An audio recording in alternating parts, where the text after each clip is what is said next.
Good morning, everybody. It's my pleasure to call to order this meeting of June 3rd, 2025 of the Santa Barbara County Board of Supervisors. Madam Clerk, please call the roll. Supervisor Nelson. Here. Supervisor Lavanino. Here. Supervisor Lee. Here. Supervisor Hartman. Here. And Chair Capps. Here. All right, join us in pledging allegiance, please.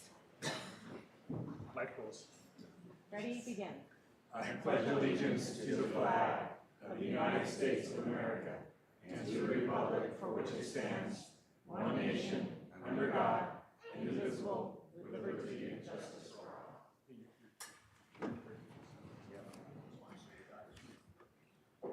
all. Okay, first up is the approval of the minutes. May I get a motion, please? Move approval. Second. All right, we have a motion, a second. All those in favor, please say aye. Aye. Aye. Abstain. Okay, so we have 4 ayes and 1 abstention. CEO's report. Madam CEO. Good morning, Chair Capps and board members. This morning, I am pleased to share with you another video from our county's 175th anniversary series. It features videos that highlight the history of Santa Barbara County and are played on Channel 20 throughout the week and are highlighted in our monthly county newsletter, on CSB TV YouTube's page, and on our social media channels in both English and Spanish.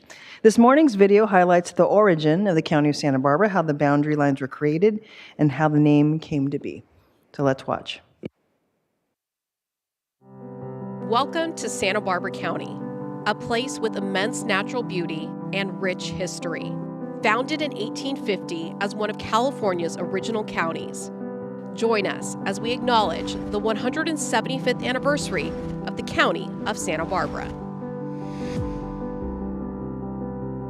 In this video, we focus on the origin of the County of Santa Barbara, how the county boundary lines were determined, and how the boundary lines have changed since. Plus, the story behind the county's name. The origin of the name of Santa Barbara County actually dates back to 1602, believe it or not, the exploratory expedition of Sebastian Vizcaino. He was tasked by the Viceroy of Mexico to explore the coast of Alta California. So Vizcaino was traveling up the Santa Barbara Channel on December 4th, which was the feast day of St. Barbara. Hence, he named this general area, the channel, after St. Barbara. St. Barbara was a young woman who had lived in Asia Minor during the 3rd century. At that time, Christianity was outlawed in that area. Her father built a tower for her, but when he went on a trip, unbeknownst to him, she had converted to Christianity, and so had a 3rd window installed in the tower to represent the Holy Trinity. She was discovered by the local authorities, and the authorities condemned her to death, and it was actually her father who executed her. Right after the execution, he was struck by lightning, even though it is said that the skies were clear that day. She had been martyred for her faith. Her feast day was December 4th, hence the name of the channel, Santa Barbara. For most of the history of the county, I would say the population center was here in the general Santa Barbara area. And there's any number of reasons for that. One, the Presidio was founded here in Santa Barbara. Then 4 years later, you had the founding of Mission Santa Barbara. And so the colonists would naturally be congregating in sort of this area. California had been ceded to the United States in the aftermath of the Mexican-American War and the Treaty of Guadalupe Hidalgo. As the Constitution was being worked out, the organs of civil government were also being organized.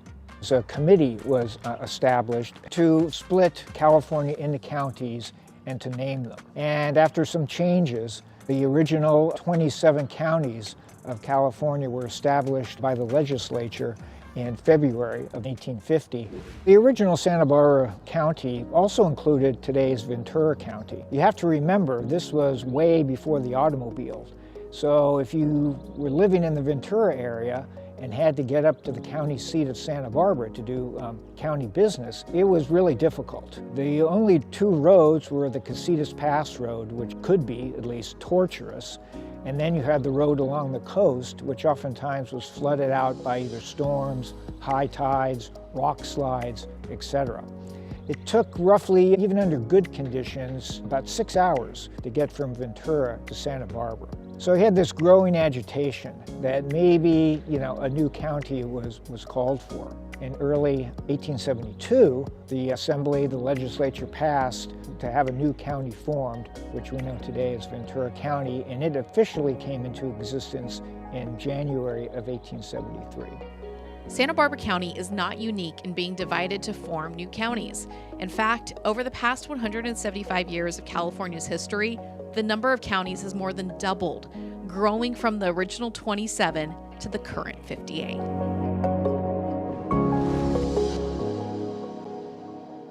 If you could once again thank our communications manager, Kelsey Batita, for that. That concludes my report. That's amazing. I think we should get that out to the schools. It's awesome. Okay, Madam Clerk, are there any announcements or changes to the agenda, please? Chair Capps and members of the board, I do have a few announcements this morning. Administrative item number 8, there is a salary announcement for administrative item number 8. It is from the Behavioral Wellness Department regarding contractor on payroll services agreement renewals for Fred Burge, MD, Mohammed Salman Al-Haq, MD, and John Onsi Anis, MD, for fiscal year 2025 through 2026.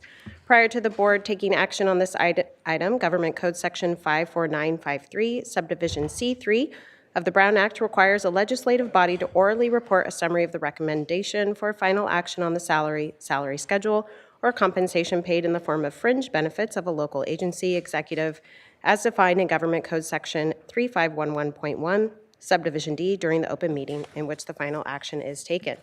And during administrative item number 8, the board is agendized to execute agreements for services of contractors on payroll. Dr. Burge's total contract compensation for the period of July 1st, 2025 to June 30th, 2026 is in the amount not to exceed $154,000. Dr. Hawk's total contract compensation for the period of July 1st, 2025 to June 30th, 2026 is in an amount not to exceed $40,000.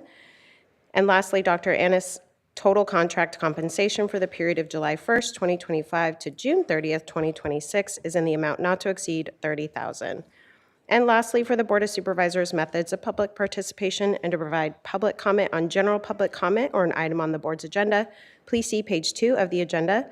Individuals that would like to provide verbal public comment may do so via Zoom by registering in advance via the link available on page 2. If you have any questions, please contact the clerk of the board's office at area code 805-568-2240. Again, that number is 805-568-2240. That concludes my announcements for today. Thank you, Madam Clerk. Now we'll move to the administrative agenda. Any board members have pulled any items? I have a couple already. A19 pulled by Supervisor Nelson, A25 and A29 pulled by myself. Any others? Nope. Okay. Madam Clerk, any members of the public have requested to pull these items? Chair Capps and members of the board, we have one request to speak from the public on A3. Excellent. All right. So now I will entertain a motion to approve the balance of the administrative agenda except for the items I just mentioned, A3, A19, A25, and A29. So moved. Second. Okay. All those in favor, please say aye. Aye. Aye. Motion carries. All right. Let's go to our resolutions, please, Madam Clerk.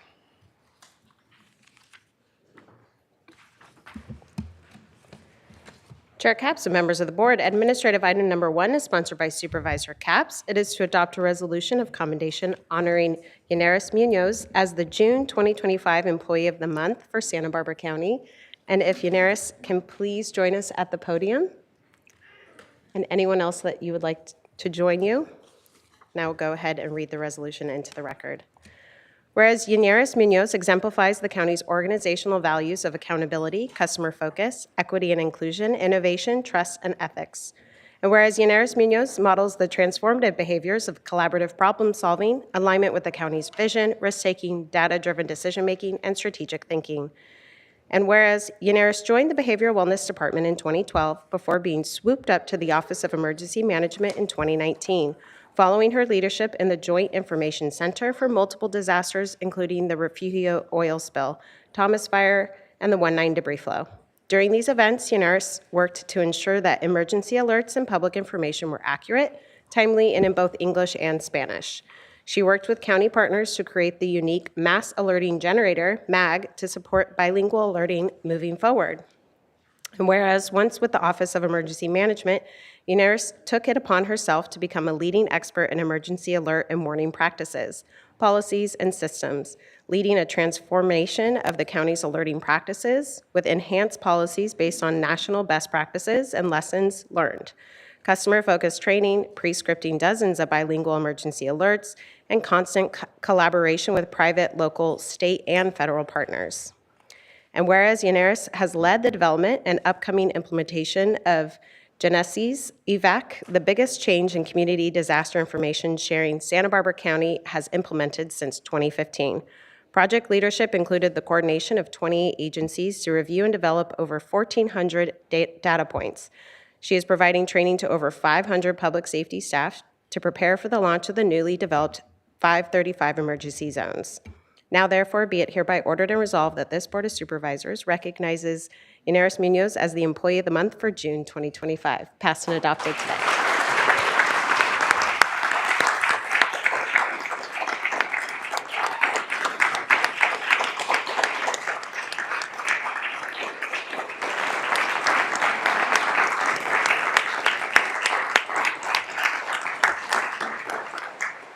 Thank you so much. I am sincerely grateful and moved by this honor.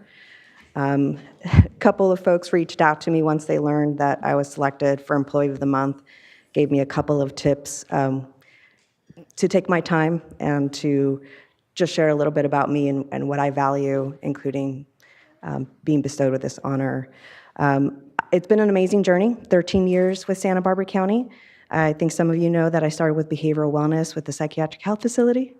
I learned a lot about what it means to serve our most vulnerable populations and the individuals that tend to be the most impacted during emergencies, and translating that to the Office of Emergency Management.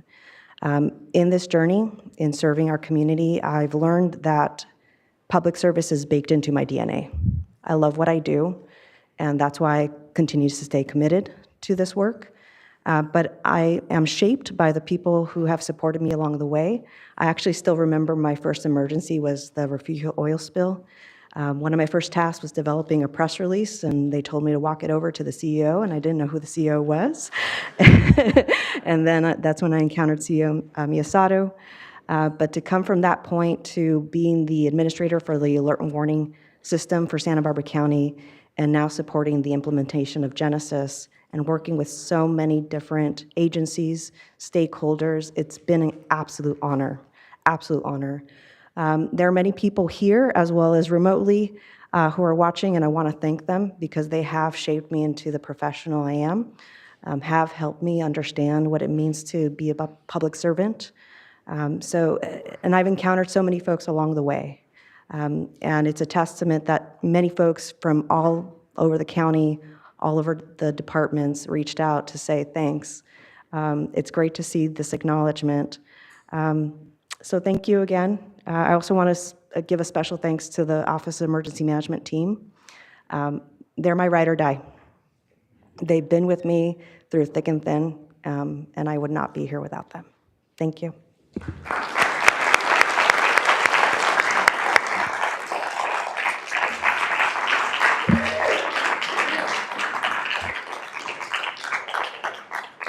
And I know we have the director of that office, Director Kelly Hubbard, on Zoom, hoping to weigh in here.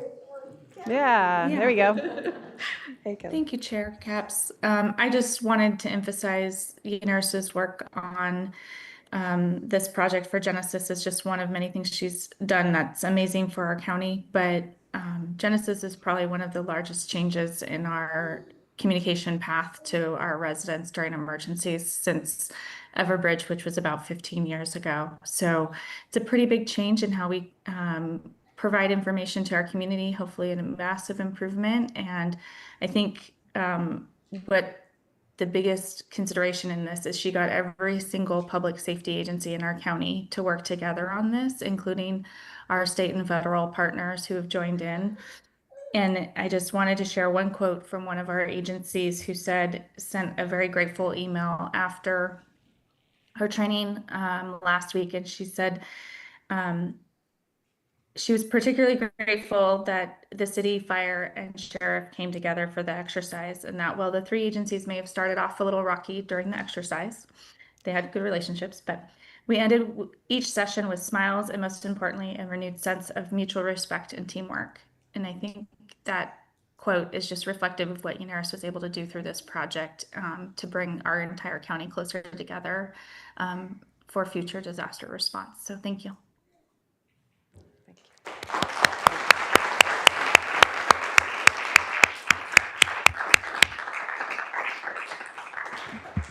Congratulations. We'll move on to the next administrative item, please.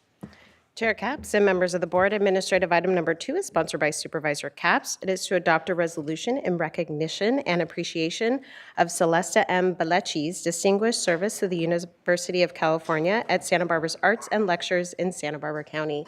And joining us in person today, we have Celestea Bletchi. I'll go ahead and read the resolution. Whereas Celestea has served with distinction as the Miller McCune Executive Director of UC Santa Barbara's Arts and Lectures for 25 seasons, leading with extraordinary vision, commitment, and passion that has profoundly enriched our community. And whereas throughout Mrs. Bletchi's tenure, Arts and Lectures has grown into a dynamic and internationally acclaimed cultural powerhouse, bringing global performances and programs to the Santa Barbara community. And whereas she has transformed the cultural landscape through her tireless efforts to present world-class artists, leaders, and innovators to our community, and put Santa Barbara on the map as a vital hub for the performing arts and public dialogue. And whereas Mrs. Bletchi's deep belief in the power of arts and thought-provoking conversations has earned her the admiration and respect of colleagues, artists, patrons, and residents alike, and her warm and engaging style transforms her audience into a community. And whereas, as Ms. Bletchi steps down from her esteemed position, she leaves behind a legacy at Arts and Lectures, an organization that is thriving, resilient, inclusive, and poised to continue its mission well into the future. Now, therefore, be it hereby ordered and resolved that this Board of Supervisors of County of Santa Barbara does hereby commend Celestea M. Bletchi for her outstanding leadership and her unwavering dedication to elevating the arts and ideas within our Santa Barbara community. The board extends its sincere appreciation for her 25 years of distinguished service, passed and adopted today. Thank you.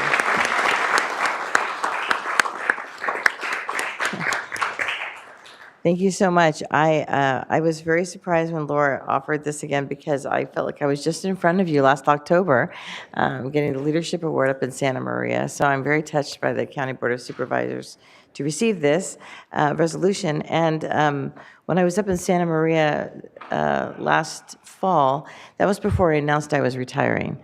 So for me, this is very special to be in front of the 5 of you because I announced I was retiring the week after I was there.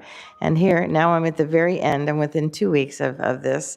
And I do want to say how much I love Santa Barbara County. I'm not leaving. I will be here. I'll be sitting with you in the hall, watching all the great events that Arts and Lectures will continue to do. I do want to thank and acknowledge some people before I step back, though. I do want to thank the current staff at Arts and Lectures, some wonderful people who are here with me today, my Associate Director and Elise, Megan Bush, and then Elise are also who, there she is, Elise right there, who's our Director of Development. But also the community. Santa Barbara is amazing.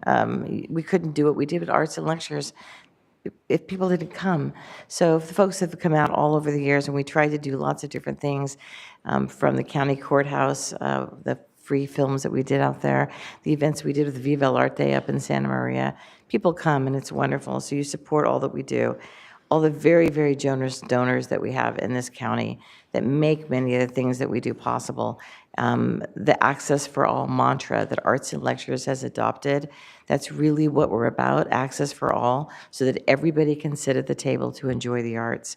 And that has been really what I've been trying to push forward for the last 25 years. And I'm really proud of that. And I'm happy to say that Viva el Arte should be endowed, hopefully, by the time I leave here at the end of June. And that was something I'd really committed to over the last year. I want to thank the university also for their support and what we've done for students. My husband and son, who I adore, John and Alexander, who cannot be here today. My son is on that Dos Pueblos incredible baseball varsity team that is rocking it, and we play for the state tonight. So they're doing that. And I really want to thank Sarah Miller McCune I carry the name Miller McCune, Executive Director. You all know how great Sarah has been to the County of Santa Barbara, the things that she does. She couldn't be here this morning, so I just want to acknowledge that one person who's done so much for Santa Barbara. So thank you, Sarah Miller McCune. And I want to thank Laura. I want to thank Laura Capps because she has been a great friend to arts and lecturers, and I want to thank you, Laura. Thank you so much for being a friend to me and to the program, and I know that you will be there always. So thank you, Board of Supervisors, and thank you for the support you give the program and helping us make the arts accessible to everybody in our county. Thank you.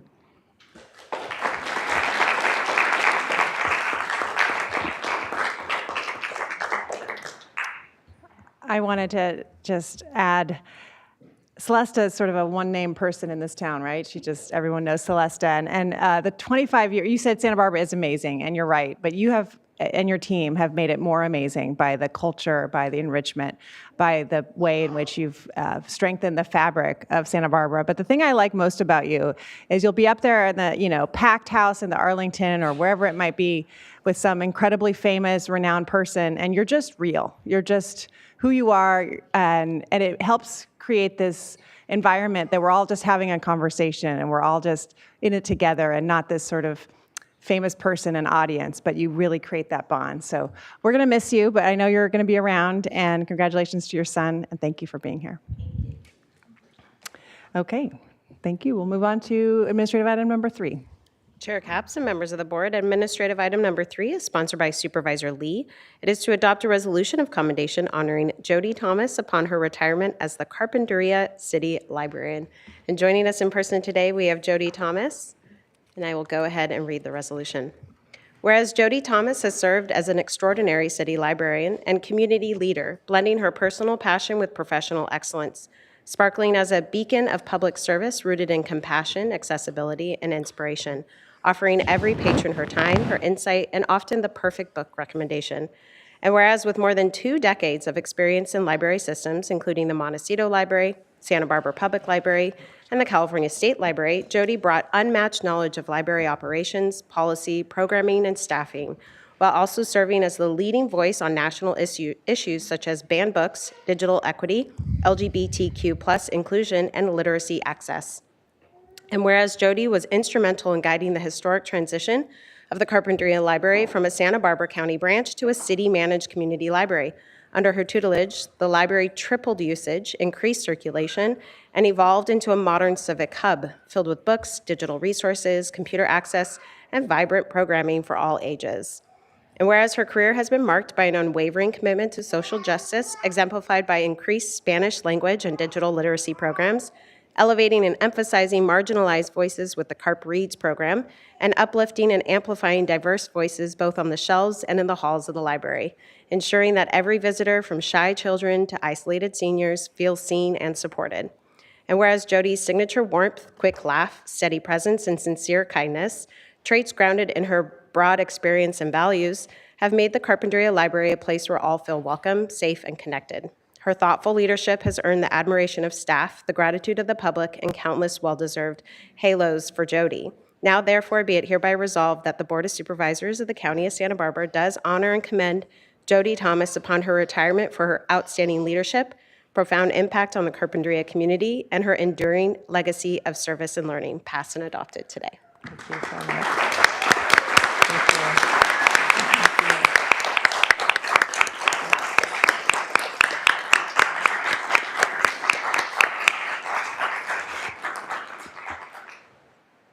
Good morning, Madam Chair and members of the board, especially Supervisor Lee. I'm so honored and privileged to work for public libraries throughout my career and at the state level, locally and at the state level. The free public library is arguably one of the most American of institutions. Public libraries in America address community needs in real time. They support vulnerable populations. They combat isolation in what is being called a loneliness epidemic. They provide resources and exposure to early literacy. They respond to crises. They bridge the digital equity gap by navigating online forms and applications, teaching people how to use those devices, and helping people avoid scams and frauds, and particularly seniors. And they provide access to lifelong learning and enrichment, as you are well aware. Studies have shown that for every dollar invested in libraries, between $2 and $10 in direct and indirect benefits is created. A 50 to 500% return on investment. I ask you now to fund public libraries with dedicated funding. What we see nationally is the libraries that are most successful have dedicated funding, like fire protection districts and water districts. Libraries shouldn't have to fundraise to provide services. So this is my last call out as my role as a librarian here, and I would be remiss if I didn't make the request. I'm very passionate about public libraries. I think they serve you and the community well. We are your social justice arm of government, and I want to end here by thanking you all for your service and what you do and the impact that you make for all of us in the county. And thank you for this honor.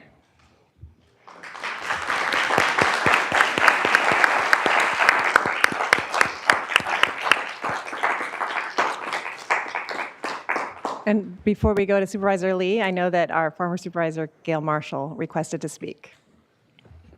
Yes, Chair Capps and members of the board, we have one request to speak on this item, and that is former Supervisor Gail Marshall. Gail? Welcome. Good morning, Madam Chair, members of the board. It's an honor to be here to support Jodie this morning. She is the very essence of a modern-day librarian, and this is a parody that three of us did for her at a retirement party last night. I'm not going to do it again, although it was great. Our modern-day Carpinteria librarian, Jodie, is a scholar, a mental health professional, a social services rep, an inspiration, partner, plumber. She's funny, welcoming, a visionary, and as an aside, she managed the budget and ran a library without enough space or staff. Jodie made our new community library into the place that most Carpinterians feel is the center of the universe. We will miss her a lot. We were so fortunate to have her as our first Carpinteria community librarian, so we will not focus on our loss, but our extreme good fortune to have partnered with her for 3 years.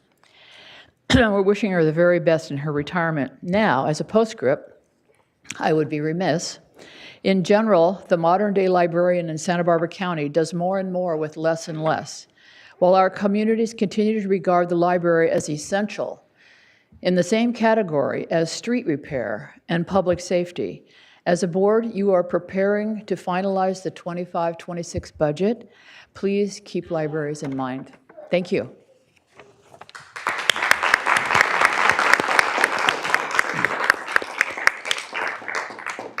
Supervisor Lee. Jodie, I just want to say thank you for everything you have done. You have been an inspiration, a role model, a gem to our community. You have taken our library to what it is today, the center of town, the foundation of what we Carpinterians love, everything. So thank you for all you do. I'm very happy for you, Doug, and your whole family. Family here. Yeah. That's great. So I'm sure I'll see you around town, and thank you. Thank you so much. Nice.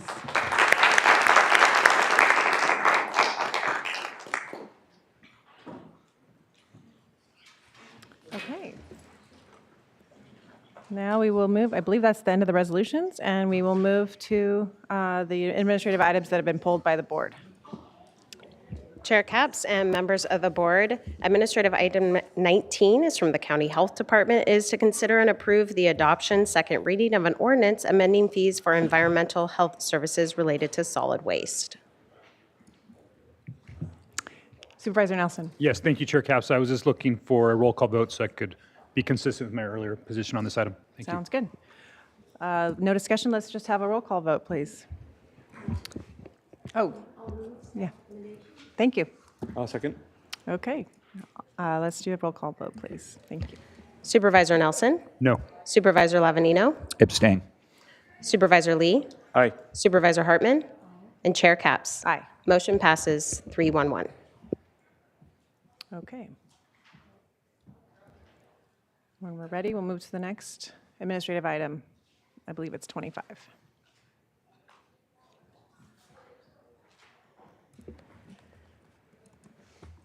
Chair Capps and members of the board. Administrative item number 25 is from the Fire Department.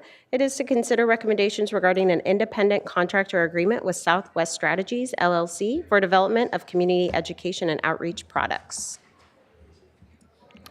Yeah, thank you, Chief, for being here. And I know, well, anyway, I know Director Hubbard is remote, but I pulled this just because as I have a background in these kind of outreach campaigns, I understand how incredibly important outreach is, especially getting people to sign up for Ready SBC, especially vulnerable populations that might not be as connected. But to me, I just wanted to understand a couple of things about it. It's not a local firm, and it seems like a good opportunity to always be infusing, we are an economic development engine here, and to always be infusing taxpayer dollars back into the economy here locally. And so I wanted you to speak about that, and also too, it just seemed like a rather excessive cost. So maybe some of the deliverables you could speak to as well. Yeah. Thank you, Chair Capps. And I do have Stacy here, and Kelly's actually not remote. She's on vacation. And wow. Okay. As the director of OEM, I like to tell her when we have blue skies, she needs to take her vacations, or maybe drizzly skies. So For sure. She would love to jump on and help out, and I'm going to tell her unless we really need her. So That's fine. What I've done is I've gone back and looked at the procurement process specifically, and then maybe Stacy can address the deliverables on the project and how we're now adding another project to the originally bid agreement. So it was a competitively bid project that was put out late last year, and then we had 2 bidders on the project, and then they were scored with a panel, and the points were totaled, and then the award was given to Southwest Strategies, just based on a multidisciplinary panel, not just the county. Of course, in this case, it was a collection of cities and the county as well, because of the outreaches you mentioned. Okay. Yeah. And just in terms of, I guess, deliverables, and maybe Ms. Silva can speak to that, but I know one of the objectives is to get people connected to our emergency services, which we just honored the staff person who helps work with that. So, and our rates are, we have a lot of room for improvement, but could you speak to the deliverables of this project? Thank you, Chair Capps, members of the board. Yes, first I do want to address that none of our proposals came from a local firm. So although it was put out, the proposals that we did receive, the one that was selected is out of California, but we did not receive any local proposals for this effort. The deliverables for this started out with a train the trainer. We know that individuals within our communities that are disproportionately impacted by disasters have trusted partners that they tend to go to. And we wanted to tap into that resource and figure out how we better leverage those existing relationships in order to improve our resilience throughout the county by getting those individuals to be better prepared and having them register for alerts and getting information that will enhance their capability to withstand events of disasters. So that's where this initially came from, and that includes some outreach specific listening sessions that they've done within targeted communities, including bilingual listening sessions in Santa Maria, Cuyama, Mid-County, in the Lompoc and San Ynez Valley, and then also in the South County. So those listening sessions were conducted, including specific invitations to organizations serving those populations within our communities. Additionally, there was a Spanish and Mixteco session that was held in the North County as well, trying to ensure that we gain a better understanding of what it is that our community actually needs in our messaging in order for them to take action. So that was one aspect of it. The other is the printed and digital outreach materials, making sure that the feedback that we receive as to what information they need and what's going to make them take action is actually put into the materials that we develop. And so that is the other component. And I believe you may recall we launched some AM radio stations. This also includes developing messages for those radio stations. And the addition, which brings us before you today, as you're aware, we are getting ready to launch Genesis EVAC as a county-wide platform.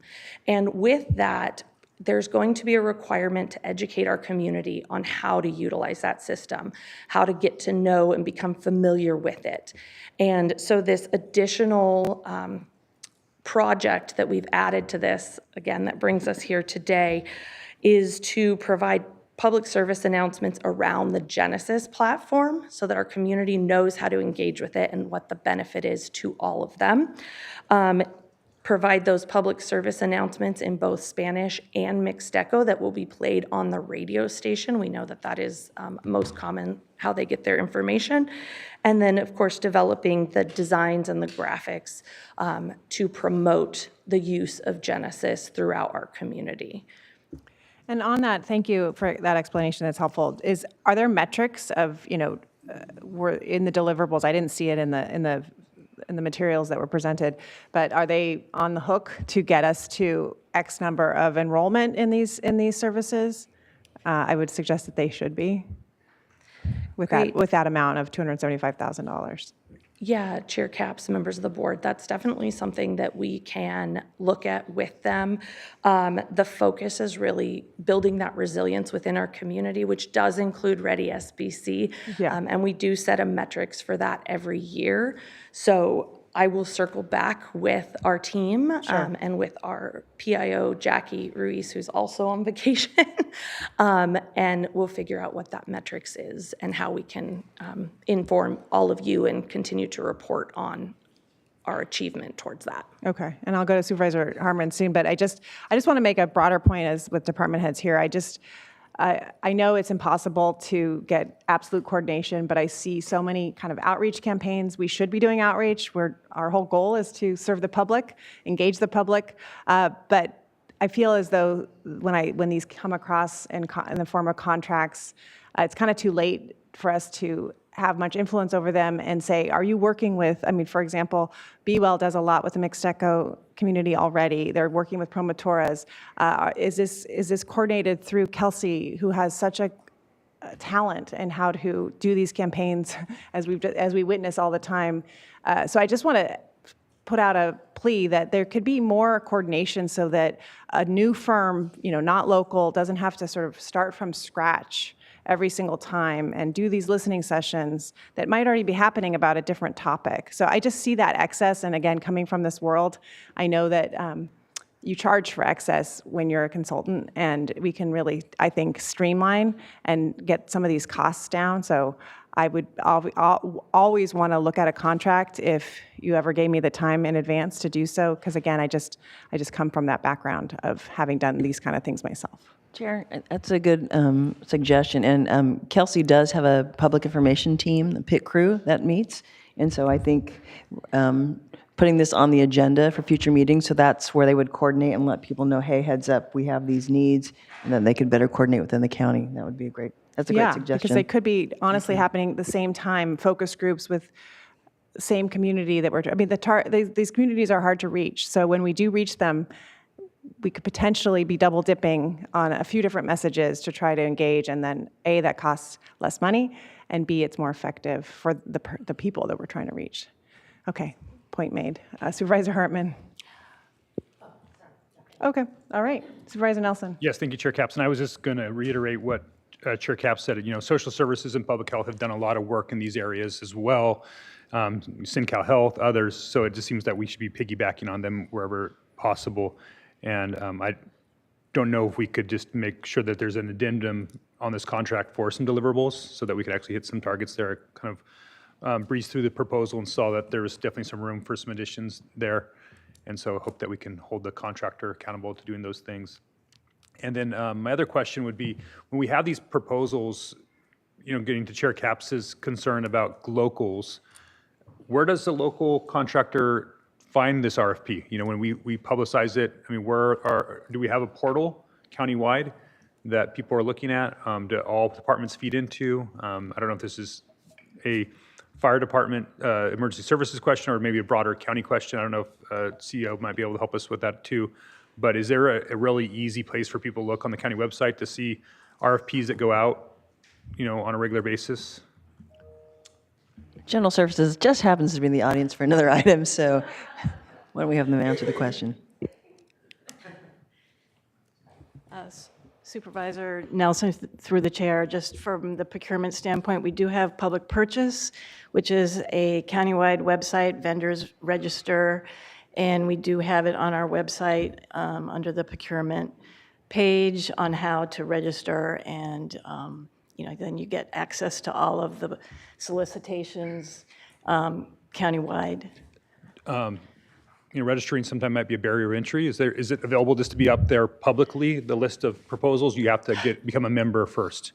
You do have to register as a vendor, but then, and you do select, like Santa Barbara County, you can select different commodity codes, and then you do get notifications of solicitations once they're posted. Okay. Yes. Might be nice to find a way to get it out there kind of beyond that wall a little bit to make sure it's more public facing, just so somebody may not want to go through the vendor process and might be concerned about that initially, but if we're trying to remove barriers so that people can maybe want to become a vendor in the future, that might be a way so then to understand a little bit better what the county may or may not be offering out there as far as RFP is concerned.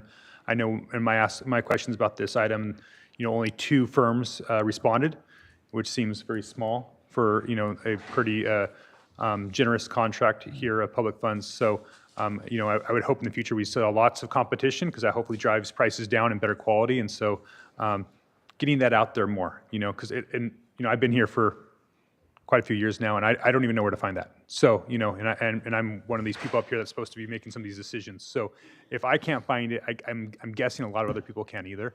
Yeah, and so trying to make that a little bit more forward-facing, that probably goes to my long-time grievance with our website in general, but maybe there's some other ways to get this accomplished so that more and more vendors, especially local vendors, can find these materials. Thank you. Sure.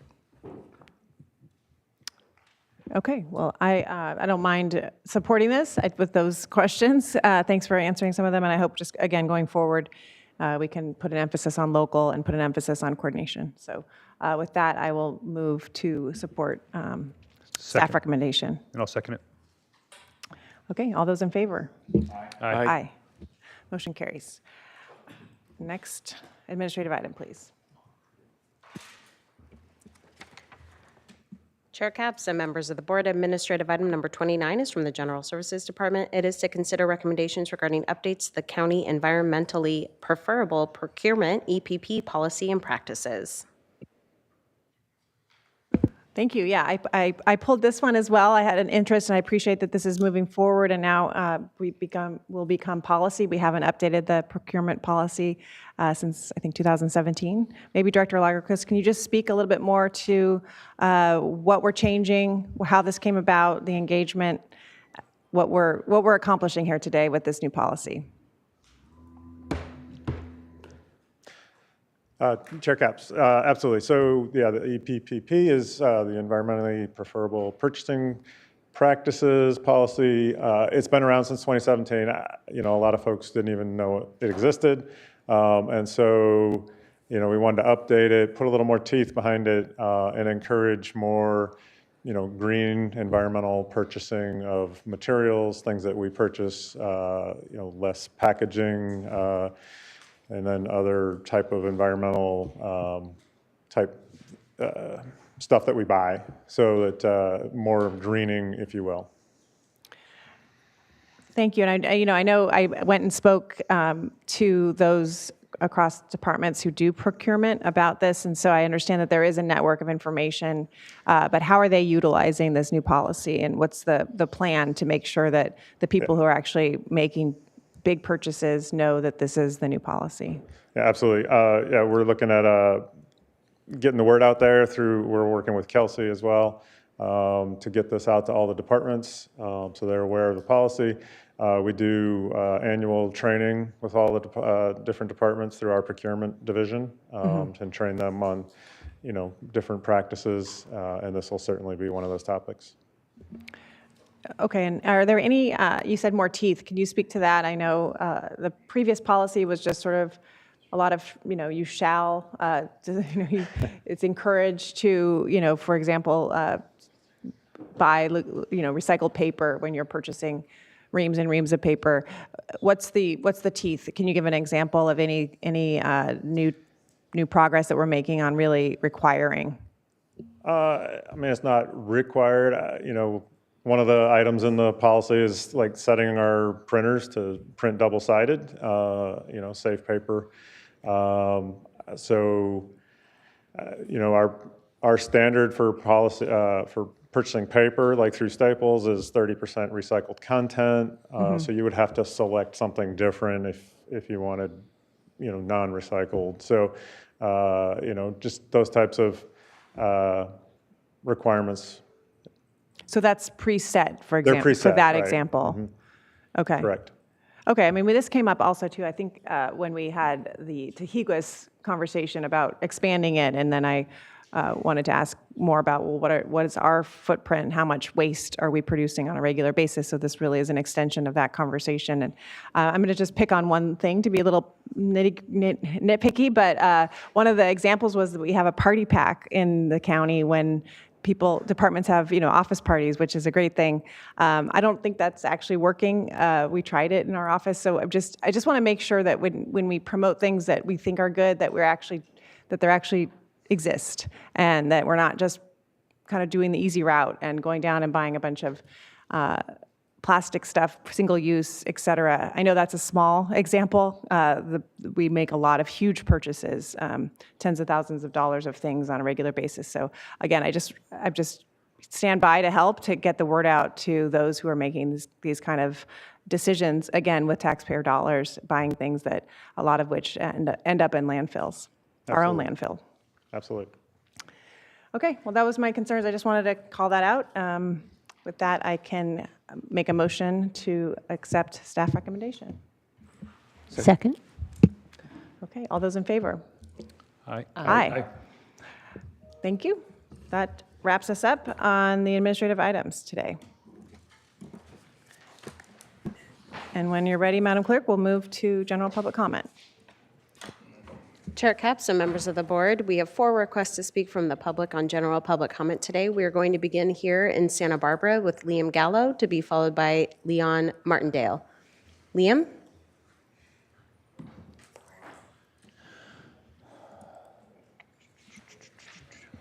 Good morning, everybody. I'm following up on representation from my colleagues on May 6th, on that last Board of Supervisors meeting. My name is Liam Gallo. I work with the Northern Santa Barbara County United Way. I've been a program director for their AmeriCorps program for a few years. I've been working on it for a total of 5. It has existed in the county for 9. I'm reminding everyone that on April 25th, $400 million in AmeriCorps grants were illegally cut. A multi-state lawsuit is in progress. I think that news was delivered to you all back in May. That is still we haven't gotten any updates on that yet. We were hoping for a quick preliminary injunction to restore the funding. We haven't gotten that yet.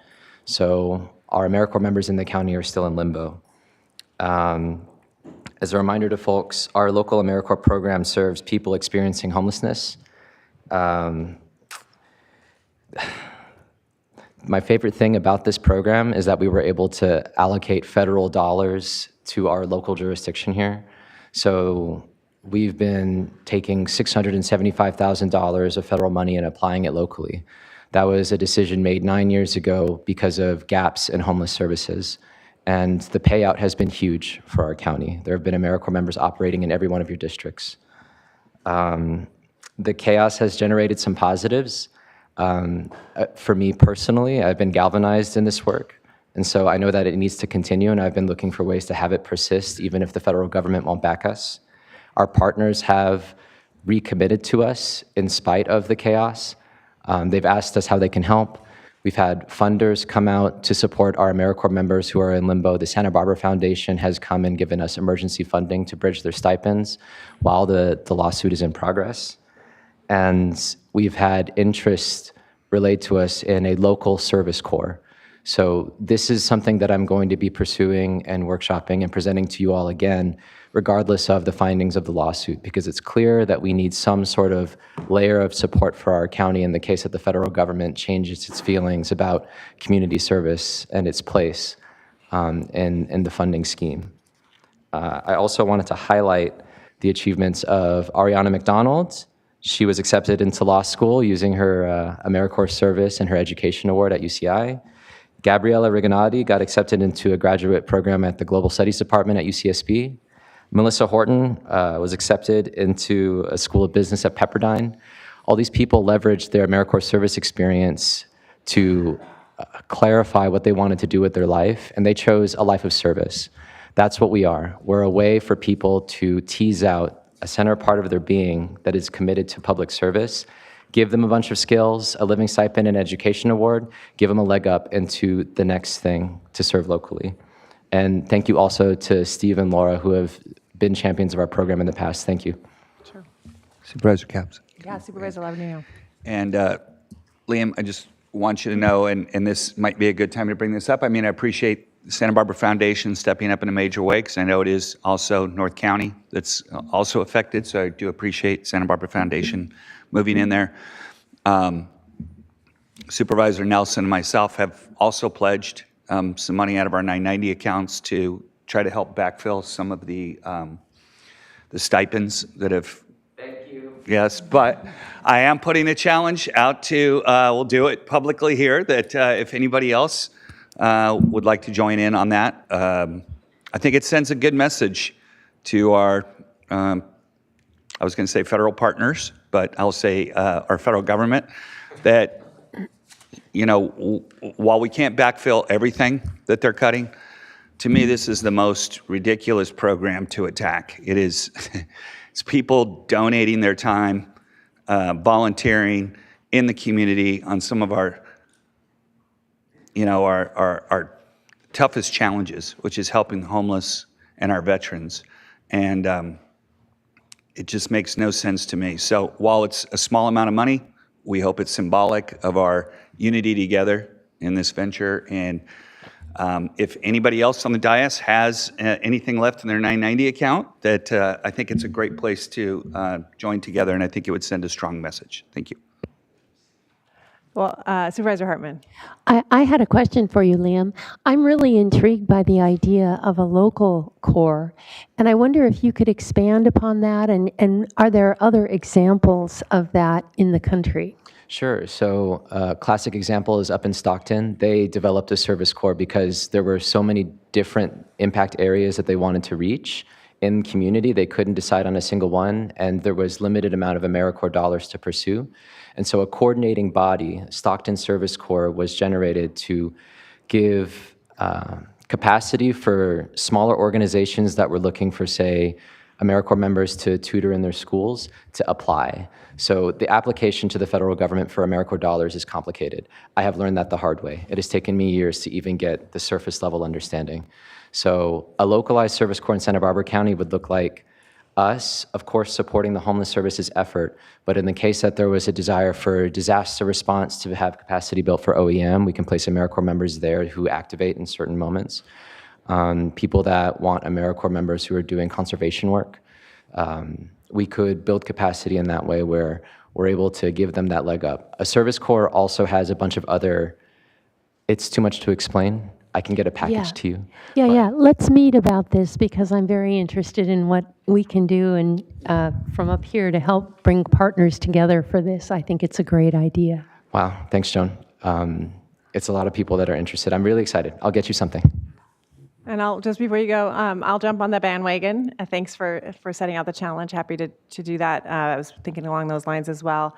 Can you also just speak? I know I'm very familiar with the California Volunteers Program. I know that it works closely with AmeriCorps, but we do have in our state a robust program as well. Are there funds that? Is there any opportunity there? I know the state's making huge cuts as well, so I just am curious how that works briefly, and then we can meet further to discuss it. What an alley-oop, Laura. So yes, I am in conversation with California Volunteers. Those who don't know, that's the state commission that helps programs in the state of California. An application goes to them, and they become the prime applicant to the federal government for funding. So they are another layer of support. They have asked us to do the service corps. So they have helped start up the Stockton Service Corps to build that support in that region. They're looking at us for Santa Barbara County and maybe regionally just the Central Coast. So that we are in collaboration with them. And to the other implied part of your question, they are interested in committing funding too. So we'd be looking at matches at several levels, state, maybe county, and maybe the cities as well. Okay, great. And just for reference, our installation speaker 2 years ago was Josh Friday, the head of California Volunteers. So there's definitely a connection, and I know you have it already. I've seen him here at your events. So Are you talking about Josh? yeah. Yeah, he's rad. Great. Okay, Supervisor Nelson. Yeah, I was going to try to give you an alley-oop on who runs the volunteer corps. There you go. But there's also the California Conservation Corps. Have you guys been able to tap into that as all? Is that an Everybody is under threat. So the Conservation Corps, the American Red Cross had statewide AmeriCorps programs that serviced our county. They got cut. What we would be looking to do with a localized service corps is anybody who got affected by cuts now, we build capacity for them in the future. This seems to happen in an ebb and flow politically where AmeriCorps gets under the gun and then we have to activate into an advocacy mode. I didn't have that skill set. I had to build it on the fly. And so having that in a service corps existing, in the case that this happens again, because it will, I'm shocked by it. I shouldn't be shocked by it. I should be prepared for it. We need a service corps to advocate on behalf of smaller programs that just don't have capacity to do policy analysis. Why am I having to read a termination notice and find the loopholes within which I can still provide support to people who have living stipends that they use to pay rent? I shouldn't have to do that. Smaller programs shouldn't have to do that. A service corps could help us solve that issue. Well, I think it's probably ripe for us to have an item on this. Just, I know we're probably going a little far afield for public comment, but I think there's an interest in all of our parts about service. I think it's the exact opposite of the whole means test conversation that's happening at the national and state level. It's, it's means first, funding second. And so, or at least contributing and having some work piece to it. So it's something I think we're all motivated, because I think it's a great bang for our buck as well as for our community. So, something I'd like to hear from more in the future, maybe a board member or we can maybe, or two can try to put together an item that we talk about this more robustly in the future. Awesome. Part of my gap in this work is I didn't know how to agendize something. So here I am in the public comment taking up your time. So We'll do it. Okay. Thanks, everyone. Thank you. Okay, next comment. Our next speaker is Leon Martindale, to be followed by Karen Howenstein. Leon?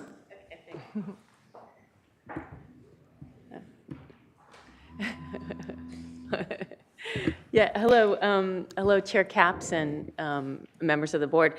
I'm going to follow up on, I'm the co-director with Liam for the AmeriCorps program, and I'm going to follow up on some of the comments I made on May 6th.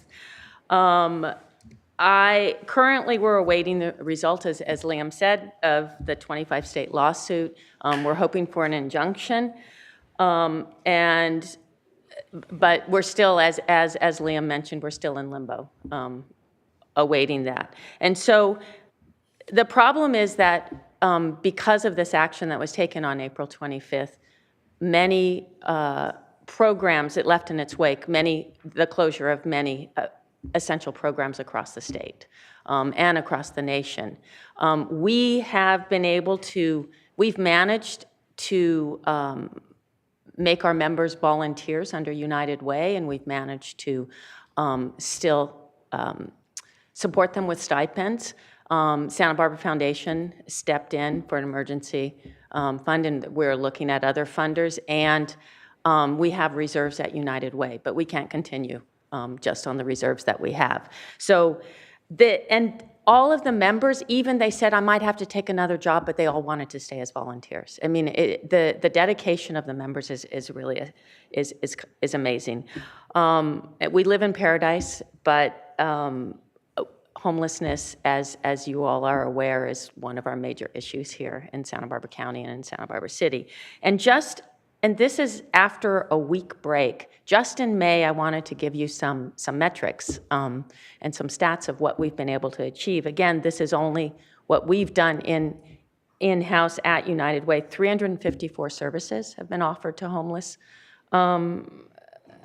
people experiencing homelessness, 45 services to veterans, 55 to youths.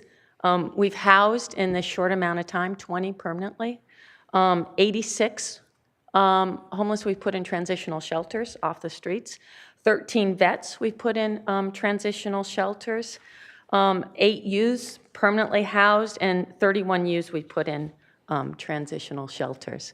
So that's, again, on a shoestring budget, and that's with, some members had to leave. They couldn't stay. But most of the members have continued as volunteers, and they've continued. And we're hoping that we can at least get through the rest of the term until the next cycle. The investigation into AmeriCorps by DOJ has completed. However, we still have this result, so we're hoping that we will get a positive result soon. Thank you. Thank you. And we will now go to our final speaker, Karen Howenstein. Karen? Yeah, it's interesting hearing the previous speakers. I used to work as a financial services coordinator for our Lompoc Valley United Way. We used to have our own United Way. But I've noticed, because I've kept up on these things, that most of the funding that we secured never comes back to our own community. It stays down here in Santa Barbara. Yeah, which is very, very unfortunate. We have very little services being provided in North County for the money that's being spent in South County.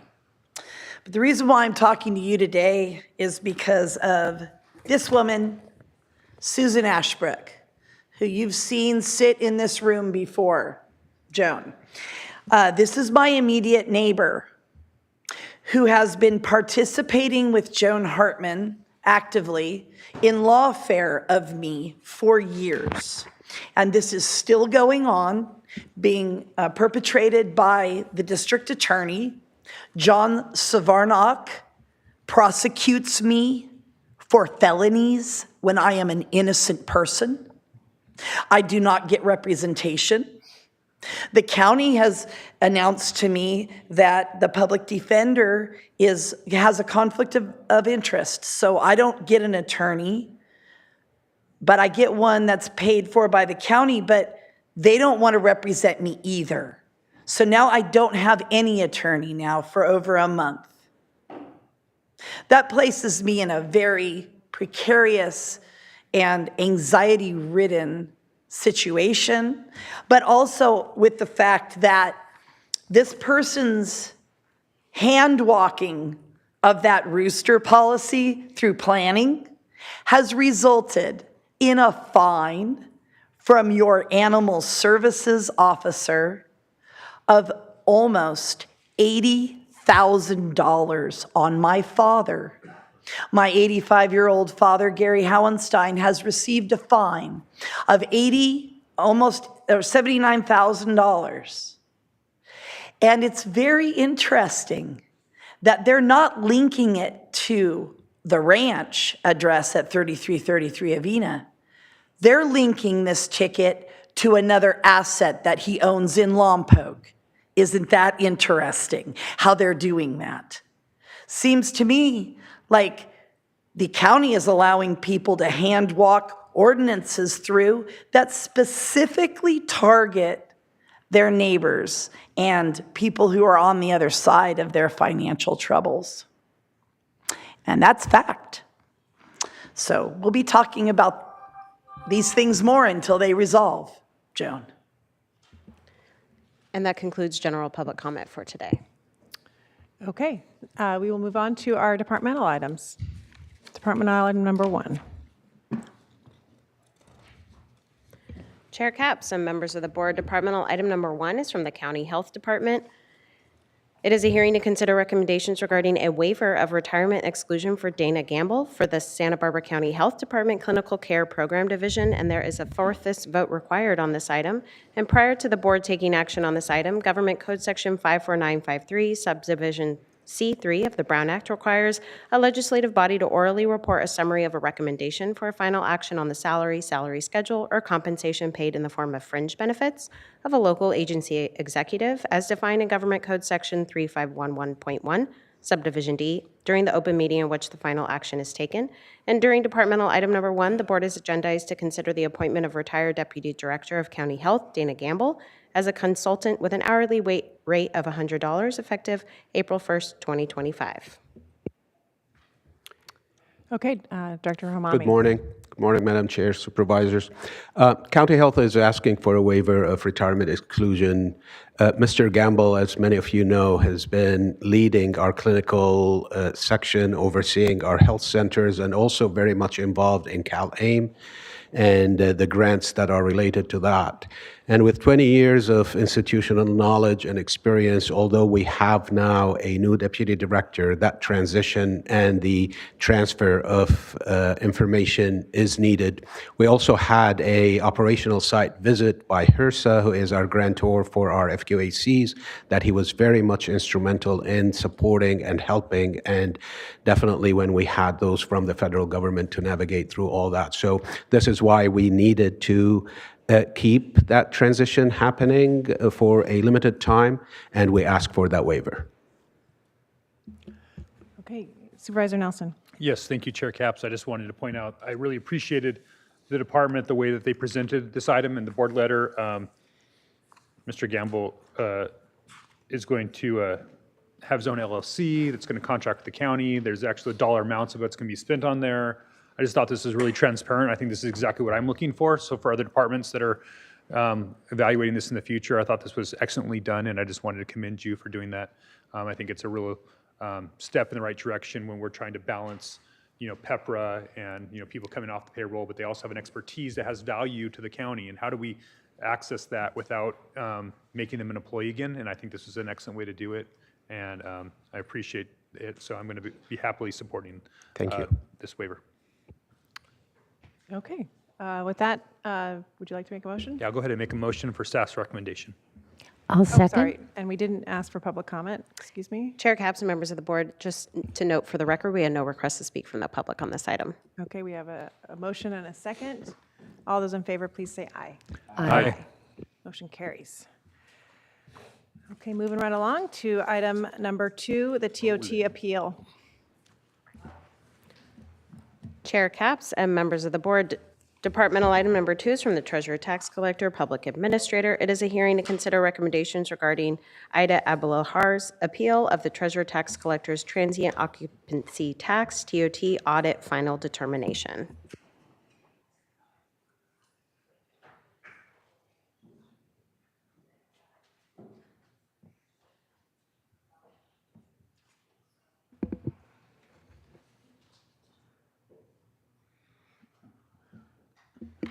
Okay. Good morning, Chair Capps and morning. members of the board. This item before you is a TOT appeal, and Leanne Haggerty, the Treasury Finance Chief for the county, and the lead auditor on this will walk you through the presentation.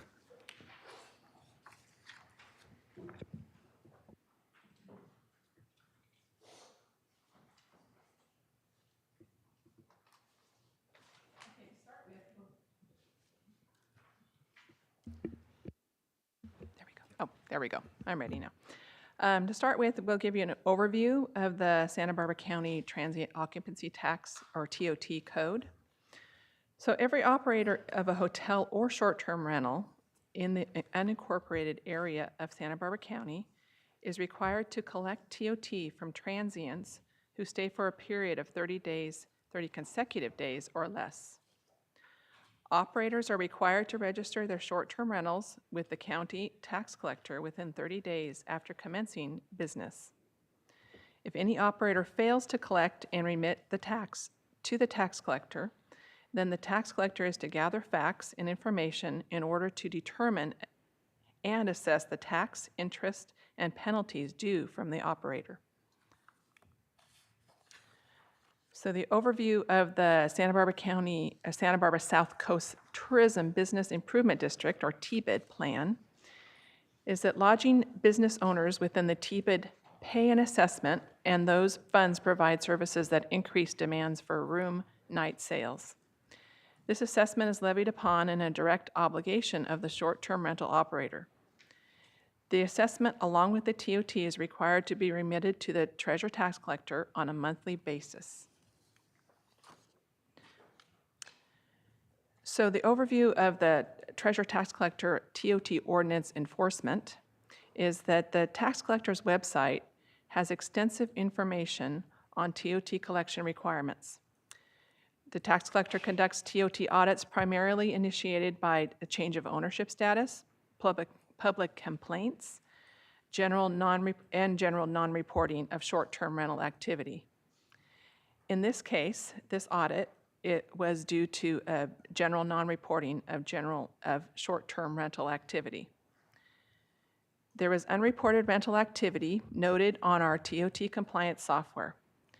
A letter was sent to the operator with information on the TOT registration and collection requirements for short-term rentals. The audit overview is next. The audit covered the period of June 2021 through May 2024. We reviewed financial documents, including bank statements and Airbnb reports. The final audit determination was that the amount due to the county is $31,170.72. The audit appeal request is that a waiver of the $6,997.33 assessed in the penalties and interest. Our response to this request is the tax collector's website and the rental website used by Ms. Abolahar was to advertise her short-term rental has clear instructions on who is responsible for collection and remittance of TOT. In Santa Barbara County, it's the operator's responsibility to do this. Staff recommends that your board take the following actions. Conduct a hearing on the appeal of the final determination of TOT, TBID, penalties and interest assessed by the Treasurer Tax Collector on Aida Obalahar in the amount of $31,170.72. Uphold the Treasurer Tax Collector's determination and deny the appeal request for a waiver of penalties and interest totaling $6,997.33 and adopt the findings proposed by the Treasurer Tax Collector as follows. The amount due from Aida Abolahar is $31,170.72, and this amount is assessed against Aida Abolahar. It is immediately due and payable to the County of Santa Barbara Treasurer Tax Collector upon the service of notice by the clerk of the board. And finally, determine that the above actions involve government funding mechanisms and/or fiscal activities and are not a project under CEQA. And that concludes my presentation. Okay. And I believe now we go to the, what's the right terminology? Applicant? Appellant. Correct. Chair Capps, members of the board, the applicant appellant on this case. That is correct.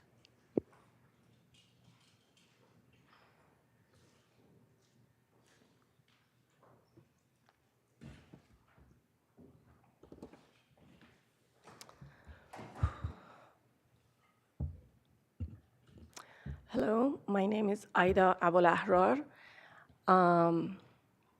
It's a big moment to be here in front of this public and talk about something, but it is a big matter for me personally to defend myself for good reasons. So I'm honored that I can be heard here. That's a big deal. I'm not looking at it lightly. Well, I am going to introduce myself a little bit because I think it has a big role. I am a member of this community.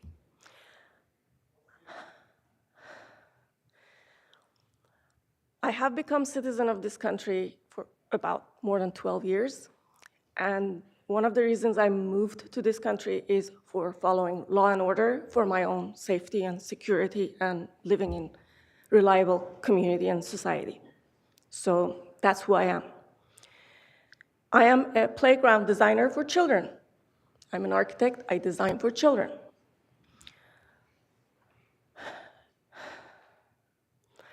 I have moved, sorry. So here is my husband, who is a native Santa Barbara, person, and he probably would have been talking this way better than me, but this was my project, this is my responsibility. I will do my best.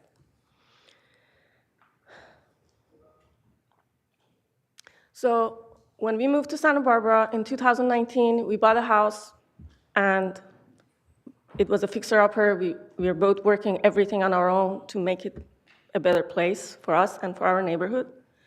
And to covering some of the costs, we had a bedroom. I had used Airbnb for my own travels. I felt like, okay, a bedroom. It doesn't have kitchen.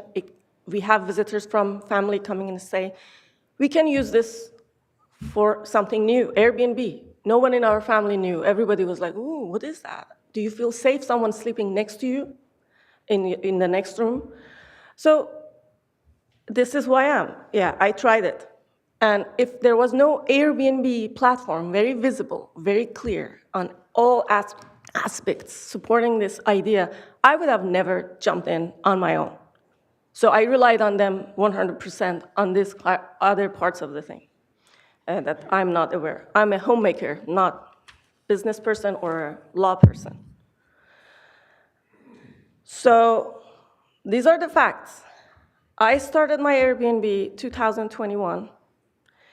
I received a letter from tax office in 2023 about, oh, we have heard you're running an Airbnb. We want more information. I provided the information. And every year I have paid my income taxes on whatever I made out of Airbnb, calling it on the section. I even hired for the first 2 years tax experts to file our taxes specifically because we were not completely sure of what is included, what is not. So that is all I can say. I did my best to do the right thing. I do not want to be here, believe me. Then the next thing happens, nothing.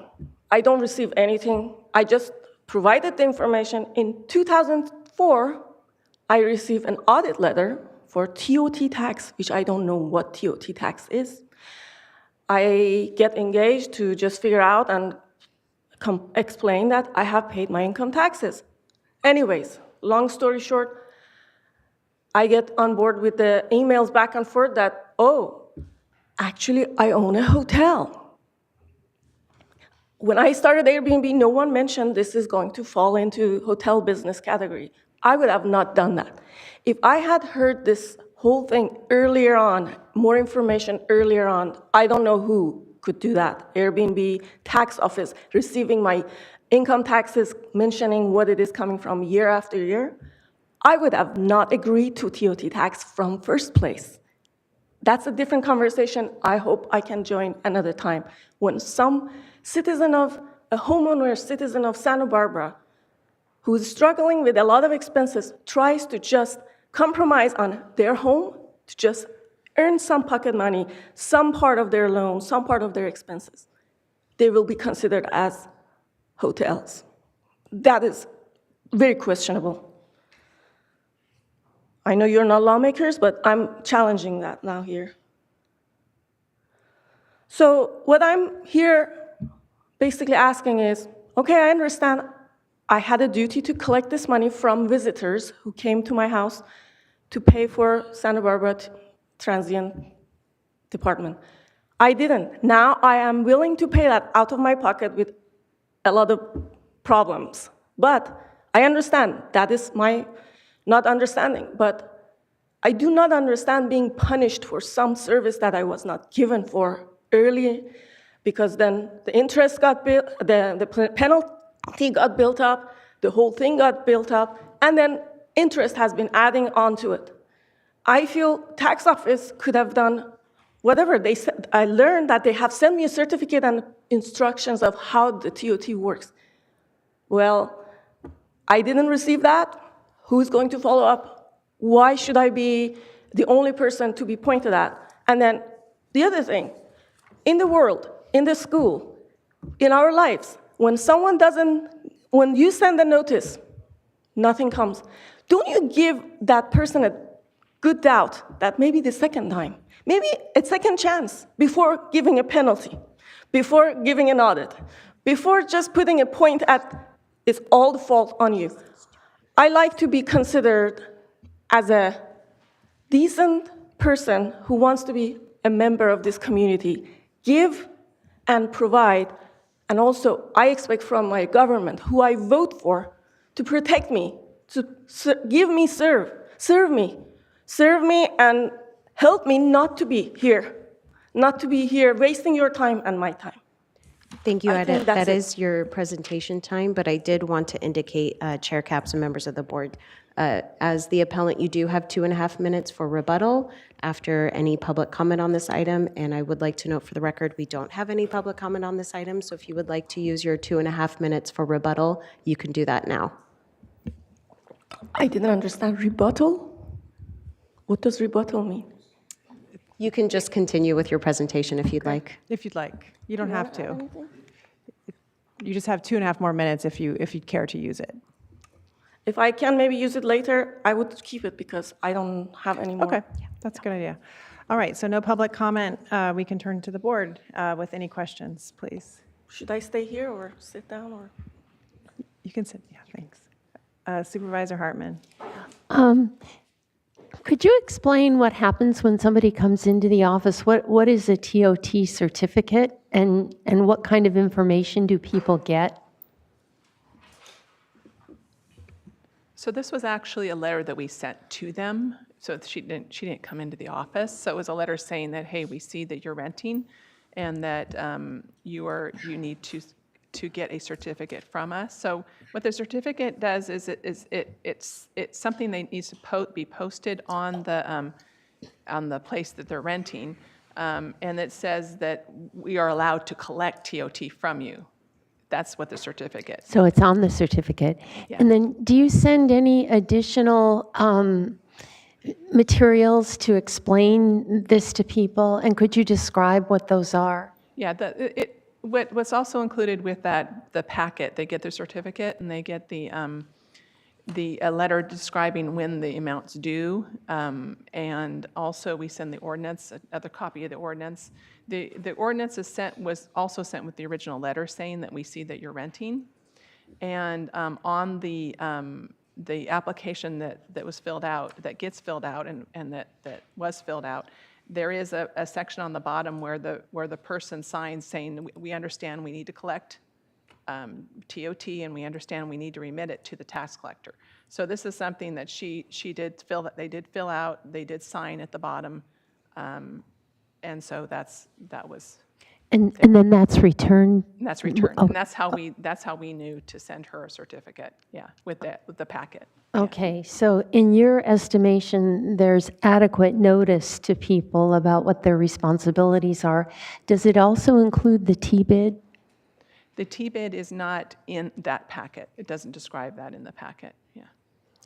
But we don't, and this action doesn't seek to collect those monies or enforce for not having paid those monies. It is part of yeah, because that was something that she should have remitted it, not so much collected it from the people, although oftentimes that's what's done, is collected from the person who's renting, but that is a responsibility on her part as the operator. It's her. So how would an operator learn about their T-bid responsibility if we don't send that to them? That is information that's on our website, and also it is part of the return. We do send returns with the packet, which depending on the location in the county, there is T-bid included on that return. So they would fill out the return, and there would be a line for T-bid. I see. Yeah. Okay, those are my questions. This is for Harry. Do we have flex pay with interest that can be spread instead of just one lump payment?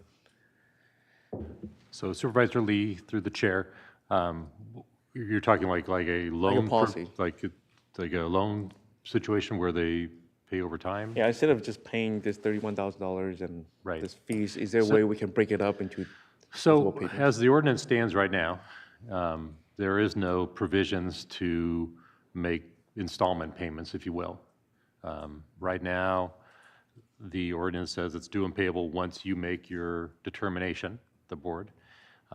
But I've told people this before, that my job is the tax collector. If someone can't pay, and maybe they owe $30,000 and they can only pay $10,000 right now, I'm not going to send it back to them. I'm going to apply it to their account. Now, there's a lot of hand-holding by doing that, but it's not a payment plan. Interest still accrues, it's still a debt, and if it's not done within a reasonable amount of time, I'll probably have to file a lien on the property, something of that nature. But to answer your question, there is no loan provisions in the ordinance. Thank you. Yeah. Supervisor Nelson. Yes, thank you. Mr. Hagan, what's a reasonable amount of time? Supervisor Nelson through the chair. 3 months, 6 months, less than a year. I mean, the longer I'll be honest with you, right? If you decide you want to do some kind of loan, option in the ordinance, and you can have council work with you on that and figure that we can help from a technical standpoint, right? The collection of taxes certainly diminishes the longer the debt is out there. That is my expectation. But to do something like this, you have to be thinking of, okay, so right now in the ordinance, the longer it's a delinquency, it's 6% interest. It's a pretty reasonable amount. It's not, exorbitant. On property taxation, it's 18%. There's a real motivation not to finance your debt with the county when you're paying 18% interest. Right. And so the point is, this may become a popular option for people, which is fine. I mean, whatever you guys want to do, I can administer. But like I said, there could be a degradation in collection, but there certainly will be an increase in administrative costs that we'll have to come to you and say, hey, we're going to need some software, and we're probably going to need a person. Because right now, we spend about 2.5 FTEs on this program, and we get funded for 1 FTE. And so the more we devote to this, the more it affects our departmental budget. Sure. So make sure I understand this correctly. You're saying that the outstanding balance will be charged at interest, and right now that's 6%, and that the expectation is that that would be done under a year, or else there'd be potentially a lien that would be filed by the Treasurer Tax Collector's Office. Is that kind of how the process works, or am I? Supervisor Nelson, to the chair. Not trying to put words in your mouth. I'm just trying to make sure I understand the. Yeah. So right now, once you make your determination, so the interest is not accruing right now during this audit process, right? Once you make your determination and you notify the applicant, then interest will start accruing after, what did we give them, a month or something, roughly? It's by the end of the month. Yeah. Yeah. Okay. At the end of the month. Yeah. And so then interest will start accruing again. The filing of liens, we haven't had to do that yet, but if we do, I would think 6 months, 3 months. 3 months. Okay. Yeah. Yeah. Okay. That's helpful to understand the tools that you're using here. How many short-term rentals are you guys seeing come through your office that are paying taxes countywide, as far as like the on the VRBO, Airbnb? Yeah, we have 500 active right now. 500 active. Okay. Yeah. At least that amount. Yeah. And you would say most of them are complying and participating in the program? Do we feel? I'd say. Yes. Yeah. The ones that have got certificates. Yeah. Okay. And in this case, was this homestay? Was this? I guess this is a homestay.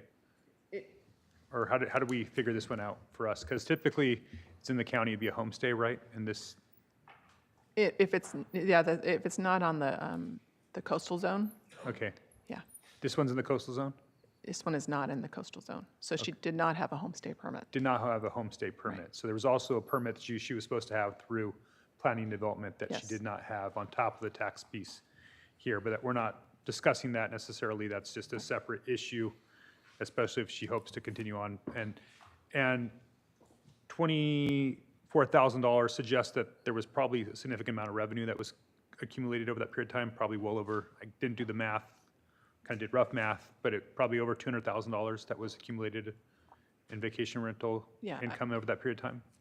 I don't know, right, but Well- yeah, probably. I mean, you have to go You guys back have to have into it.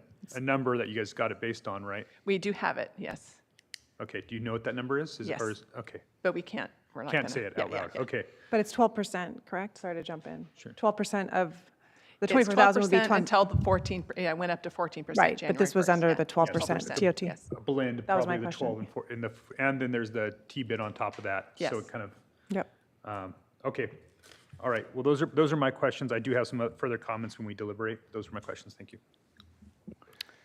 Okay, Supervisor Lavigno. Thank you, Madam Chair. So this is the second or third one that we've had like this, and they're all tough because obviously the people aren't trying to evade taxes or anything, and you have your job to do.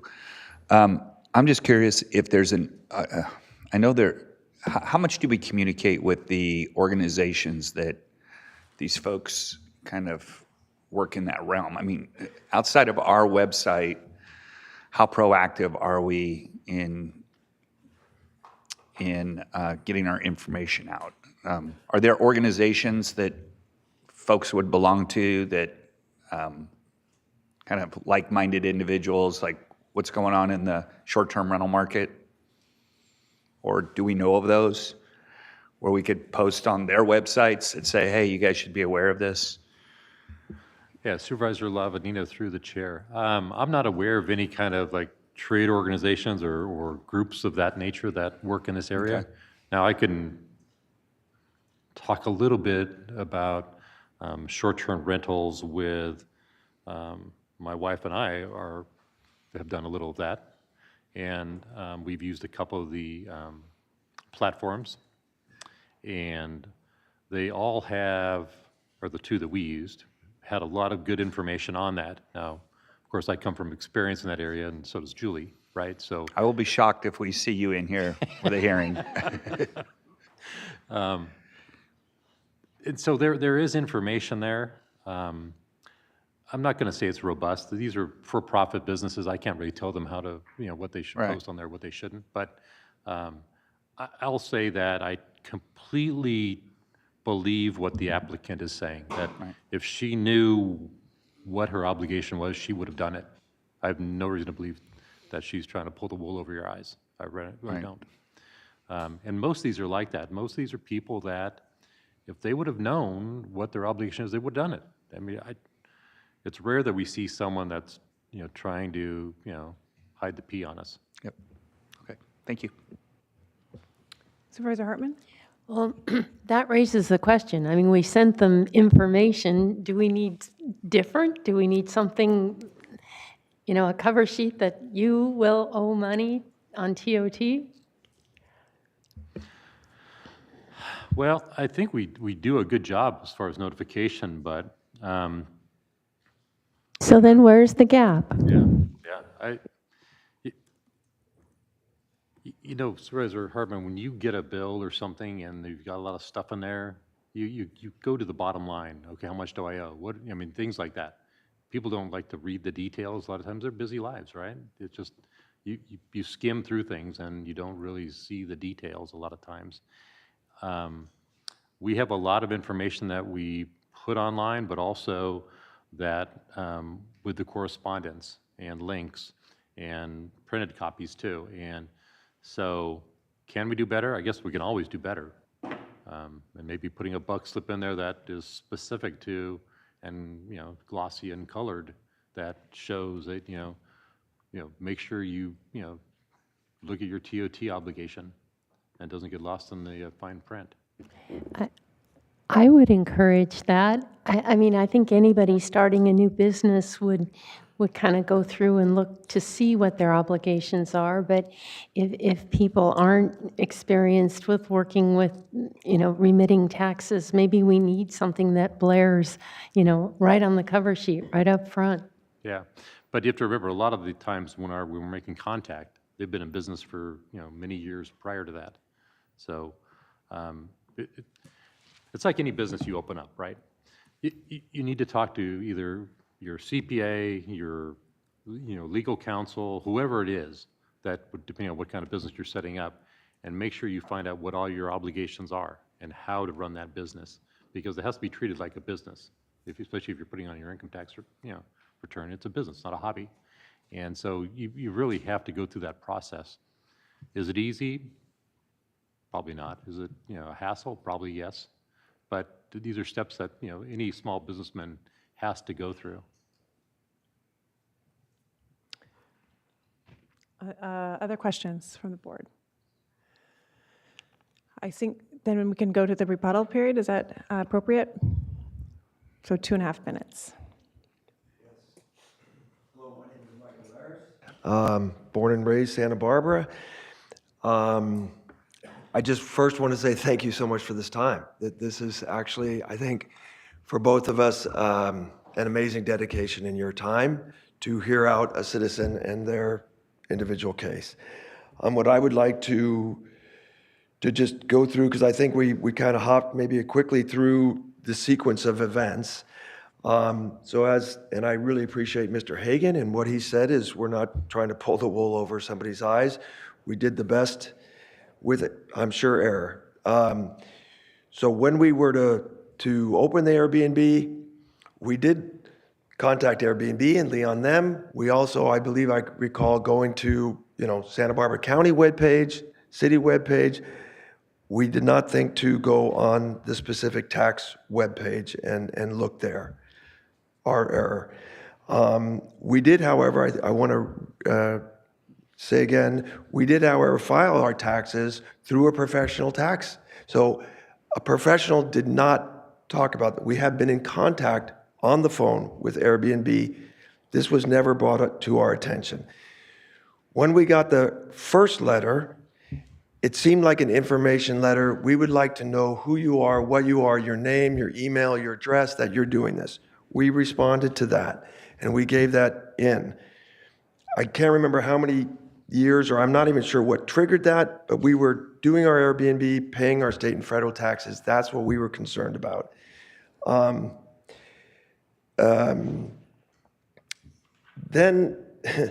the audit came.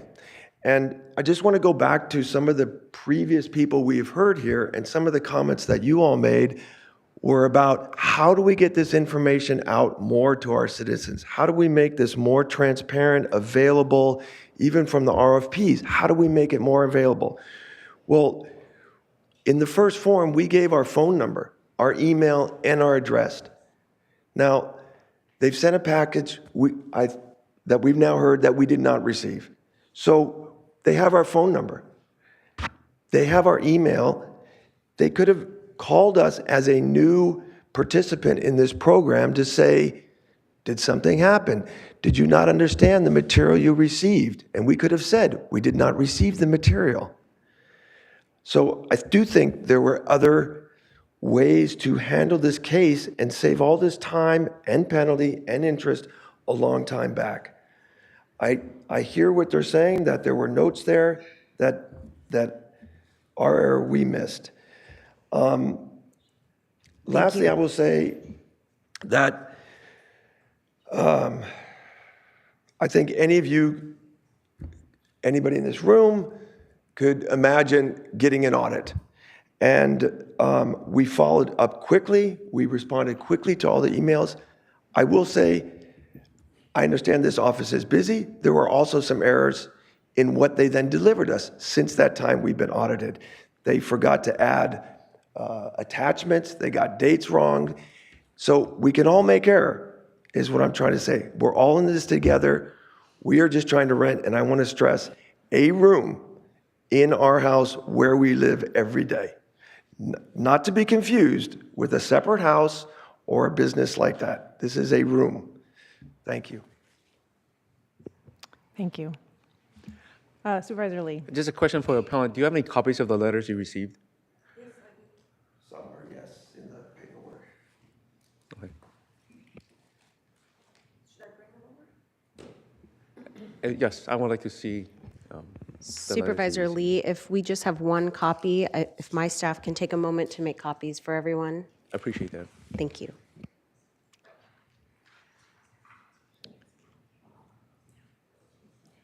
Yeah, do you want to take a 5-minute break while we get the copies of the letter?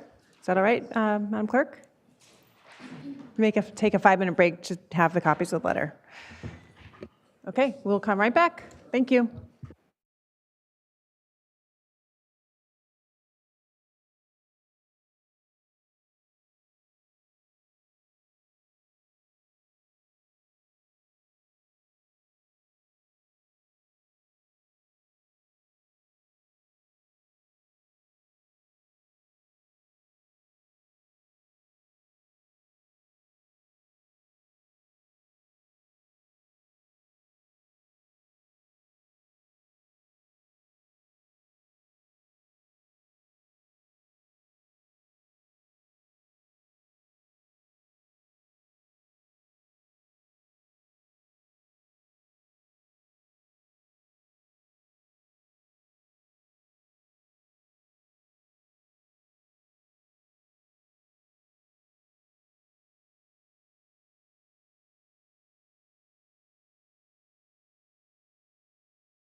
Okay, and we're back to this item. Now we've had a chance to review the letters. Thank you. Any comments from the board or questions? Deliberation? Yeah, just a comment for me. I do see the punch that they're sincere and really did not know and they want to do what's right. And our Harry Hagan and his staff is also doing the right thing.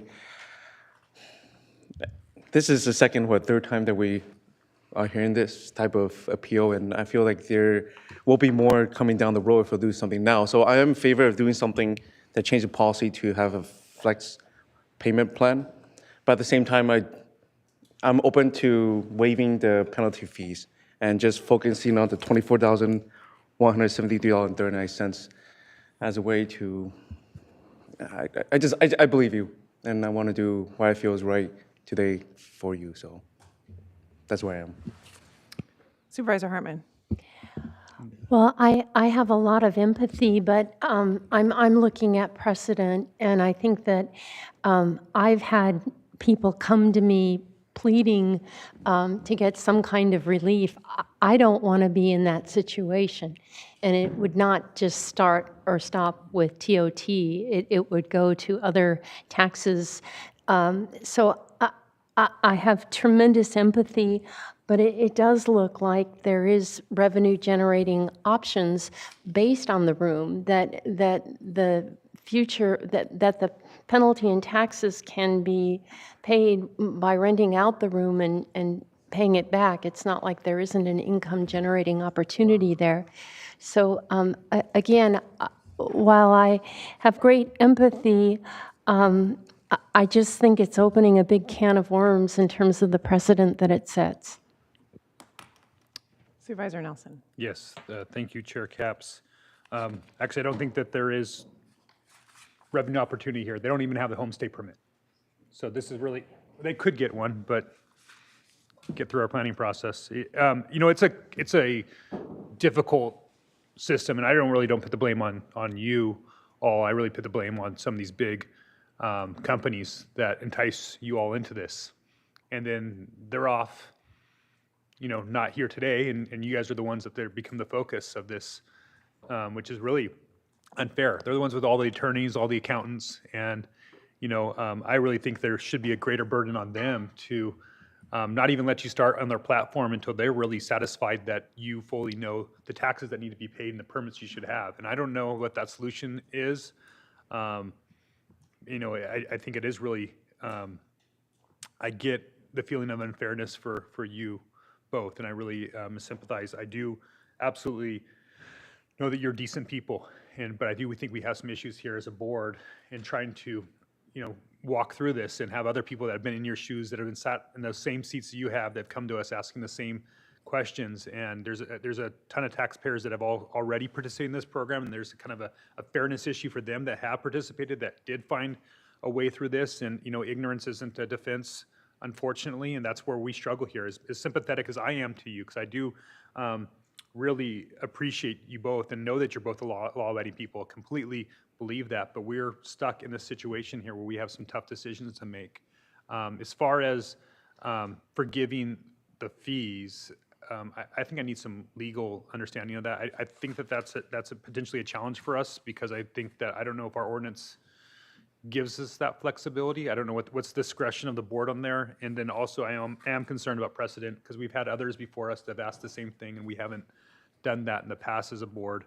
I do understand where Supervisor Lee is coming from, but I also am concerned about our legal ability to do so, on top of the precedent that we might be setting by doing that today.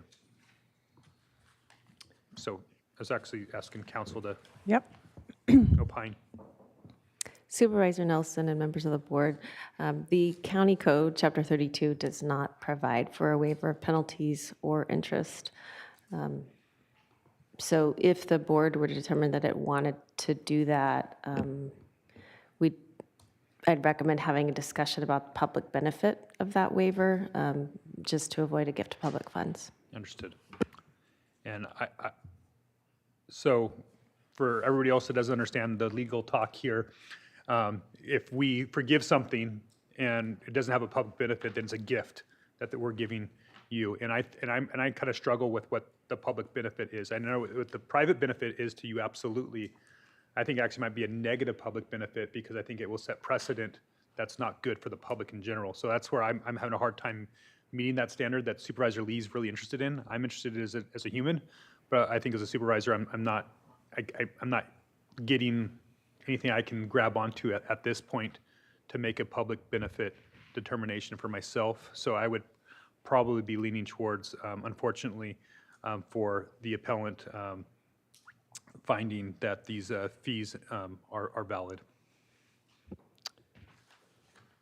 Supervisor Lavignon. Yeah, I got to agree with Supervisor Nelson and Supervisor Hartman. I understand where Supervisor Lee's going. All of these cases really tug at our, the thread of just being human beings. I just got a letter from the IRS that said I had done something wrong, and I have a CPA doing my taxes, and so sometimes things happen. We also charge our tax collector with trying to do the most difficult thing there is, and we're trying to maximize also at the same time, we're trying to make sure that there's nobody falling through the loopholes of STRs. So it's a industry fraught with problems. It's people trying to run a business out of their own homes. It's difficult.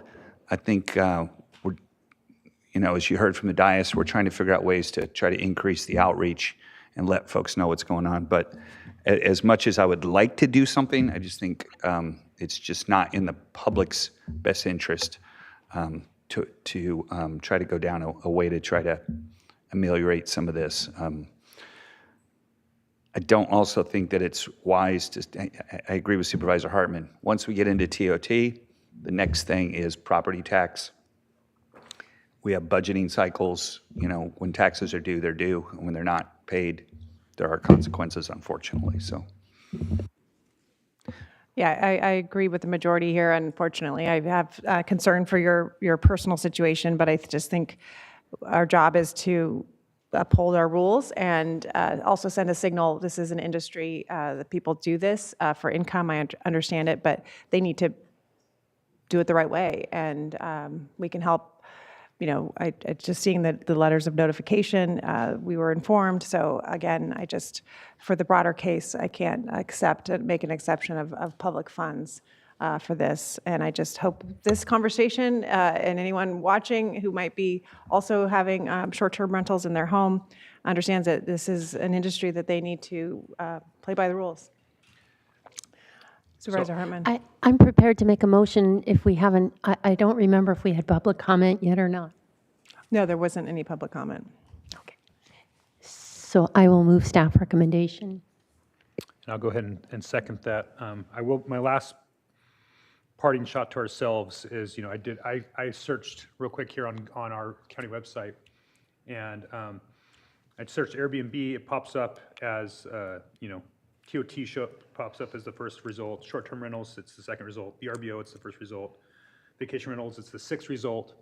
But I think one of the big problems that we have in communicating from the county is we say TOT. And all of us understand in this room what TOT is. Normal people don't understand what TOT is. And even when I have conversations with the public, I have to go, hotel tax. And then if you don't have a hotel, you're sitting there going, well, I don't have a hotel. So it's really a language issue that we need to do a better job communicating. And so I hope that we find other ways to do that in the future on our website so that we can make sure people don't, find themselves in the circumstance that the appellants do today. So I will second the motion, and I'm ready to vote. Okay, would you like a roll, Supervisor Lee? Just a discussion point. Would you be open to amending your motion to include directing Harry Hagan's office to look at options in the future meeting for us to possibly create a payment plan? Just be open-minded about possibility of such.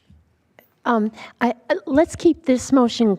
I think that's a big direction under this motion. So I'd like to keep this motion the way it is. I think that's another issue and has lots of. We could give direction outside the motion if we want to. Right, meaning, just to check, Supervisor Lee could make that motion after we vote on the existing one, is that correct? I would, if I can speak to the comment and and deliberation here, I would welcome an item come back on it if Supervisor Lee wants to bring it, because I think we need to let the other departments kind of bring what that costs to us before we go too far afield on it, because I do think, as Supervisor Hartman is suggesting, there's going to be some cascading impacts of staff time. So maybe a smaller item that we come back, briefly discuss whether we do direction or not. After this would probably be more appropriate. I agree. And I just want to say, I agree with your points, and I'm going to agree with the board because I want to do what's right, but we have to follow the policies. And as a business owner, I do understand the challenges that you face, so. Okay, well, it sounds like, so we have a motion on the floor and a second, and it sounds as though we can just do, we don't need a roll call vote. All those in favor, please say aye. Aye. Motion carries. Supervisors, if I might add that we have been talking about this since the last appeal in my office. Kelsey has been working with Brittany and our team. They've contacted Visit Santa Barbara to see what more outreach they can do. As you know, last time Kelsey sent out a news release reminding everyone. We'll continue to do our best to communicate the issues that you've brought up today. Yes. And it might be, I mean, I'm sure our materials are comprehensive, but I wonder if she might just look at it from a layman's view and say, is this package, do the relevant things come up to the front, or is it sort of buried in the back? And I just would, somebody with a communications background might be helpful to look at our more business-oriented forms to see if how a layperson would see them. I think if the treasurer tax collector wants our help and Kelsey's help to review their materials, we'll certainly be happy to do it. Okay. All right, we will move on to the next departmental item. Thank you. Chair Capps and members of the board, departmental item number 3 is from the Public Works Department. It is a hearing to consider recommendations regarding solid waste tipping fees, maximum franchise collection rates, and new Cuyama parcel fees for fiscal year 2025 through 2026.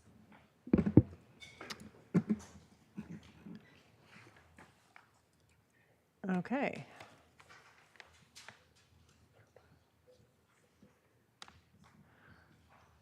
When you're ready.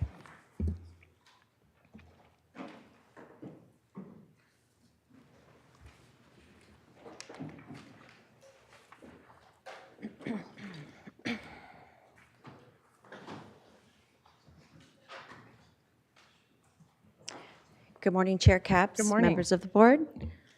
Department of Public Works Resource Recovering Waste Management Division is pleased to present the proposed solid waste fees for fiscal year 2025 through 2026.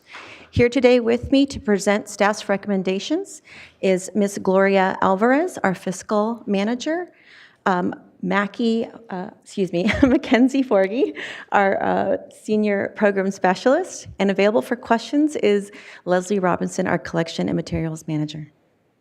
With that, I'll hand it over to Ms. Alvarez.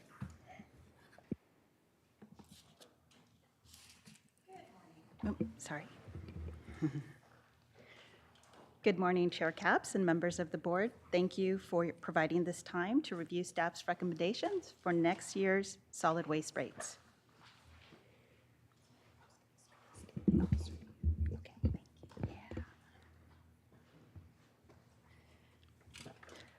The rates package that we have submitted for your review includes our proposed facility tipping fees charged at the scale houses and at the UCSB Household Hazardous Waste Collection Center, the Cuyama Valley parcel fees assessed on the tax roll, and the maximum franchised hauler collection rates for the unincorporated zones.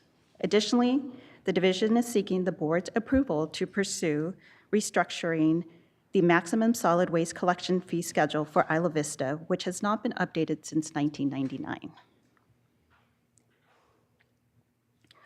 Our facility tipping fees are the rates charged to customers using the South Coast Recycling and Transfer Station, the Santa Ynez Valley Recycling Transfer Station, the Tahigas Landfill, the Resource Center, and the Community Hazardous Waste Collection Center at UCSB. The fees cover the cost to process municipal solid waste, recyclables, organics, and hazardous waste at these facilities. The facility tipping fees are evaluated annually and are increased to the extent needed to cover the cost of service and meet our debt obligations. The proposed franchise solid waste and recyclables tipping fees will increase approximately 4% from $189 to $196.5 per ton at our facilities. The mechanism to set these franchise tip fees is established in the material delivery agreements between the county and the participating jurisdictions. The Cuyama Valley parcel fees support the new Cuyama and Ventacopa transfer stations and are included as an assessment on the annual property taxes. Staff recommends no changes at this time. Staff recommends no change to the current fee of $77 per single-family dwelling. However, the county will engage external consultants for a fee study in the upcoming year. I will now turn it over to Ms. Forgy. Hello, Chair Capps and board members. I will now cover the proposed maximum franchise hauler collection rates for the new fiscal year. These are the rates charged to residential and commercial customers in the unincorporated areas by our franchised waste service provider, Marburg Industries. As a reminder, the collection rates proposed simply outline the maximum rates that the franchise hauler can charge for trash, recycling, and organics collection service. The maximum franchise hauler collection rates are comprised of 3 components. The first is the collection component, which covers the cost for the hauler to pick up waste, recyclables, or organics from customers. Given the differing nature of collection routes in each of our 5 zones, this component is the most variable. Per our franchise agreements, this portion of the rate is subject to an annual CPI adjustment, specifically the annual average CPI increase of the previous calendar year. The annual average CPI increase for 2024 was 3.3%, so that increase was applied to this portion of the rate. The second component of the franchise collection rates is the tipping fee. After the hauler collects waste, recyclables, or organics from customers, they bring the material to a disposal or processing facility. This portion of the rate incorporates the current tipping fee costs at the relevant waste facilities utilized.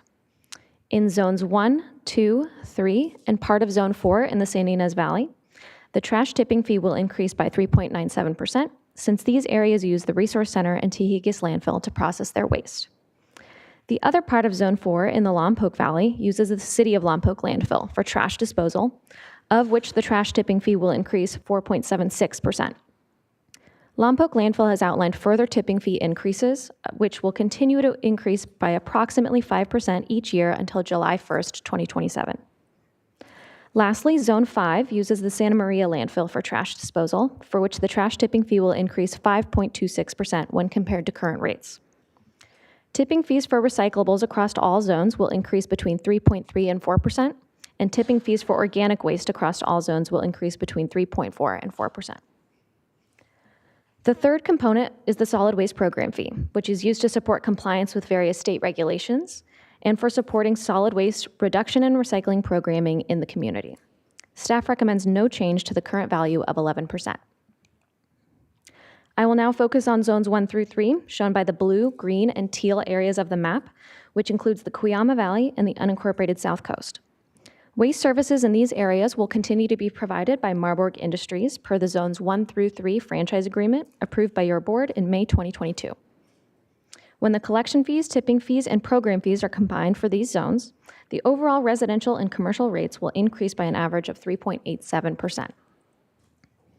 Specific increases for individual customers will depend on the specific service level they subscribe to and the region they are located within. This table shows the current costs versus the proposed new rates for 3 common service levels: 96-gallon residential cart services, 2-yard commercial trash bin, and a 2-yard commercial recycling bin. I will now focus on zones 4 and 5, depicted by the purple and pink areas of the map. These zones include the unincorporated San Ynez Valley, Lompoc Valley, and Santa Maria Valley, and waste services will continue to be provided by Marburg Industries per the Zones 4 and 5 franchise agreement approved by your board in July 2023. When the collection fees, tipping fees, and program fees are combined for these zones, the overall residential and commercial rates will increase by an average of 3.21%. Again, specific increases for individual customers will depend on their service level and region. This table shows the current costs versus the proposed new rates for the same 3 common service levels. You may note that there is a 0% increase in the commercial recycling rate for a 2-yard bin in Zone 4 Lompoc. The county negotiated with Marburg to freeze the price of this line of service in the upcoming fiscal year 2025-26 to ensure that all diversion services are less expensive than the requisite trash service. Now, in fiscal year 2025-26, all diversion services across all 5 zones are cheaper than the requisite trash service. In addition to the standard rate adjustment process resulting in the new proposed customer rates for the upcoming fiscal year, there are a handful of additional miscellaneous rate adjustments proposed by staff. Once every year, the franchise agreements allow for the county to contemplate changes beyond the standard rate adjustment process, such as these, which are presented as adjustments that will either result in a rate decrease for customers or one that will result in a rate increase. First, I will discuss the rate decreases. Manure prices in previous years have been the same as trash prices due to the relative heaviness of manure loads, need for further sorting before taking to the processing facility, and the rural nature of manure routes. However, to better incentivize organics diversion over trash disposal, manure prices will be frozen at current costs for the upcoming fiscal year and then adjusted in following years, leading to lower manure rates compared to requisite trash rates for the remainder of the franchise term. The second rate decrease results from reducing rates for a 1.5-yard and a 2-yard recycle bin in Zone 4 Lompoc. As mentioned during the last slide, this was the last instance of diversion costs being higher than requisite trash costs and ensures diversion services are more affordable than trash in all 5 collection zones. The third rate decrease results from eliminating food waste-only commercial rates, which are effectively replaced with less expensive mixed organics commercial rates in Zone 4 Lompoc and Zone 5. As food waste and yard waste should be commingled in these zones for both commercial and residential customers, it did not make sense to continue offering more expensive food waste-only service rates. The only proposed rate increase beyond the standard rate adjustment process for next fiscal year's rates results from the proposed elimination of cardboard-only blue bin recycling service, which only occurs in Zones 1 and 3. Cardboard-only recycling bin service has been available in these zones since 2011 as a less expensive alternative to mixed recycling service. This was feasible at the time as the cardboard commodity values were high, making it advantageous for Marburg to collect and consolidate cardboard separately from other recyclables. However, in July 2021, the county's resource center came online along with the material delivery agreements for that facility, which stipulated that all franchise material must be processed there, effectively prohibiting cardboard-only consolidation, and by extension made cardboard-only collection from customers obsolete. The last time a new customer signed up for cardboard-only recycling bin service was in 2019, and there are 17 total customers who still subscribe to this service. These 17 customers have been grandfathered in each year with these cheaper rates since July 2021.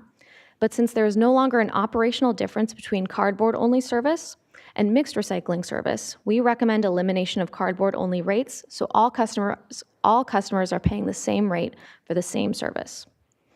If elimination of cardboard-only recycling bin rates is approved by your board today as part of this package, there would be no change to customers' on-site containers or service schedule. The cardboard-only bins would simply be used as mixed recycling bins and be charged the higher rate for mixed recycling service starting July 1st. The increase from switching from cardboard-only service to mixed recycling service would be large, an average increase of 151%. It is important to note that only 5 of the 17 cardboard customers are currently subscribed to mixed recycling service in addition to their cardboard-only service, suggesting that the 12 remaining customers already use that cardboard bin for all their recyclables and should have always been charged the higher mixed recycling rate, or that they have been diverting all other recyclables to the trash, which is prohibited by county ordinance. Notices were sent out to these 17 customers on May 13th, as well as site visits and phone calls to all customers who had storefronts, to ensure they were aware this was proposed, the impact to their monthly bill, and that it would be up for consideration at this board meeting today. Aside from adopting the resolution and fee schedule for maximum franchise solid waste collection services, including those miscellaneous rate adjustments I just discussed, we are also seeking the board's approval to pursue restructuring collection rates for Isla Vista. The collection rate structure has not been altered since July 1st, 1999, and does not reflect the unique challenges or align with current service needs. Isla Vista's high-density, student-based population leads to high turnover of residents and their belongings, in addition to operational difficulties from limited parking, curb access, and lack of sidewalks. Our primary goals are to outline a rate structure that has more options and is better tailored to the specific needs of the community. Specifically, we aim to establish new cart rates for multiple unit dwellings, as previously only can or dumpsters option have been available to these customers. Clarify which rates pertain to single unit or multiple unit residences, as these are the defined customer types for Isla Vista as outlined in County Code. Clarify and define whether backyard service is built into specific rates or not. And clarify eligibility for special Isla Vista services such as free weekly bulk item pickups. Should your board give approval today, staff will negotiate updated competitive rates with the franchise hauler, Marburg Industries, and return with a franchise agreement amendment for your consideration if consensus is reached.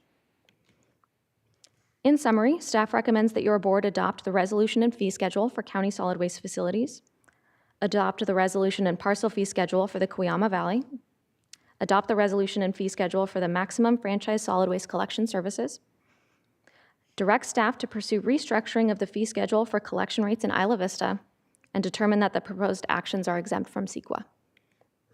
That concludes our presentation. We are happy to answer any questions you may have.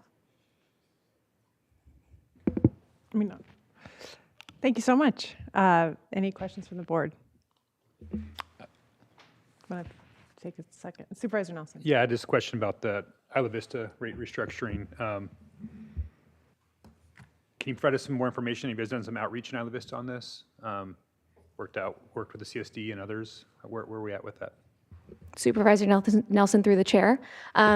The effort to restructure rate structure was largely brought on by our conversations with the IVCSD, the Isla Vista Community Services District.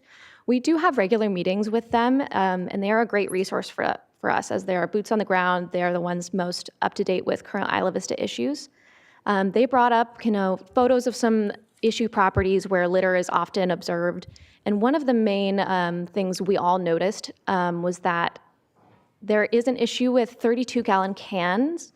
They're the smallest service option a commercial customer can subscribe to. They don't have wheels and their lids are detachable, so this leads to issues when the lids get lost, litter is easily blown about, and it's an issue almost of real estate. For the same amount of space to store, let's say 8 32-gallon cans, it would be much more efficient to store, let's say, 6 95-gallon carts in that space, more waste service volume for the same real estate. So this caused us to take a look at the rate sheet. What does that exactly say? How can we maybe encourage customers to subscribe to carts instead? And we found that it wasn't really even an option for multifamily customers on that rate sheet because the structure is so old. It's from 1999, and perhaps carts weren't even available back then. So this effort was really brought on by our discussions with IVCSD, as well as other things on the rate sheet we thought could use assistance, more clarity on the rate sheet, more options, as well as aligning customer types to what is outlined in County Code. So make sure I understand. So there's some subzones within Zone 3, and Isla Vista is one of them, and you guys would tinker in those numbers accordingly. Supervisor Nelson through the chair, yes, only Isla Vista we are seeking to restructure. The other areas in Zone 3, such as Mission Canyon or the Cuyama Valley, which is also in Zone 3, we are not seeking to restructure any of those solid waste rates. It's just for the Isla Vista costs for customers within Isla Vista. Well, it makes a lot of sense to me, but I would absolutely defer to the supervisor representing Isla Vista on that. But it makes, what you guys are proposing makes a whole heck of a lot of sense. So thank you. No, I appreciate that, Supervisor Nelson. And just to clarify a little bit more on Isla Vista, my office and we met with Marburg probably about a year or so ago now, and they were going to switch out the issue, as you can imagine, is that, a 2-bedroom house has, 8 people in it. And so the trash can isn't big enough for 8 individuals' trash consumption. So they were going to switch out all of the lids to the bigger ones. Does this mean that our rates didn't reflect their ability to do that? Am I connecting the dots here correctly? Yes, Chair Capps, that's exactly right. We looked back at the rate sheet and we went, interesting. This rate sheet really only has the options available for multifamily properties, the option to subscribe to either dumpsters or those 32-gallon cans. So hence why we want to be able to restructure those rates to be able to then say, yes, let's change these 8 32-gallon cans for 6 95-gallon cans instead, or carts, excuse me, instead. Okay, so thank you for explaining that way, and I know Eleanor's been on this as well, but, and again, and this is coming from Isla Vista Community Service District, which has a Isla Vista Beautiful campaign focused on trash, so thank you for that. Other questions or comments? If not, I'll go to public comment. Chair Capps and members of the board, we have no requests to speak from the public on this item. Okay, I guess I just did actually have one more question more generally beyond Isla Vista, just how this rate increases will help us prioritize diversion. If you could speak to that. Chair Capps, so officially now, since we did negotiate with Marburg to make sure the only last instance of recycling service being more expensive than trash was that 1.5 yard and 2 yard recycle bin in Zone 4 Lompoc. So that is no longer more expensive than trash, it will be cheaper than trash. So now, henceforth, we can say for the remainder of the franchise terms for these franchise agreements, all trash costs are more expensive than the requisite diversion costs. So a recycling bin, a yard waste bin, mixed recycling service, that is all cheaper than the requisite trash costs. So it's all in an effort to incentivize diversion services over trash service. Great, good to hear. Okay, well with that, not seeing any other comments, Supervisor Nelson. Well, no, is there no public comment? No public Okay, so I'll comment. go ahead and make I'll make a motion to adopt staff recommendation with the direction, I guess, because I think I heard concurrence from Supervisor Capps on working on the Isla Vista restructuring as part of the motion. Yeah, so staff recommendation A through E, along with the direction on engaging on restructuring the Isla Vista rates. Okay. I think it was part of the, Oh, is I think it was included, so it Okay. just would be D. D. Let's see. No, I have A through E, is that correct? A through E, Yes. and that includes D, which is directing staff to Yeah, to work on restructuring the Isla Vista rates. and I'll second that. All those in favor, please say aye. Aye. Aye. Motion carries. Thank you so much. Moving right along to item number 4, Foothill Community Wildlife Protection Plan. Chair Capps and members of the board, departmental item number 4 is from the Fire Department. It is a hearing to consider recommendations regarding the adoption of the Santa Barbara Foothill Community Wildfire Protection Plan and receive and file the Santa Barbara Foothill Community Transportation Study.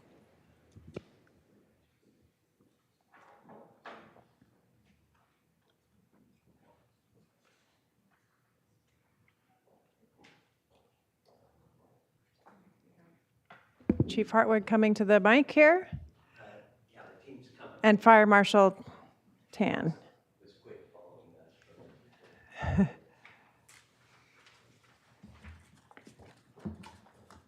And a time check, Madam Clerk.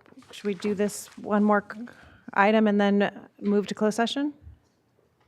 Chair Capps and members of the board, we could see where we are once this item concludes. Perhaps we can take departmental item number 5 as well. Okay, we'll see how we go.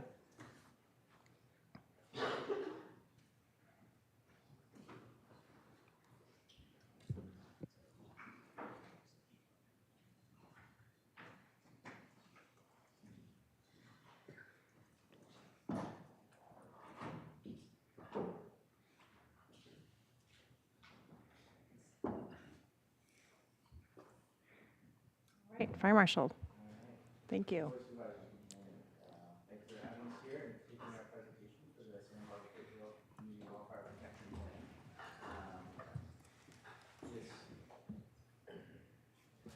Oh, okay.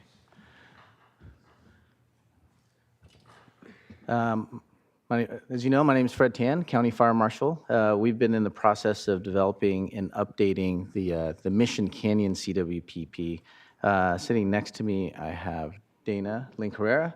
She works for DUDEC, and she's been integral in part of this process in developing the CWPP. Not listed as one of her speakers is one of my captains, Dustin McKibben, a pre-fire engineer. He also took part of on the development team. we'll go through the slides, and Dana will probably take most of the meat of the development of the project, but we'll also take some questions and leave some time for questions as they come up. So, all right. Table of contents.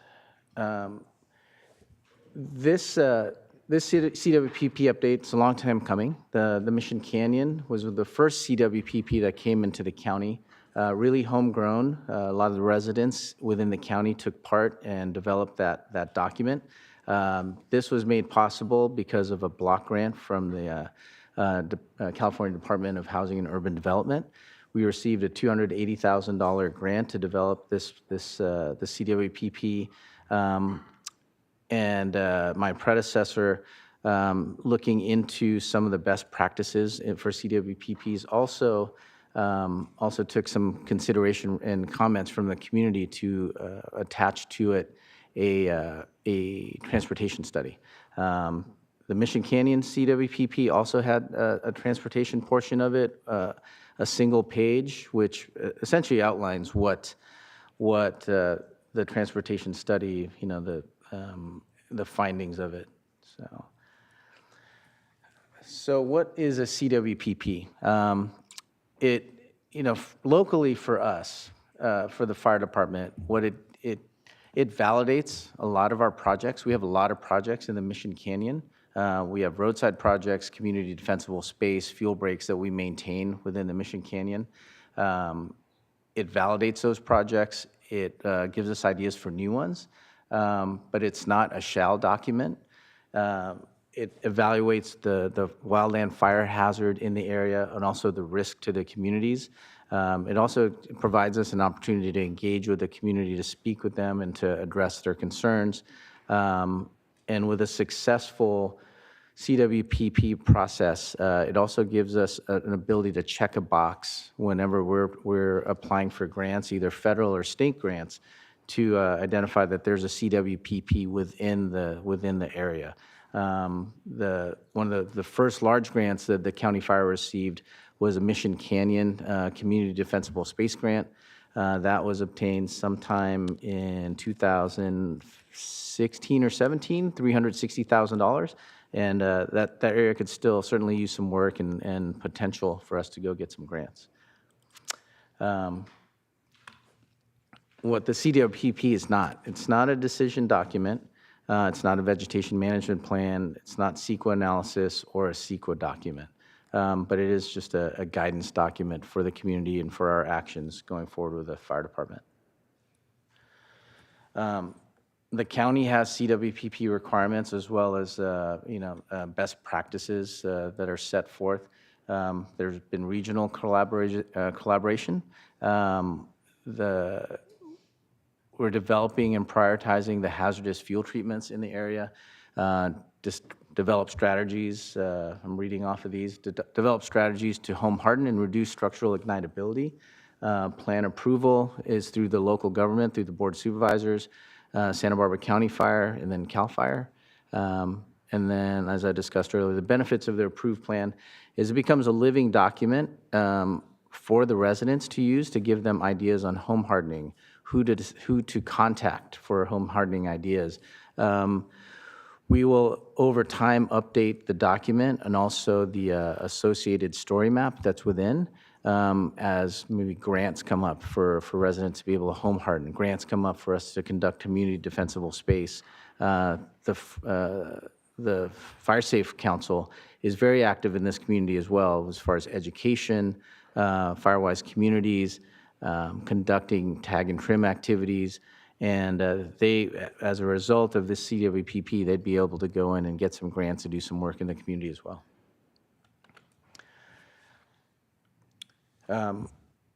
As far as a benefit to the community, it's an education piece. I think most of the foothills, most of the residents of the foothills of the Santa Barbara County are have a very high IQ as far as wildland fires and what to do, what not to do. We still get several questions, but this helps the community, it helps the fire department identify risk factors to homes and also the hazards. We are able to, after 12 years, use better fire modeling to validate the things that we're doing out in the field. And also as an updated document, again, we have access to grants.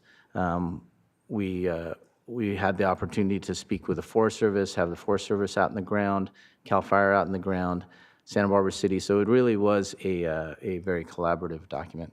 And it helps to give us best management practices or ideas for best management practices so that we can alleviate some of the hazards and risks that are out in the community. This grant application process started in 2021. There was some outreach from the fire department to discuss with the community what their desires were for the CWPP, what their thoughts, if they thought there was a value to updating the document. It took us a little bit of time to get through some of the initial paperwork for the grant and come to the board for approval because it was a fairly large amount of money. But we were able to, in November of 2023, to really begin the development of the process. We created the development team and reached out to several members of the community, stakeholders, to county planning, Sheriff's Department, CAL FIRE, members from the Botanical Garden, just to make sure that we could get a really good group of people making comments to the on the CWPP. Almost 2 years of work and coming to fruition today.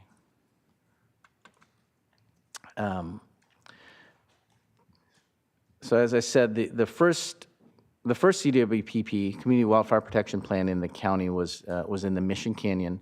This plan was intended to expand the Mission Canyon CWPP out to the west so that it would now touch essentially shoulder to shoulder with the Eastern Goleta Valley CWPP.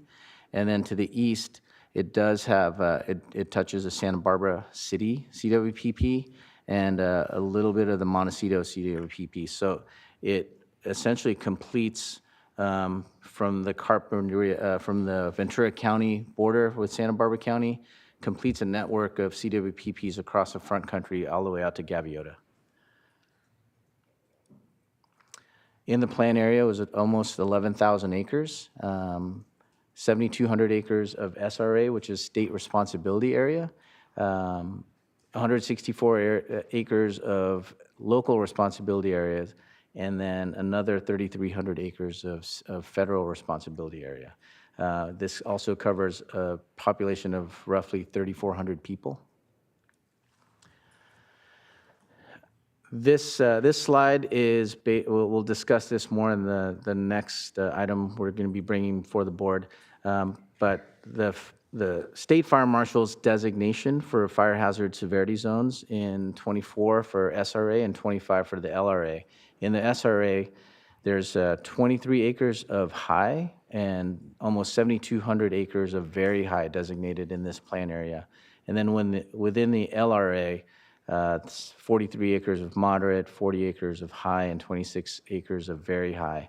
That probably is not going to change very much within the with the next item we're bringing up, but there's definitely some significant areas of wildland fire hazard. These are the items that we're looking to address within the plan itself. We're looking at the hazard side of it with the vegetation, the shrub, and the chaparral, and also the risk side of it, where ornamental vegetation might provide a risk or present a risk to some of the homes that are in the plan area. And one of the reasons that the CWPP, this specifically was very important to the community and for the fire department to engage in is because of the fire history that's within it. 13 wildfires within the plan area.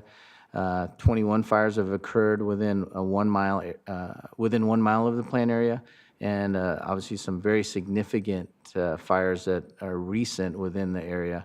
2019 Cave, the 2017 Thomas Fire, the 2008 T Fire, and 2009 Hazita Fire. and quite a few more that if we wanted to keep listing those out. And then, all right, with that, I'm going to hand it over to Ms. Frere. Thank you. So I'm going to talk a bit about the analysis that DUDEC conducted in conjunction with the fire department. One of the pieces of the CWPP is looking at hazard and risk in the area. This helps us to prioritize areas for wildfire mitigation. The difference between hazard and risk, we're trying to demonstrate here in the image. Essentially, the hazard is the wildland vegetation that is abutting your communities, and then the risk is within the communities themselves. The mitigation projects that we look to identify from that come from this modeling are within the categories of vegetation management and fuels reduction, defensible space, structural hardening, evacuation and access, and education and outreach.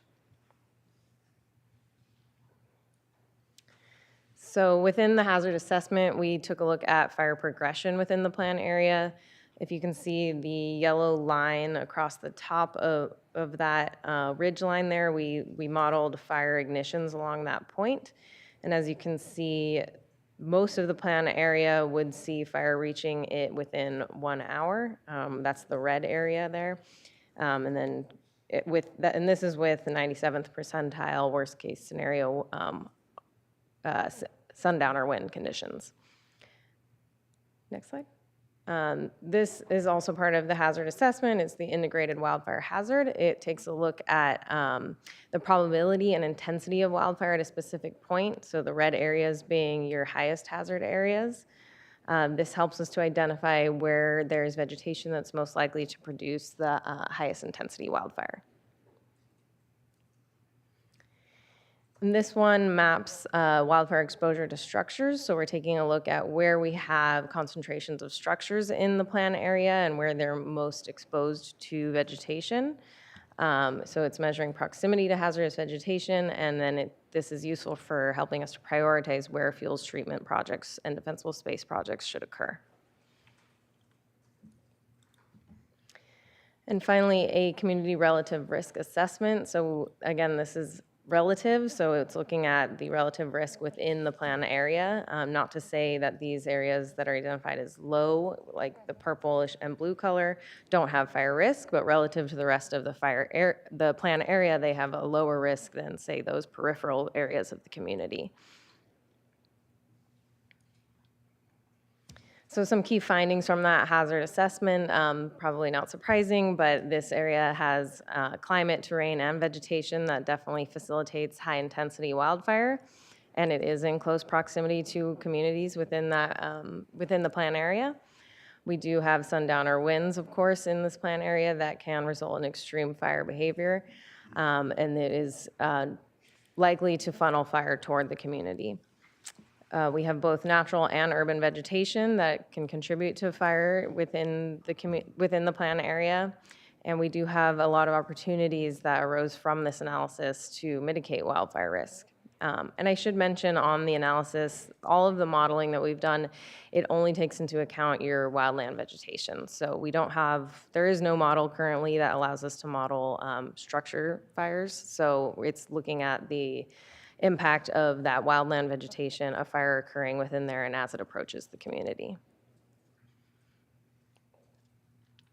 As mentioned, there was a transportation study included as a part of this project. We worked with a subconsultant, Fair & Peers, to conduct the transportation study. It helped to identify areas with limited access and egress within the plan area. Helps us to identify recommendations for improving emergency access as well as evacuations out of the plan area. And we also took into account feedback from the community and recommendations that they provided as far as what they see as the biggest issues in the area. The transportation study estimated the number of vehicles per building that would need to evacuate. It assigns vehicles to evacuation routes within the plan area to evacuate out of the plan area. And then we compared demand and roadway capacity for each of those routes. So the results of that analysis showed that we have some specific intersections that had the greatest delays. Those are Mission Canyon Road and Foothill Road intersections, as you can see on the map here. We also took into account the weekend versus weekday evacuation times. Weekends certainly had greater demand. That's with visitors in the plan area, folks attending events, maybe at the Botanic Gardens or visiting your recreational areas within the plan area. And then important to note that the location of ignition could impact the evacuation demand and evacuation times. So throughout this project, we engaged a development team. The list here on the screen includes all of the various members that were engaged. So we had, of course, the County Fire Department. We had the County Fire Safe Council, City of Santa Barbara Fire Department, Montecito Fire Protection District, Los Padres National Forest, Santa Barbara Botanic Gardens, CAL FIRE. We had community representatives from Mission Canyon, San Roque, Northridge, and La Colina Firewise community. And then we had our consultant team present at all the development team meetings as well. And then agency involvement, we had agency review and input from OEM, U.S. Forest Service, and CAL FIRE, in addition to the fire agencies listed on the prior screen. And community input that was received during this process. It's a required component of a CWPP. So we initiated the project with a field meeting where folks from the Fire Safe Council and County Fire Department attended this field meeting with the consultant team and provided input on areas of concern. We had monthly development team meetings. We distributed a public survey to the community. We developed a public-facing website in the form of a story map. This was built upon throughout the project. This included updates about our analysis that was conducted and results of the analysis, as well as opportunities to engage. We conducted tabling at various public events, and then we held 3 public workshops for this project, 2 in person in May and 1 virtual in May 2024, and 1 virtual in February 2025. And then we also invited the public to review the draft CWPP, and we took comments and incorporated those that were deemed necessary to incorporate into the document. So some key issues identified by the community that we took into consideration were ignition potential, some key ignition potential along roads and gathering areas and parking areas, fuels and vegetation on private property, post-fire erosion and debris flow risks, so concerns regarding evacuation in a post-fire environment. And then, of course, evacuation and a lack of evacuation routes and difficulty for emergency response to reach community residents. Fuel breaks within the plan area and the importance of developing these and maintaining these. Defensible space and home hardening. There was a desire for more education and more information on as far as who to use for these types of projects on private property. As well as funding for these types of projects. Critical infrastructure, including communication systems, signage, and roads, and populations, so special populations within the plan area, including seniors and folks with disabilities, as well as an influx of recreation and tourist communities within the plan area. So key actions that were identified by the community was most concerned or wanted to see defensible space and creation and maintenance of fuel management projects on private and public lands. Those were the top concerns identified, followed by roadside clearance. And here you can see we had a group discussion activities where folks discussed the greatest opportunities, and they saw community actions identified as the greatest opportunities. So those are like community scale projects like defensible space projects, chipper programs, structural hardening programs where a community can pursue grants on a larger scale. And the action plan that was developed following all of the analysis as well as community input, it was divided into these 8 categories that you see on the screen. So wildfire hazard, evacuation and access, community participation and education, wildfire ignition, jurisdiction and land ownership, structure exposure, financial barriers, and environment. So by dividing the action plan into these categories, we were able to then prioritize within each of these. So this is just a repeat of the categories. You can skip this one. Within the action plan, the vegetation management category, we identified projects on both public and private property. These require collaboration with relevant jurisdictions. We also tried to identify projects that would allow for regulatory streamlining. And we want to ensure that there's code compliance with when these projects are implemented, as well as ensuring that roadside fuels reduction is being implemented according to county code. This map shows some of the priority projects that were mapped during our project. So as you can see on the screen, there's a number of projects within the plan area, some very specific as far as roadside fuels reduction, some a little more broad as far as larger community scale vegetation reduction and outreach and education. Within the community outreach and education category, this is just a summary of some of the points that were brought up and action items identified. Some of that I'll call attention to, most important here, creating a single hub of information with wildfire preparedness information for the community. So a single place where folks can go to find out what they can do to improve their wildfire resilience. And updating a quick reference guide with cost-efficient and cost-effective home hardening and defensible space options. So what people can do, first and foremost, the biggest bang for their buck. Folks really wanted to find that out. Structural ignitability, we have action items related to structural retrofit programs, evaluations and community education, as well as seeking grant funding for structural retrofit programs. We have underfunding, continuing to partner with agencies and groups like the Fire Safe Council to pursue grant opportunities, maintaining the CAL FIRE, our position on the CAL FIRE Fire Risk Reduction Communities list so that we are eligible for grants, partnering with universities and research institutions, and seeking opportunities to bolster fire prevention staff. And then in the post-fire recovery category, developing rehabilitation guidelines for a post-fire recovery, and then also evaluating alternative access and evacuation routes.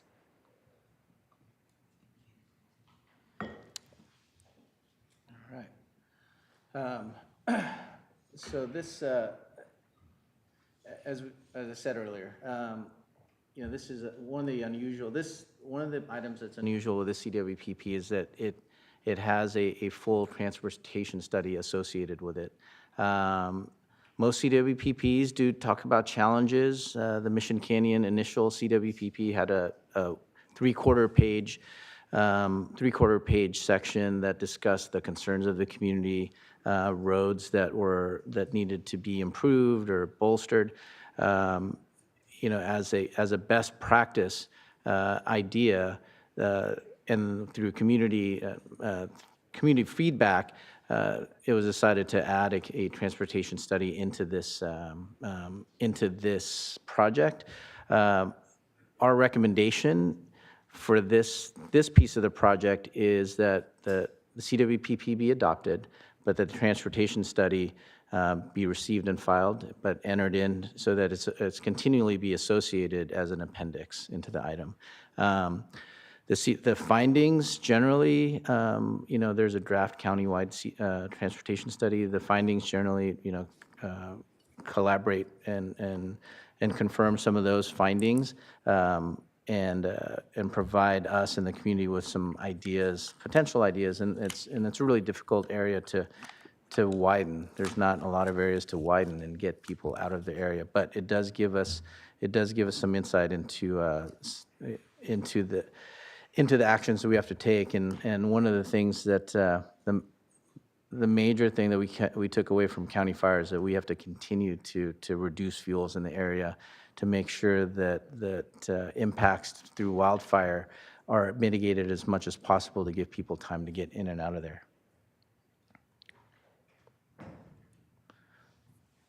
All right, now we're going to go through some recommendations. As I stated earlier, our recommendations is that the Board of Supervisors adopt the Santa Barbara Foothills CWPP and receive and file the transportation study inserted as Appendix C, and also determine that this does not have any, that adopting the Santa Barbara Foothills Community Wildfire Protection Plan and transportation study is not the approval of a project that is subject to an environmental review under the California Environmental Quality Act, under CEQA.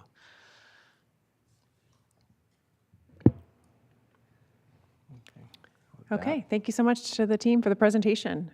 Any questions from the board? Supervisor Hartman? Well, it is a really great effort, and I think everybody who's worked on this, partnered on this, is to be commended.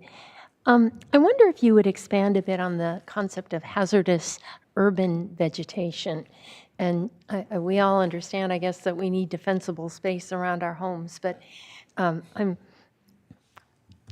at the Fire Safe Council, we're planting oak trees around and eager to have orchards that are as a mosaic of protected buffer. So how do we know what's good and what isn't, and what we should be doing, and what have you concluded here?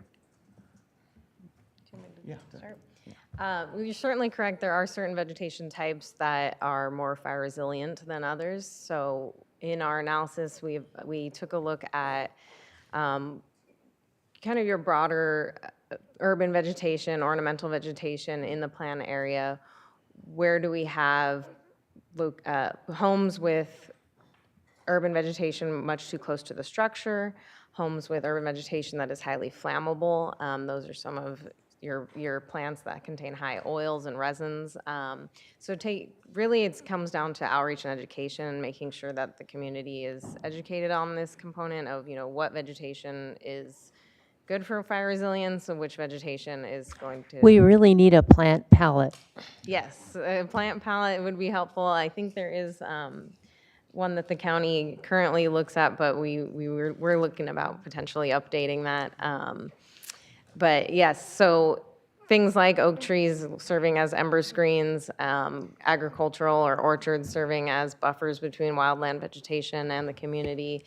We definitely took a look at all of that where we have agriculture, not a lot in this plan area, but there is some, and those do serve as buffers. So yeah, within your urban vegetation, you have good vegetation and bad, so making sure that the community is aware of that, and then the importance of zone 0, so that 0 to 5 foot area around the home.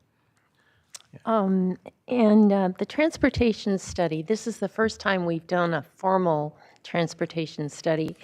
When do you think those are called for? I know Mission Canyon is a very distinctive road that up in the mountains and curvy, but are there other places where these would be called for, or have we learned enough here that we can kind of transpose what we need to know elsewhere?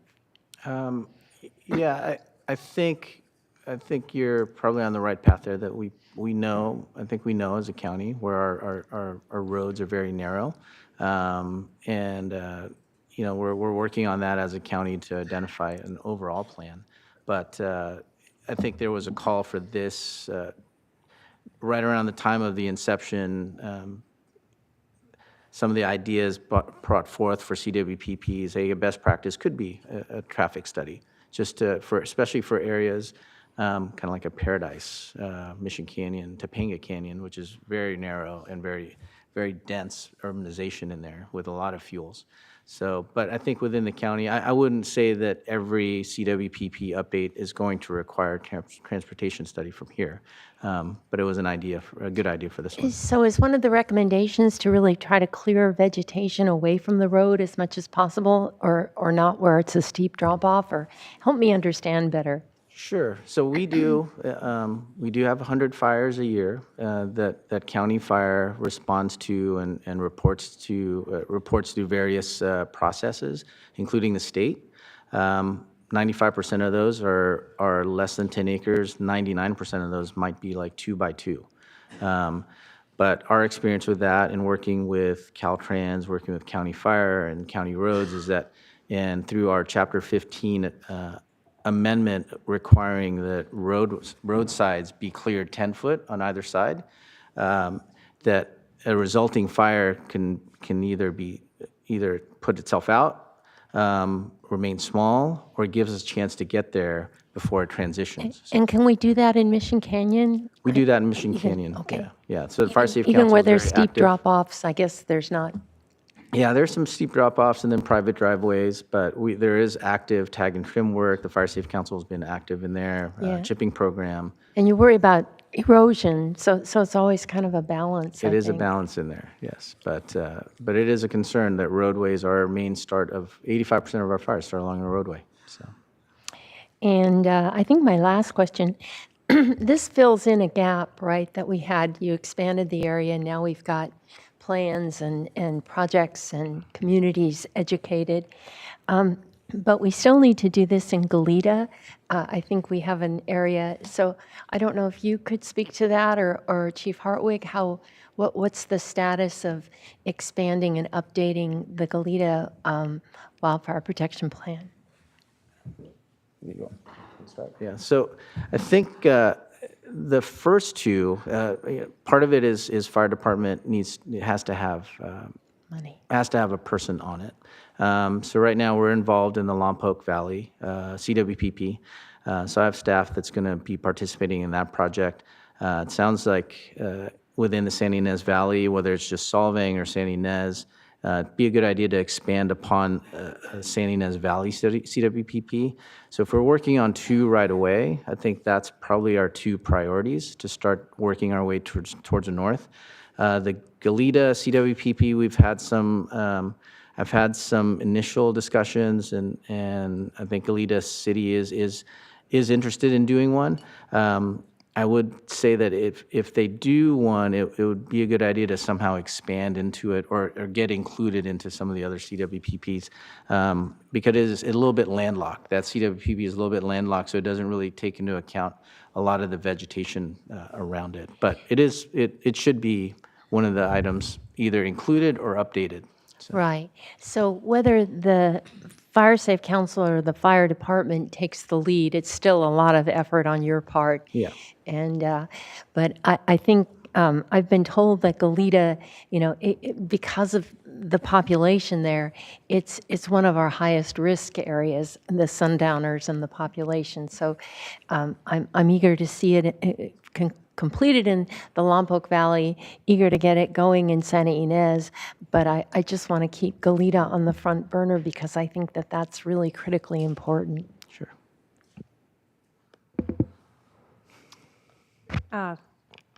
Thank you. I'll definitely echo that on Goleta, but I appreciate this report. And again, just appreciate how many community meetings you've done recently. Just have been so accessible. And a common question is about fire hydrants. And so I wondered if you could address that, particularly related to the Foothill area, Mission Canyon area. Just people are really worried that fire hydrants aren't there or they might not be working. Can you speak to that, please? Sure. So there is specifically in the Mission Canyon, sure. There's quite a number of fire hydrants in the area. They're serviced actually by the Santa Barbara City Municipal Water District. Okay. So any piece of development that's been in the Mission Canyon where it's been required, there's a really good network of hydrants in there. Now, I should say that when we require hydrants for development, it's typically for the one or two homes that are right next to it. So it does present a challenge when, like during the Palisades, when you have a conflagration type event, there's no system in the world that can have that much water at one time, 1,000 fire engines plugging into the hydrants. But during the Hazita fire, we were able to make early access because people left early. We were able to make access with our fire engines and save a lot of homes in the Mission Canyon. Being very careful with water and water usage, we didn't have any issues with water in the area. So. Supervisor Hartman, do you want to jump in on that? That raised a question. How effective, I have a 5,000-gallon tank for firefighters, and I have a fire hydrant, but we may lose electricity. How effective is that for firefighters if you see a water tank? Having a water tank, we can typically, when you're younger, not like me, I'm getting older. When you're younger in the fire service, you get told, hey, you can put out a fire, an incipient stage fire, with 15 to 20 gallons of water if you're using water correctly. Now, once you start getting into vegetation fires, I was up on Spyglass Ridge after the fire front had passed, and we were monitoring, and we saw an edge of a corner of a house that had caught on fire. I didn't have to plug into a hydrant, but I called the engineer over. Or I was the engineer, but I drove the engine over, and I applied water, about 20 gallons of water, to be able to put it out. So as long as we can catch things and we're monitoring, 500 gallons does a lot. And so you might encourage people who are concerned about a conflagration in a more urban area that water tanks are a good idea. Well, I would say water tanks are a good idea, but also in conjunction with Zone Zero. Yeah. It's not required right now, but over the next 3 years, Zone Zero is going to be required. Phasing in defensible space, supporting the Fire Safe Council and the fire department when we're conducting fuel reduction efforts. Home hardening when that's a possibility, removing wooden fences away from your structures. All of that will make the survivability of the homes in Mission Canyon in this plan year much more likely. A lot of homes in the plan area are already very high fire hazard construction. I wouldn't hesitate to put firefighters in any of those areas. We just need to keep improving and making sure that we can protect these homes. And some of the things, I was talking to Captain McKibben. He was doing a survey the other day. It's not always, the vegetation, but it's the things we might choose to put next to our houses as well. So garbage cans or lights, straw furniture, mats, or things like that. So. My second question is really, I know how organized the Mission Canyon area is, neighbors, the association there, and so I'm just curious about evacuation and resilience hubs, if that's an element of these plans going forward. We had this really great meeting recently with Director Hubbard and the Unitarian Society that's transitioning to be a resilience hub so that people can evacuate there, that it's going to be, solar, microgrid, battery storage, et cetera, et cetera. So I just wonder if that's an element of these plans. Could it be going forward? So at a minimum, the plan includes where evacuation centers would be closest, where there might be places for people to store their medications, et cetera. Yes, thank you, Thanks, Chief. Madam Chair. If I could, just specifically on transportation, and I know Fire Marshal Tan referred to it, there's currently a study going on right now through a PNE and Lisa Plowman in her office that we're participating in. And I think we're going to talk about those things, maybe some rally points or some resilience hubs. But that concept generally is really particular to the neighborhood, and we're not really sure in this neighborhood, Mission Canyon specifically, even though that came up in some of our conversations, if maybe that area is best designed for those. But I think we're going to find out here shortly when we continue this and finish this study here with PNE and some of our other county partners. Right, because it might not be the place to have it given the high fire threat, but identifying where the nearest one would be. And Yes. It could be potentially the Unitarian Society on Santa Barbara and Arriaga. But anyway, okay, I just want to keep that on the radar. I think it's really important. Yeah. Okay, any other questions? We can see if there's public comment then. Chair Capps and members of the board, we have no requests to speak from the public on this item. Okay, anything else? Deliberation? Supervisor Lee? Okay. All right, Supervisor Hartman. I'll move A through D and staff recommendation. No, second. Okay, all those in favor, please say aye. Aye. Aye. Thank you very much. And now we will move to closed session. It's 12:15.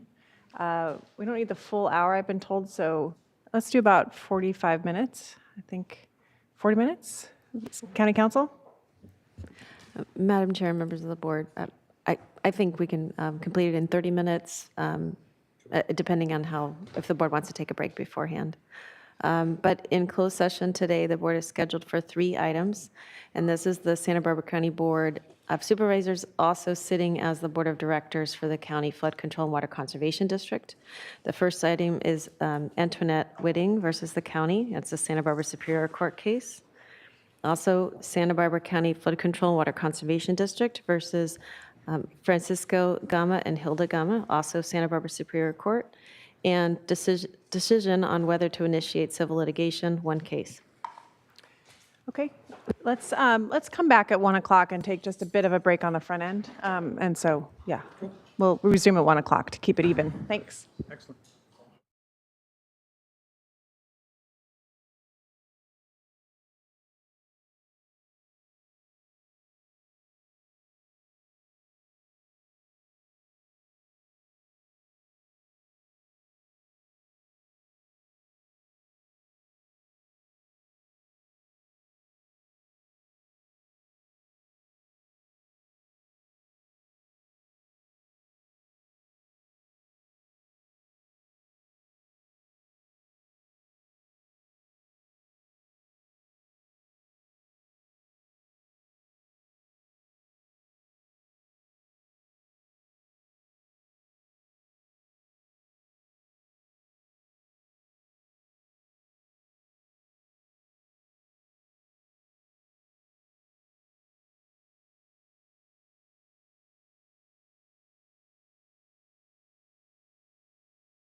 Okay, and we're back.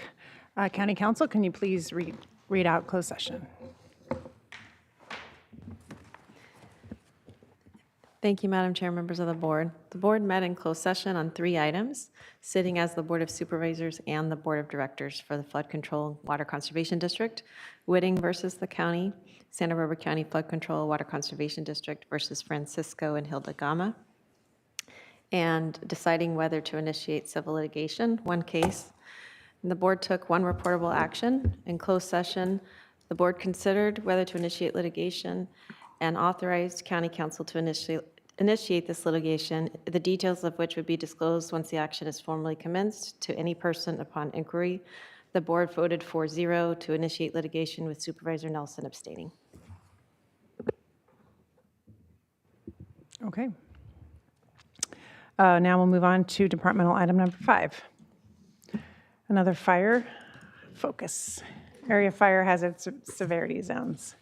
Chair Capps and members of the board, departmental item number 5 is from the Fire Department, the Board of Directors, Fire Protection District. It is a hearing to consider recommendations regarding the adoption of designated local responsibility area fire hazard severity zones, LRA FHSC, within the unincorporated areas of Santa Barbara County.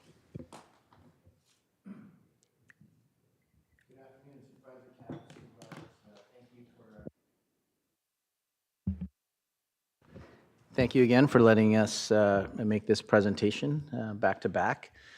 Today we're going to be discussing the adoption or our recommendation to adopt the fire hazard severity zones produced by the State Fire Marshal's Office. I think this cover page gives, we'll talk about it a little bit more as we go through the presentation, but there's a good delineation here versus when we discuss hazard within the vegetation, and then the things you can do to address the risk to your structures, whether it's through home hardening, defensible space, or fuel reduction efforts, or fuel treatments and fuel breaks. So that, that community, because of its potential characteristics with 7-8 construction, a road there that firefighters can make a stand, could make that community much more resilient to fire. So fire hazard severity zones, a little bit of history on that. The Loma fire on state responsibility areas I believe that was in the 1990s or early 2000s. As a result of the Loma fire, it was destructive. People had perished in that fire. A lot of homes were lost. The state assembly required CAL FIRE to generate zones that were very similar to flood maps. Flood maps that in the flood zones, you might have like 50, 100, 200-year flood maps. The fire hazard severity zones were required on state responsibility area. And in this county, we have close to 820,000 acres of state responsibility area. To determine if the chances that fire might touch a piece of dirt in the SRA. As a result of the Oakland Hills fire and some other local fires, so within Santa Barbara County, we have local responsibility area as well. Local areas responsibility include Santa Maria, Los Alamos, Buellton, Solvang, Lompoc, Goleta, Santa Barbara, Carpinteria, Montecito, and other areas of unincorporated local areas. There's about 130,000 acres of LRA, and as a result of the Oakland Hills fire, several years after the state fire hazard severity zones were required, the state legislature required CAL FIRE and the State Fire Marshal to produce LRA maps, and these were this is the result. This presentation is a result of that government code. Typically, the maps are supposed to be produced every 5 years. It's just a very difficult process. The last time the local maps were adopted in our area and throughout the state was in 2009. So we've had about 16 years of time between the adoption of areas. Last year, 2024, went by pretty quietly. The state responsibility area fire hazard severity zones were adopted by CAL FIRE within our jurisdiction, and those are currently used for defensible space requirements, building requirements, and other development review items. The government code required that there's levels of hazard produced, 3 levels: moderate, high, and very high. And that existed for a very long time in the SRA, and then for this past year in the state responsibility areas. This year, there was always the intent by CAL FIRE to produce the next maps in January of 2025.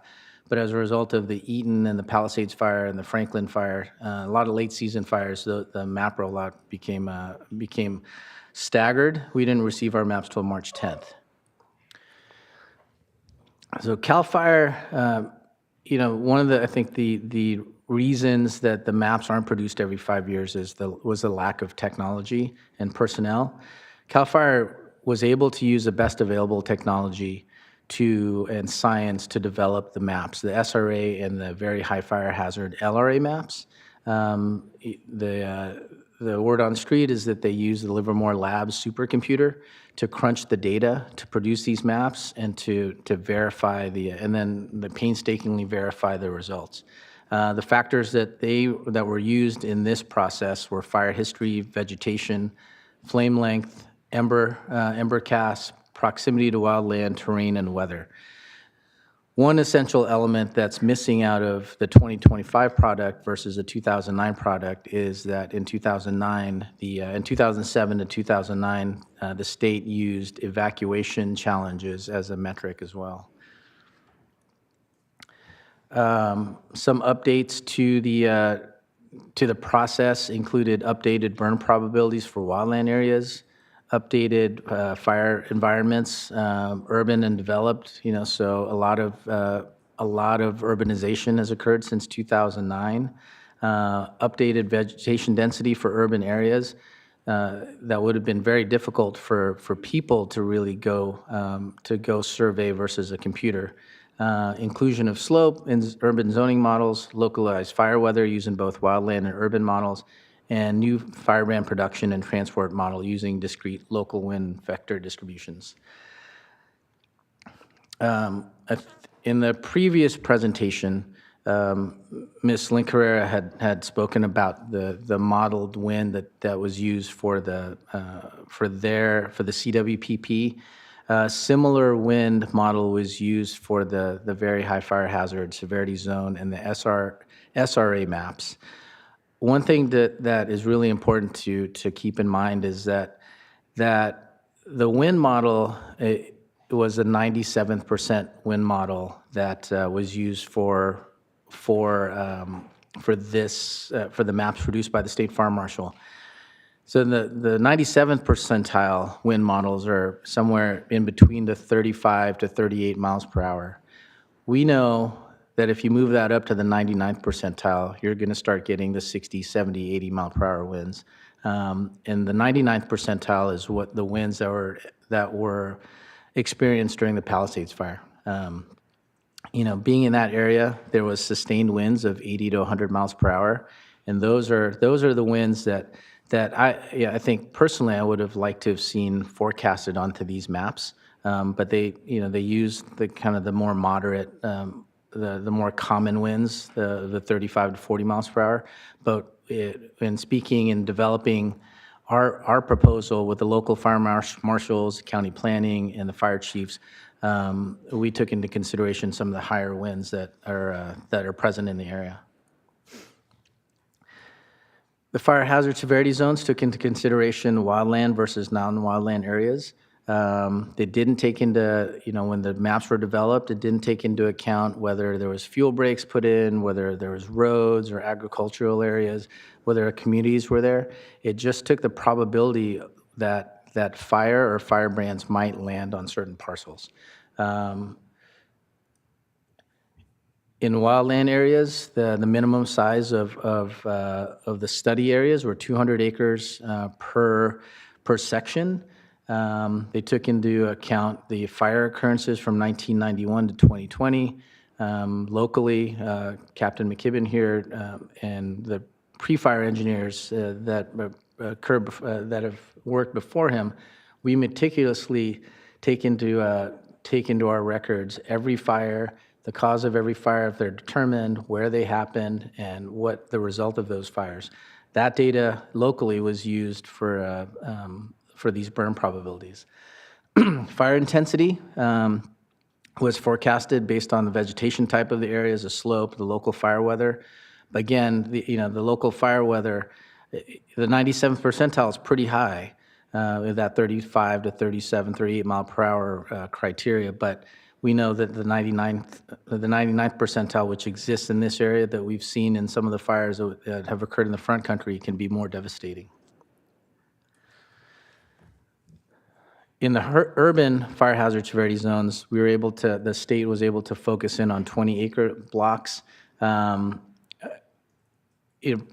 Fairly obvious that there's not a lot of vegetation in those areas, and as a result, I'll bring up some maps that display the reason that the fire hazard severity zones receded from the 2009 product. But based off the urban fire hazard severity zones, we're using some of the same metrics with their ember production, the transport winds, again, the 97th percentile winds, and then bands of moderate, high, very high areas were found, were determined in the LRA. What's the map for? So the maps typically, in the very high fire hazard LRA, Title 14, state minimum fire safe regulations really come into play. And without that, we have very little oversight, if no oversight, on some development review processes.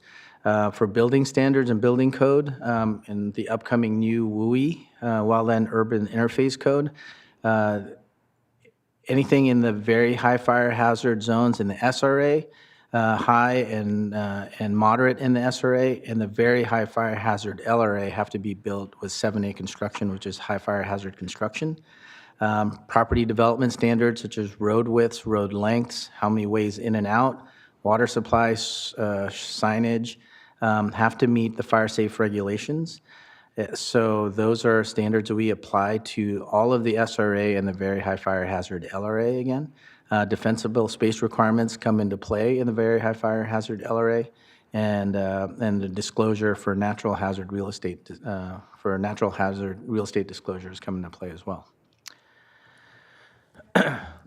Some of the concerns that have come up, and I'll preface this by saying that we did post these maps and with a press release with all the fire agencies, in coordination with a lot of the cities and the county, and we have answered questions at town halls, via emails, but we left all the agencies left places for comments for the public.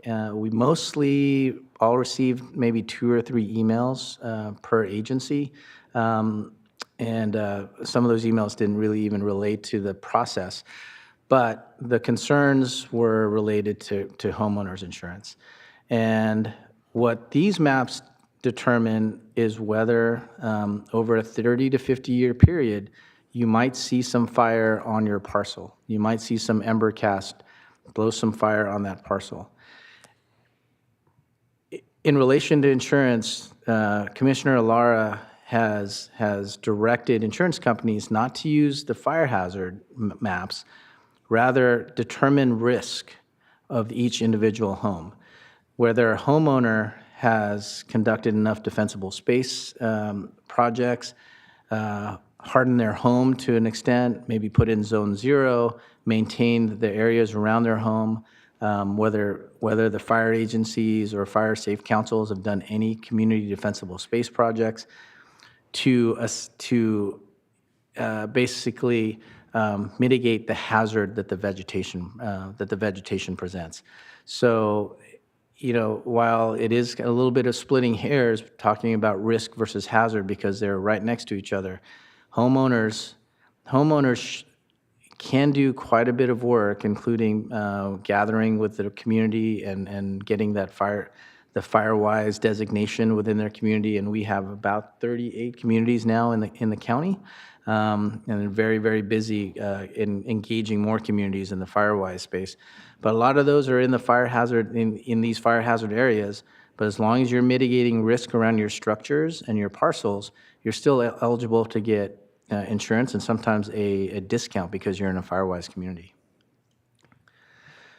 Kind of a chart on what applies and what doesn't apply within the fire hazard severity zones in the SRA and the LRA. Again, in the SRA, we have about 820,000 acres. In the federal lands, there's about 900,000 acres, and we don't have any jurisdiction within those federal lands. And the LRA is about 130,000 acres. If you look across the top, what we're proposing today really is what we will have oversight on once we adopt the proposed fire hazard severity zones in the very high fire hazard LRA. So defensible space requirements will be, as a result, there's going to be a few more defensible space requirements for all the agencies. We're going to scale those in, but a lot of the homes that are new, very high fire hazard LRA throughout the county are kind of in subdivisions within pretty good, and manicured, and are situated very well. But we're going to start incorporating those into our defensible space inspections. But 7A construction is going to be a requirement in those areas, and they were likely required in those areas anyway, because the county has a fire hazard zone of its own. The fire safe regulations was going to be very important for us to implement within this area that we're going to look at for some maps.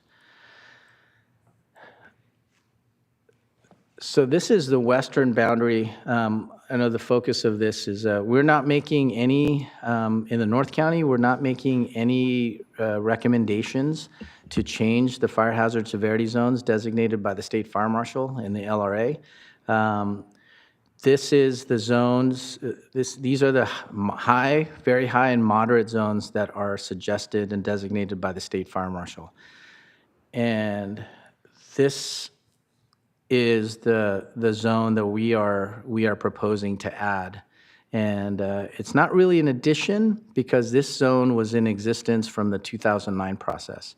So what we're really proposing is to keep the zones the same. And that allows us some oversight on projects, some more oversight on projects within these areas, including whether the roads meet Title 14 requirements, water standards, defensible space.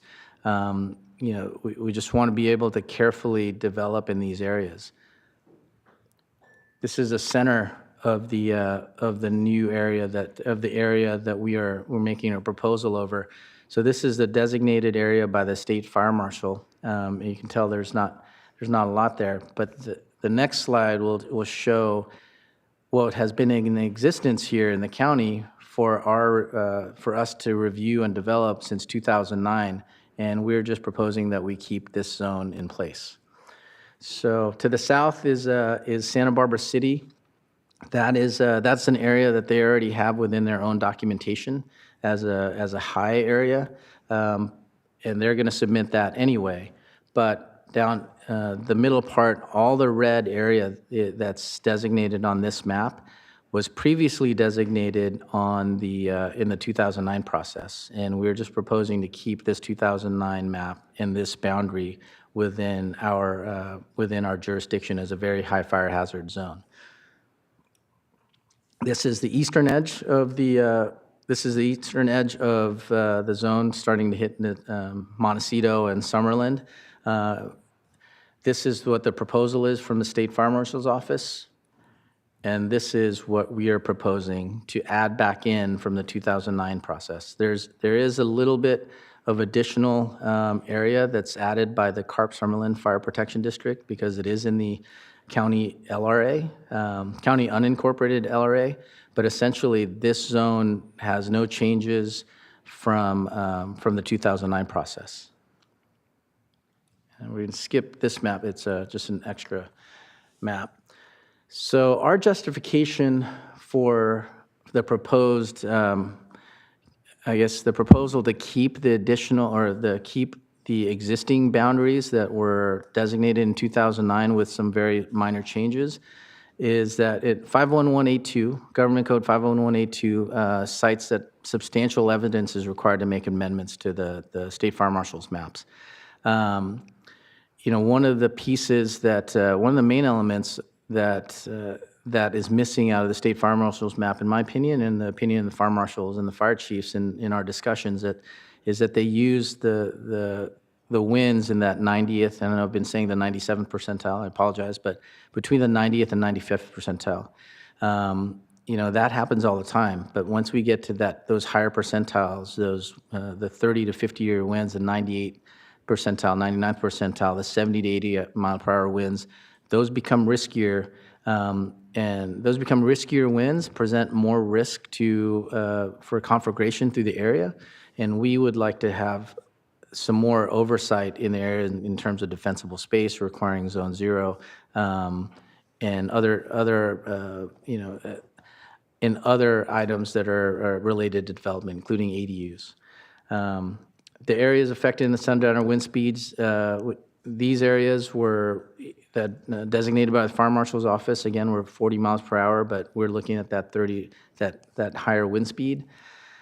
And in 2009, as I stated earlier, that process took into account evacuation challenges, narrower roads, and for some reason, I think it's just because of the difficulty of assessing that in every jurisdiction, they left that process out. And whether through just sheer luck or coincidence, because we were developing the Santa Barbara Foothill Community Wildfire Protection Plan and the associated traffic study, we were able to validate that this area has a significant challenge for evacuations. I'll have that on the next chart. The area is also is characterized by a lot of narrow roads, along with the long evacuation times. That makes a challenge if there's a fire ignition that's similar to the Hayes Zeta fire and it's starting to blow down the canyon, firefighters trying to access through narrow roads, battling, really kind of battling residents who are trying to get out. It makes firefighting efforts and evacuation efforts, it really makes those efforts much more complex. So these are the justifications that we are using to recommend that the maps stay with the same zones. This is a chart out of the Santa Barbara Foothill traffic study. Again, it wasn't adopted. It was receive and file, but it shows anywhere from an hour up to 5 hours to evacuate a fairly small geographic area. And in that time period, an hour can feel like a day for a lot of residents. And I think we saw a lot of videos coming out of Eaton and Palisades to display that. But, I think this is one of the main arguments that we have is that the times that people are going to need to evacuate, it's going to be a significant challenge for them to do so in the result of any wildfire that occurs in the area. And then firefighting efforts are going to be much more difficult because of that. The timeline for this process. So we received our maps for review on March 10th. Within 30 days of receiving the maps, we reviewed the maps, had our internal discussions with county planning and all the local fire agencies. Within 30 days, we posted the maps and provided a place for the community to comment on our websites.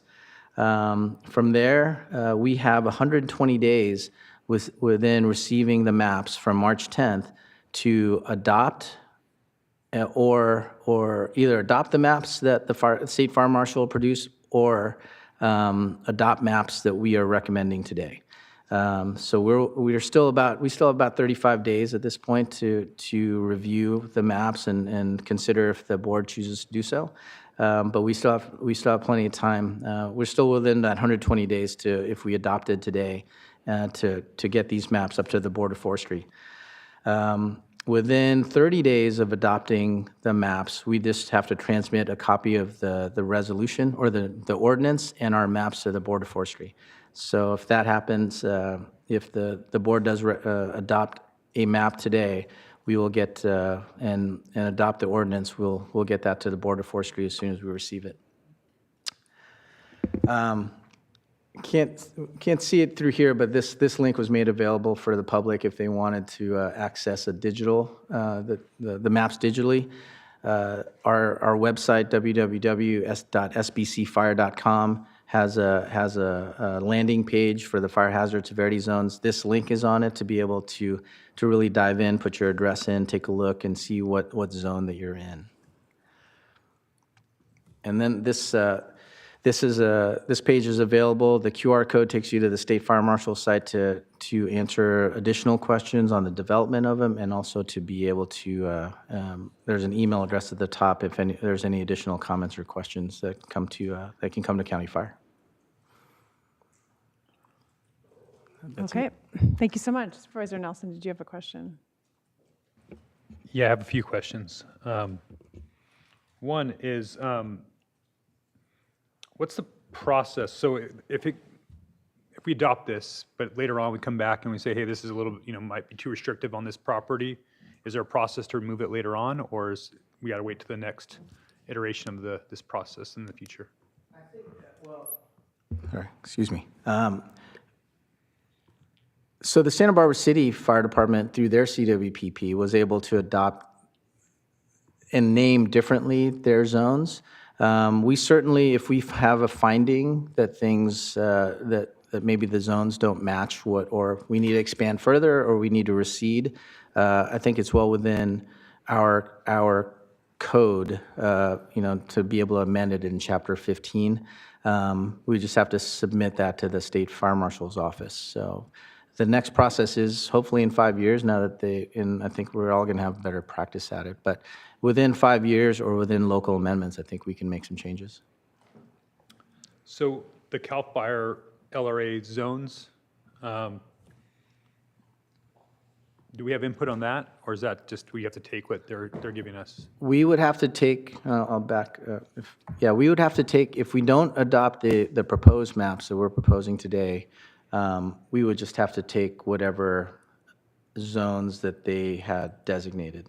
So it'd be this map, in just the South Coast. There was no concern, all the other local jurisdictions are in the process of accepting their maps.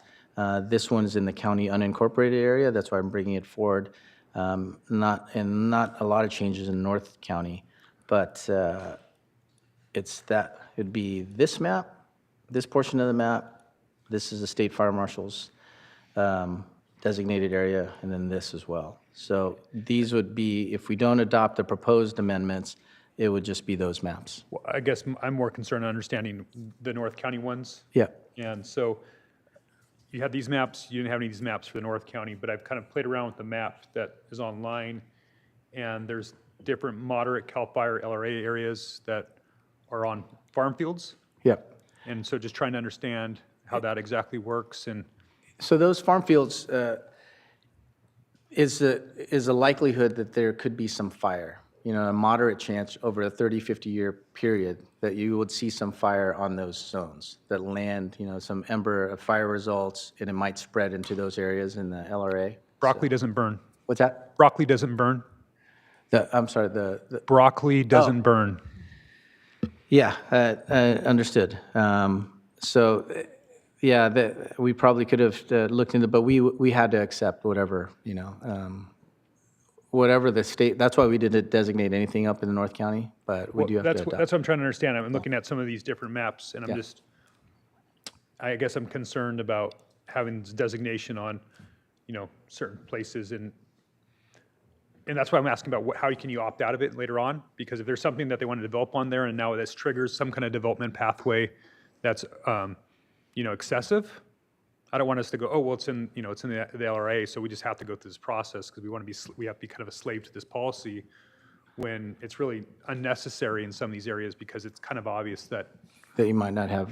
that Yeah. you're surrounded by hundreds of acres of active, fresh produce, full of water. Sure. So, Yeah, the next iteration, we can't take back, we've been told we can't take back what the state fire marshal produces, but that doesn't preclude people from being able to develop. And most of the 7A construction, most of those characteristics, which is fire-resistant roofing, fire-resistant siding, dual pane windows, already exist in most developments. So then we're looking at access and water, which is pretty common, in a lot of the developments that we're looking at.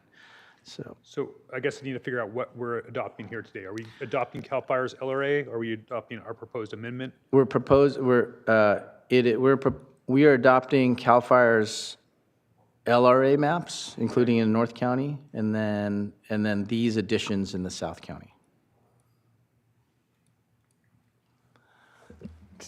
Yeah, Supervisor Hartman. But we don't have a choice about the state maps, right? We don't have a choice about the state maps, and we don't have a choice about the state, the LRA designated by the State Fire Marshal's Office. So then why do we need to adopt it if we don't have a choice? We still have, by ordinance, by state law, we still have to, we would, even if we didn't make any changes, we would have to adopt them into our, the county is required to adopt the ordinance and the maps and then produce them and submit them to the Board of Forestry. Sorry, I'm confused by that. Supervisor Nelson, so I think the confusion is the county may, by local map, adopt a more restrictive standard, but we can't go less restrictive than what the state's established. So I think what the staff is saying is that in the northern part of the county, that's what the state established, so that's sort of the minimum. And then there's a few areas that the fire is designating as needing to be more restrictive. More restrictive. Did we have an ability to ask them to remove some of these areas that are potentially not applicable? Supervisor Nelson, members of the board, I don't think through this process, through our ordinance process, I don't know if there's a way to request it as of the state, and that's something we could look into separately. But I don't think as part of this process, we can make it less restrictive than the state. And that's fine. I guess then I would like to hear how, when we saw areas on here that, I see avocado fields, I guess if it was a really drought year, maybe there might be some fire there. Yeah. But and those areas are areas that might see an ember cast, not necessarily the fields may, but it didn't take into account, like I said, a lot of human-made improvements, which would be agricultural improvements. Okay. Supervisor Nelson, having to do with the fields, when I go out and review different lands for the state, one of the things that they do take into consideration is those annual crops. Like picture a vineyard, that's a permanent crop versus broccoli. That farm could choose to not farm that, and it just turns into natural grasslands. And a good example of that is out in the Cuyama Valley. I went back and looked through the historical maps of some years, depending on drought and water conditions, they would grow carrots or they'd just let it go to natural grass. So year to year, those plots could be changing, and that's taken into account. yeah, I get Cuyama. I mean, Santa Maria Valley is a very different animal. And one's a desert, one's very fertile agricultural zone. Okay, but again, we're not making that decision here. That's not what we're doing here. We're just take it or leave it what the state's offering us, and then we're going to add some additional in the South Coast. Okay. Correct. Other questions from the board? Okay, let's see if there's public comment. Madam Clerk. Chair Capps, members of the board, we have no requests to speak from the public on this item. Okay. I move A through C in today's staff recommendation. Thank you, I'll second. Okay, thanks to you both. All those in favor, please say aye. Aye. Thank you very much for the presentation. Thank you. Okay, now we'll move on to our next three items, which are related to cannabis. Item number 6, amendments to the cannabis business licensing. Chair Capps and members of the board, departmental item number 6 is from the County Executive Office. It is a hearing to consider recommendations regarding amendments to the cannabis business licensing fee ordinance.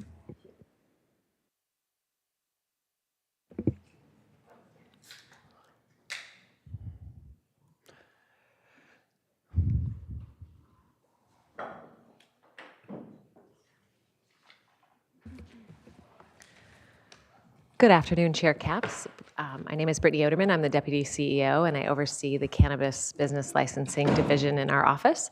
I have with me today Carmela Beck, and she will be introing and presenting a couple of the first two items for cannabis. Thank you. All right. Good afternoon. Thank you, Ms. Oderman, Chair Capps, and members of the board. Today we have 3 cannabis agenda items before the board. I wanted to provide some context before we get started. The cannabis program consists of several components: permitting and land use handled by planning and development, and their staff costs are covered by permit fees. We are not discussing these fees today. Business licensing and compliance with licensing requirements are administered through the County Executive Office and includes work by the Ag Commissioner, CEO, EHS, Fire, Sheriff, Sustainability, and the Treasurer Tax Collector Office. These costs are covered by license fees, and we are bringing an update to these fees today. In addition, the licensing program is governed by Chapter 50 of the County Code, and the second item we will talk about are the proposed changes to Chapter 50 regarding criminal background check requirements and further direction on adjustments to the acreage cap. The third component is enforcement of illegal criminal activity, which involves sheriff, DA, county council, ag commissioner, and planning and development. These activities have to date been funded with cannabis tax revenue.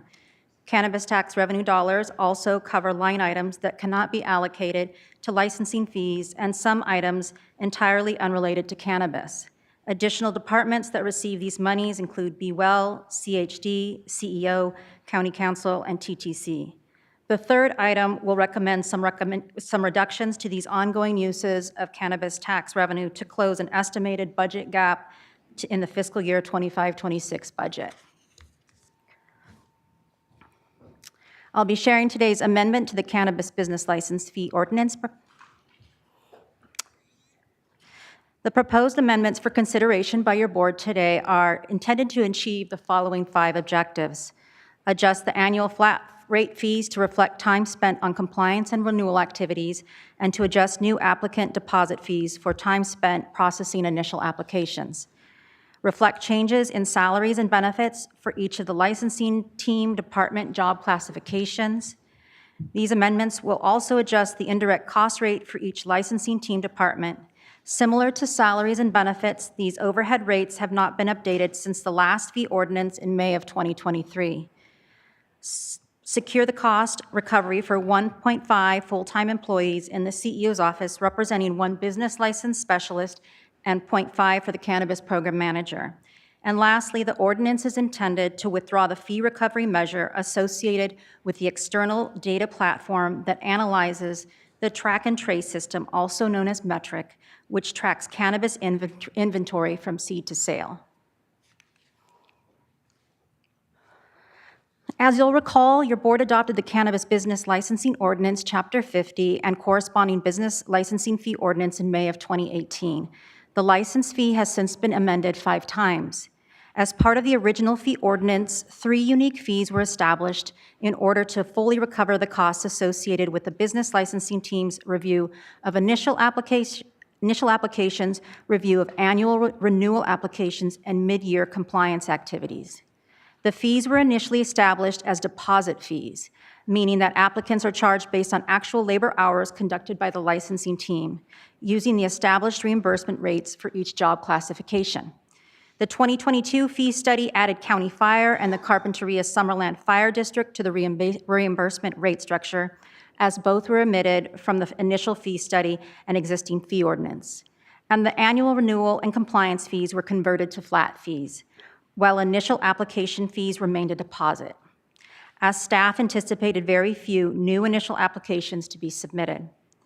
The 2023 fee study achieved similar goals to today's goals and updated salaries, benefits, overhead costs, and worked to achieve full cost recovery for 2 cannabis business license specialists.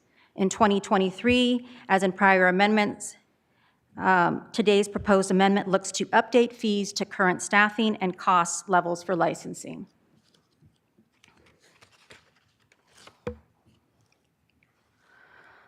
In September 2021, the board executed a joint exercise of powers agreement with the California Cannabis Authority that included a data analytics platform subscription. The data analytics platform provided live access to all cannabis operators' seed-to-sale inventory, data analysis, and reports accessed with an API key. At the July 18, 2023 board meeting, there was a continuance granted until the August 22, 2023 board meeting, where the board approved an amendment to include fees for the cannabis licensing program to recover the costs for the use of the platform. Cannabis tax revenues paid $500,000 annually for the subscription for 2 years from 2021 to 2022 and 2022 to 2023. For fiscal year 23-24 and 24-25, cannabis operators paid quarterly invoices to cover the bulk of the subscription fee. Because staff now has direct access to the state's metric data through Metric Viewer for seed-to-sale records, the data platform access is no longer required. Staff intends to terminate use of the data platform and delete the fee recovery mechanism.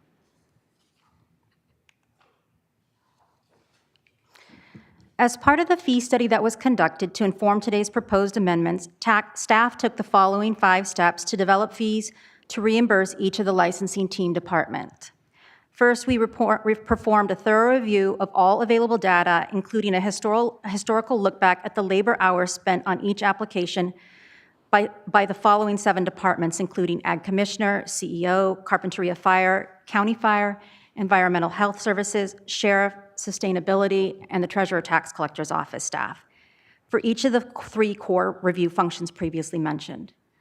This labor data was then used to arrive at the average time spent on each application. Next, staff updated the salaries and benefit costs and indirect cost rates for each of the licensing team's department job classifications to develop updated hourly reimbursement rates. Average labor hour assumptions and the updated hourly reimbursement rates by department for each of the 3 core functions were then reviewed and vetted by each licensing team's department operational and finance staff to ensure accuracy. And lastly, the fee study was thoroughly reviewed by auditor staff who provided their concurrence as to the reasonableness of the fee methodology and equitability of the resulting fees. In summary, the last licensing fee ordinance amendment took place in 2023. The current fee study was conducted in order to update the business licensing team's salaries, overhead costs, and more accurately reflect the labor hours associated with each initial, renewal, and compliance activities. The proposed fees are designed to secure full cost recovery for 1.5 FTEs in the CEO's office, for the Cannabis Business License Specialist, and the Cannabis Program Manager assigned to the initial license review, renewals, and compliance activities. New fees are estimated to generate approximately $600,000 in revenues to cover licensing and compliance activities for all 7 participating departments. Planning and development staff are not included in this fee study because they bill separately for all cannabis licensing-related activities.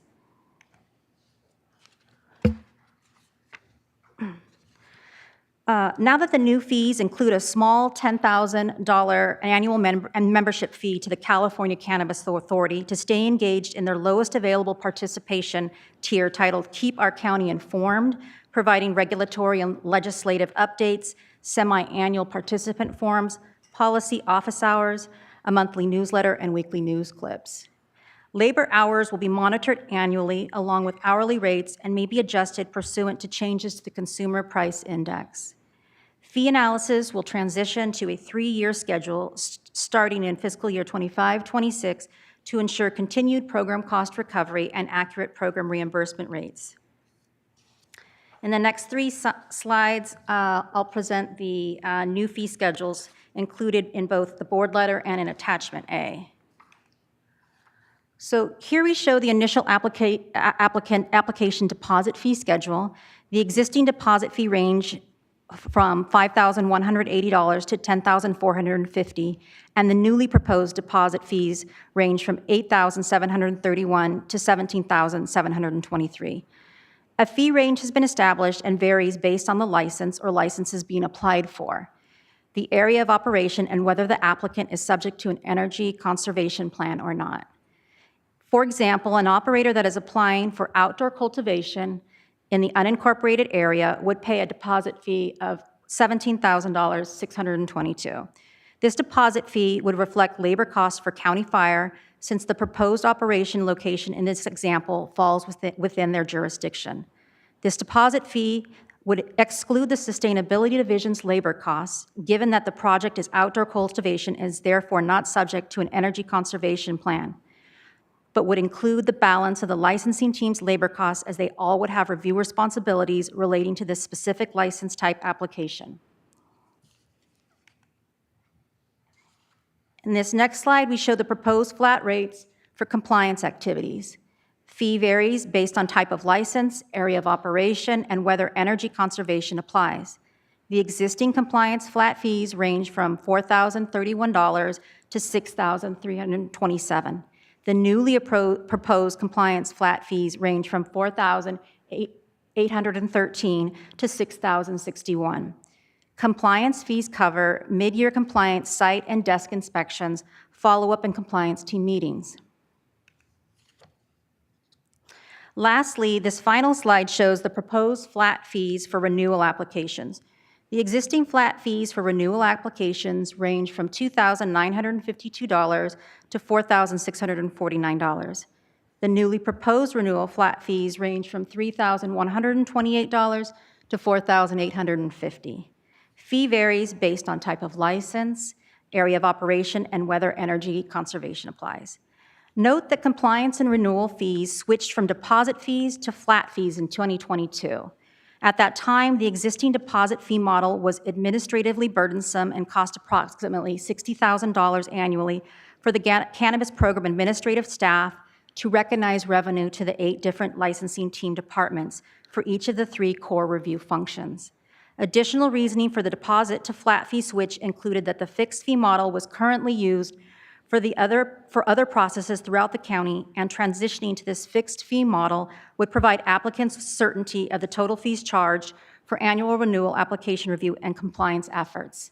This year's fee study analysis did not contemplate reverting back to deposit fees for either renewal or compliance fees. While not all applicants will undergo yearly compliance activities by any or all departments, the expectation is that the compliance fees support the successful execution of a robust culture of compliance across all cannabis operators. The recommended actions for your board today are as follows. Consider the introduction of an ordinance of the Board of Supervisors of the County of Santa Barbara amending and superseding Ordinance 5181, an ordinance establishing the cannabis business license fee. Read the title and waive further reading of the ordinance in full, and set a hearing on the administrative agenda for June 10th, 2025 to consider the second reading and seek a determination. This concludes today's presentation, and we're happy to answer questions. Thanks, Ms. Black. Questions, Supervisor Nelson? Yes, thank you. The California Compliance Authority that we were part of, a big part of that was making sure that we collected the right amount of taxes, right? And that we had, especially with our tax scheme being, around gross receipts. I thought that relationship there helped us with some of our pricing and making sure that we're collecting the appropriate amount of taxes. Can you just help me with that and making sure that if we're no longer going to be able to have access to that information that they may have had, has that been helpful in our audits and collection? And if we're not going to have that anymore, what will we be relying on? Thank you, Supervisor Nelson, through the chair. That is correct. The original idea was with the California Cannabis Authority was a membership in order to see the data that the operators were providing through Metric. We did not have access to Metric. This data analytics platform was the only opportunity to see into Metric. The state has since offered Metric Viewer for free to every jurisdiction that has cannabis operations. And so we're currently using Metric Viewer. I say we, the county, the Treasurer Tax Collector's Office uses Metric Viewer, as well as, I believe, the Sheriff's Office and some of the other compliance departments, and they're able to see the same information. They have to run their own analytics and do a little bit more work on that end. But we interviewed and talked to each of the departments, and the benefit of Metric Viewer is such that they believe that they no longer need the data platform. And so we were running dual platforms, and the dual platform, or I'm sorry, the data analytics platform through the California Cannabis Authority is quite pricey. Right. And so this is a reduction in cost. Understand that. And the metric viewer, if I'm using that term right. Yeah. Are we only able to see our county, or are we able to see the statewide? Supervisor Nelson, through the chair, we are only able to see our own county. And the same was true for the data analytics platform. We weren't able to see other counties' information. Okay. And that would have, I think, would have been helpful, especially if we were in the gross receipts model, knowing what was going on in other places. If we weren't getting that from CCA, then, or is that right? CCA is another abbreviation in cannabis. Okay, so I guess I'm satisfied by that answer. Thank you. Madam Chair. Yeah. So when did we get access to Metric Viewer? When did they give us that? Supervisor Levine with the chair, I believe it was summer of 2023. All right. And we adopted Chapter 50 in May of 2018. So they delivered it 5 years after they told us it was going to be available, basically, correct? All right. And cost cannabis growers, I mean, they were the one paying for our license at CCA. Supervisor Lavanino, through the chair, they were originally Correct. they were indirectly paying because we were using cannabis tax revenue for the first year and a half. So it's either growers or users. What I'm trying to get a point is it's not the tax-paying public that was paying for CCA. Mm-hmm. Okay. So basically, the state came in 5 years late with Metric Viewer to the cost of a couple $1 million or so, $1.5 million to $2 million late. Just pointing out that the promises made by the state at the time was that Metric was going to be available to everybody, and it was going to be this awesome product that never materialized. So, well, now I guess it has. But all right, I'm in support of the staff recommendation. Yeah, thank you. I am too. I just appreciate that we're right-sizing, that we're making sure that we have cost recovery and the fees are aligned. So I appreciate the analysis that went into this. Other questions, comments? Oh, let's go to the public then. Chair Capps and members of the board, we have 2 requests to speak from the public on this item, and we are going to Zoom to begin with Kevin Wilson, to be followed by Amanda Clark. Kevin?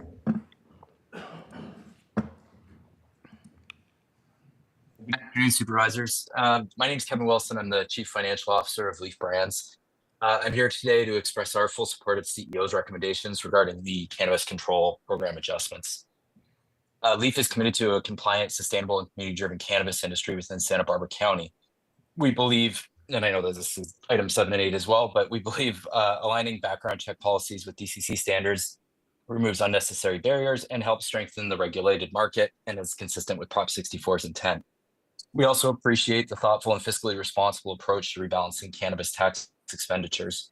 As the industry contracts, it's appropriate that enforcement resources scale proportionately.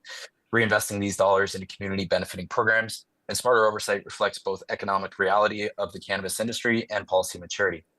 Thank you all for your leadership and helping Santa Barbara County remain a model for responsible cannabis governance.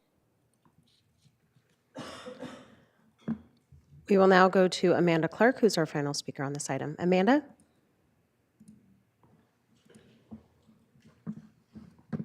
Good afternoon, Madam Chair and board members. My name is Amanda Clark, and I'm the compliance manager of Coastal Blooms Nursery, a cannabis business operating in Carpinteria. We respectfully request that cannabis business license compliance fees be changed from a flat fee structure to an hourly cost recovery based model. The current model charges nearly $6,000 per license, regardless of time spent for compliance, leading compliant operators to subsidize non-compliant operators and smaller operators to subsidize larger operators. Based on detailed invoices from the past 3 years, we estimate our actual compliance costs are an average of $1,500 for cultivation operations, although we pay $5,916. Our actual compliance costs reflect increased efficiency and ongoing compliance by our team over the years. We believe a time-based billing structure would be a fairer and more accurate approach and help incentivize compliance amongst all cannabis operations in an effort to lower costs. Thank you for your consideration. And that concludes public comment for this item. Okay. Any other? Oh, yeah, Supervisor Lavenue. Thank you. Just a question on that, because that was a question I had when we were discussing earlier, like environmental health fees. The idea of hourly versus flat, which one's more fair to people, whether you're putting in a septic tank, if it's an easy one or it's very complicated, it's a flat fee. So in cannabis, you have these compliant folks that you guys are routinely working with that might be a lot shorter time. What kind of thought process went into that, and why did we land on a flat fee as opposed to an hourly? Supervisor Levenine, through the chair, I think that we reverted to flat fees in 2022. And there, I think the reasoning was at that time that it was somewhat cost prohibitive to be staying in the deposit lane. So they switched to flat fees and also felt that that was a common tool used in the county. So we switched to that. And today we've heard concerns from the operators like we just heard and have considered whether or not it's the right move or not. And I think we're trying to figure out whether to right size it and continue to, consider whether there's an opportunity to switch back. All right. But we wanted to give it enough time to kind of see it play out and go from there. All right. So we're keeping an open mind, just monitoring the program. Great. Thank you. Supervisor Hartman. I just wanted to follow on that. Is the flat fee more administratively easy? I mean, I assume the hourly is a bit more of an administrative burden on our side. Is that correct or not? Supervisor Hartman, through the chair, that's one piece of it. The flat fee takes into account the entire program, the world of cannabis, right? And so we have a program that's big enough to support a base level of staff, but at the charging individual operators for each, for example, 10 or 12-minute increments that you're spending answering questions and doing the various things related to compliance or their renewal applications is part of the administration, right? And so we aren't able to get there with the size of the program currently. And so we look at the total of the program, the staff that's there to support it, and we developed the flat fees to support that staff that are integral to the program. So I'm just trying to understand, if we did it the other way, what would be involved? I think of P&D, for example, and my assumption or my understanding is they build an hourly rate. But when we look at the cannabis program, we have so many different agencies, departments involved, that trying to track all of that and pull it together may be easier, maybe someday when we get Workday all operating or something, but it seems to me like that would be a big burden to try to capture all those administrative fees in an hourly charge. Thank you, Supervisor Hartman. It is, but I think the bigger issue here is the program is evolving and we're seeing a lot of attrition and we're losing operators, and the costs of the staff time that's spent on the cannabis program needs to be reimbursed. In planning and development, for example, there is almost an endless amount of permit applications coming in, and so they know that they need a certain base level. They can fund a certain base level of staff with the time that they associate it with all those various permit applications. We've seen our numbers go down and down and down for cannabis. We went from 125 active applications, now we're down to 46 operators for renewals. And so we're trying to find that balance. So you are right that administratively tracking the time, but I know that we could do that, and we did do that in the past. So that's not the only reason. It's really about the program and the staffing levels that are needed and being able to reimburse all of the departments that are doing this work without reducing their staff that they need to do their other functions. So you've come up with this number that you're recommending based on how many operators we have out there to help support our program. Okay. That's correct, Supervisor Hartman. Supervisor Nelson. Yeah, so what I guess I'm hearing is that there's a significant amount of fixed cost in this and very little variable cost. Thank you. Okay, all right, thank you. Okay, are we ready to rock and roll on this one? Okay. I'll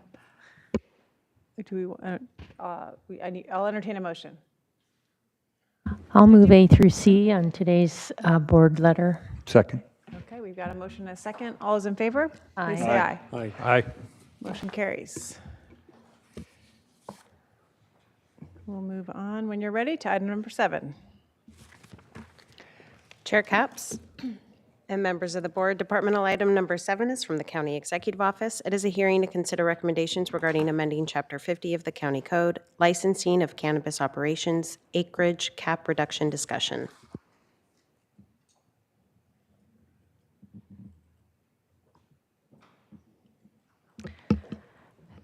Thank you, Supervisor Capps.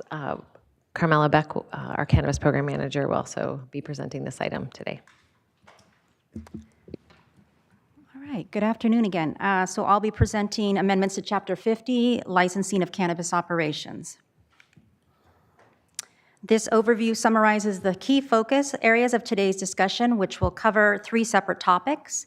I'll present 2 proposed amendments to Chapter 50 pertaining to options for revising criminal history check requirements and removal of the Metric Application Programming Interface, or API, requirement.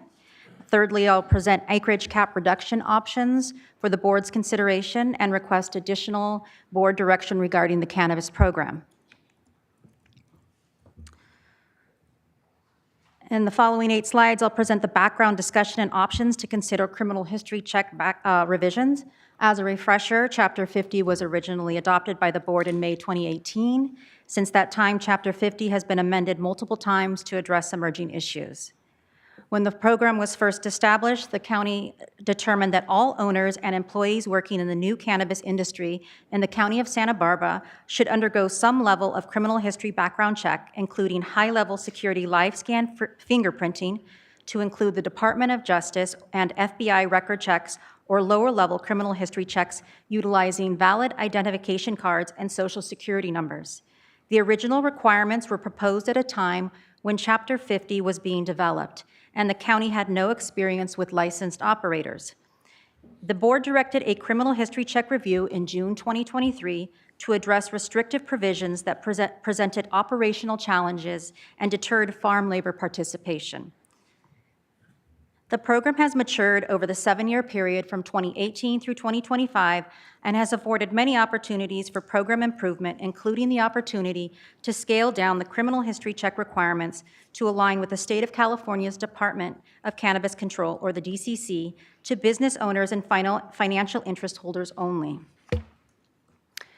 In response to board direction and operator concerns, the CEO office collaborated with the Sheriff's Office to explore revisions to criminal history requirements.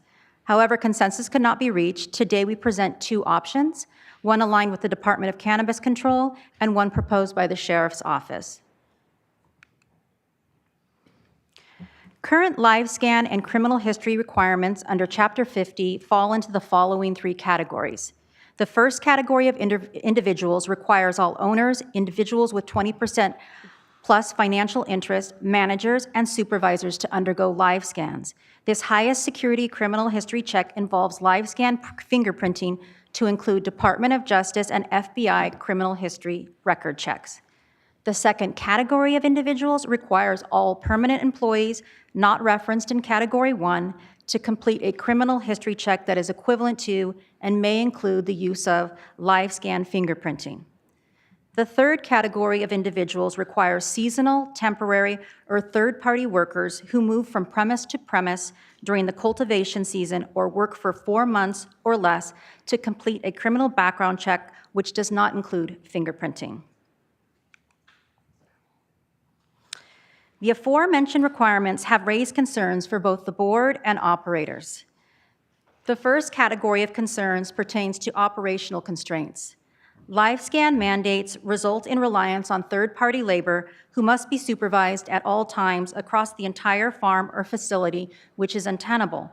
Third-party laborers, seasonal or temporary workers are prohibited from working in sensitive areas and are disallowed from using metric inventory software tracking cannabis from seed to sale because metric is considered a sensitive function.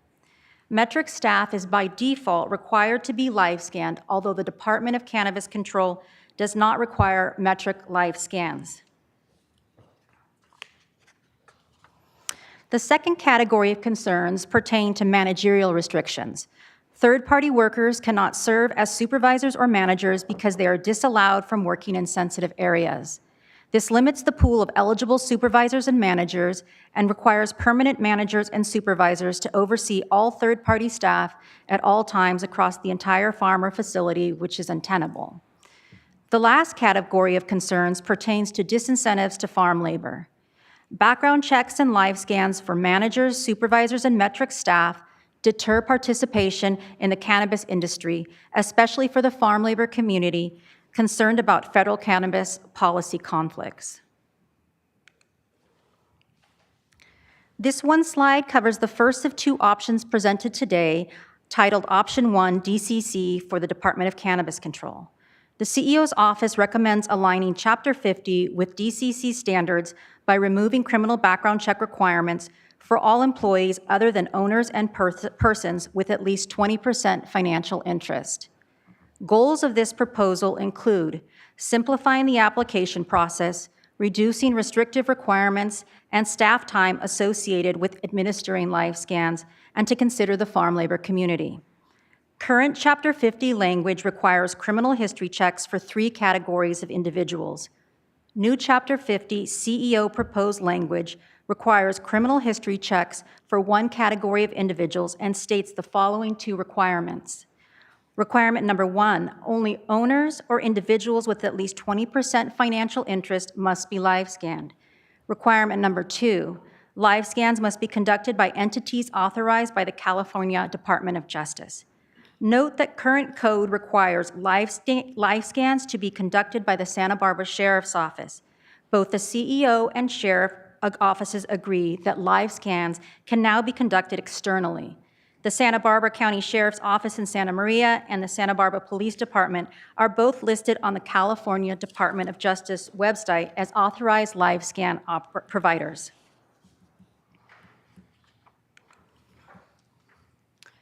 The next 2 slides cover the second of 2 options presented today, titled Option Number 2, SBSO for Santa Barbara Sheriff Office. The sheriff proposes a more restrictive model that retains most current requirements but removes background checks for manual labor only. It would still require live scans for any supervisorial role or access to sensitive areas. Goals of this proposal include keeping people with criminal records from working in cannabis and limiting some of the crimes seen more frequently in other jurisdictions. Current Chapter 50 language requires criminal history checks for 3 categories of individuals. New Chapter 50 sheriff proposed language requires criminal history checks for 2 expanded categories of individuals and states the following 6 requirements. Requirement 1 of 6. Live scan requirements would expand to include metric staff. Additionally, any person with access to sensitive areas such as storage, sales, camera rooms, and preparation zones would be subject to a live scan or live scan equivalent. Any person is open to interpretation and could include third-party vendors, contractors, buyers, on-farm persons, or non-labor visitors. Requirement number 2 of 6. Manual labor would be restricted from sensitive areas, must always be supervised by a permanent staff member at all times across the farm or facility, and would be explicitly prohibited in code from managerial or supervisorial roles. Requirement number 3, the proposal adds a definition for 4 unique sensitive areas. Manual labor is excluded from sensitive areas, and anyone with access to sensitive areas must conduct a criminal history check equivalent to a live scan. Sensitive area number 1 include locations where cannabis or cannabis products are stored, prepared for sale, or displayed for purchase.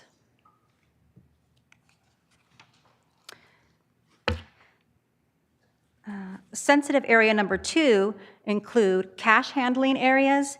Sensitive area number 3 includes surveillance system rooms. And sensitive area number 4 include other designated areas identified as sensitive during the application process. Requirement number 4 of 6, live scan forms must be obtained through the sheriff's office. Requirement number 5 of 6, operators must keep records of all persons' identification, excluding manual laborers, and provide these upon request to conduct criminal history checks. Requirement number 6 of 6, scans must be conducted by California Department of Justice authorized entities. To provide some background context, we've included this current slide to show sample live scan language from the Department of Cannabis Control and from the County of Monterey. Both require live scans for owners or individuals with 20% or greater financial interest only. No other criminal history checks are required. Of note, the County of Mendocino originally required live scans of owners and employees, but has entirely removed the live scan requirements for any parties from their regulation. They reasoned that local jurisdiction owner live scans are a duplicative administrative burden because the DCC also requires the exact same owner live scans. These examples reinforce the proposed alignment under option 1 with broader regulatory norms. This slide concludes today's first topic for discussion pertaining to options for revising criminal history check requirements. Today's second of 3 topics for discussion pertains to the removal of the metric application programming interface or API key requirement. In 2021, the board executed a joint exercise of power agreement with the California Yes. Just a point of order. Could we discuss it after each because I'll get lost? Sure. So we'll discuss it after each one. So we can go down. Yeah. Yeah, sure. We can do that now. Is that okay if we interrupt you to go back to and just focus on the live scan before we get to the acreage cap? Okay. And the API key Department, did you wanna- removals, I'm sorry, Chair, the API key removal is pretty simple because you already had this discussion about removing metric. So we can, I'm just saying this is a pretty simple issue, this one. If you could let her get through this, and then we'll get to the meaty part about the background checks, please. So if you could just get through the metric really quick. Thanks. Okay. Okay. So briefly, in 2021, Could you go back on the slide, Brittany? There you go. Okay. Thank you. All right. Thank you. In 2021, the board executed a joint exercise of powers agreement with the California Cannabis Authority to include a data analytics platform subscription. The data analytics platform provided live access to all cannabis operator C2 sale inventory, data analysis, and reports access with an API key. From 2021 to 2023, the subscription was paid with cannabis tax revenues. In 2023, a fee was adopted to recover platform costs paid for by licensed cannabis operators. Staff now has direct access to the state's metric track and trace data through metric viewer software for seed to sale records, and this separate data subscription is no longer required. Staff proposes eliminating the data platform subscription participation and delete the fee recovery mechanism, making the metric application programming interface API key requirement in Chapter 50 obsolete. Staff proposes removing API key references from 2 sections of Chapter 50. The first change is in 50-8, where the API key will be removed as a required component. The second change is in Section 50-25, where the requirement to provide an API key within 10 days will be eliminated. So we can go back now to the issue about the background checks. Okay. So any questions on the background checks? Supervisor Hartman? let's see, I had a couple. So does the state itself require live scan to be submitted to them? Supervisor Hartman, through the chair, yes, the state requires live scan fingerprinting for owners. And can we get the same one, or does it have to be done? It has to be done. So now the sheriff would like them. Who does them now, and who are you proposing would be allowed? You went through that quickly. I missed that. Supervisor Hartman, through the chair. So the CEO is proposing to simplify the process and simply do live scans for owners or folks that have 20% financial interest in the business. So that is what we're proposing. And the live scan could be conducted through a California Department of Justice authorized entity that can do live scans. So if I were a 20% owner, I could do one and satisfy both? No, you have to do one with the state and you have to do one locally. Okay. And again, who can, under the simplified proposal, who is able to do them for our county requirement?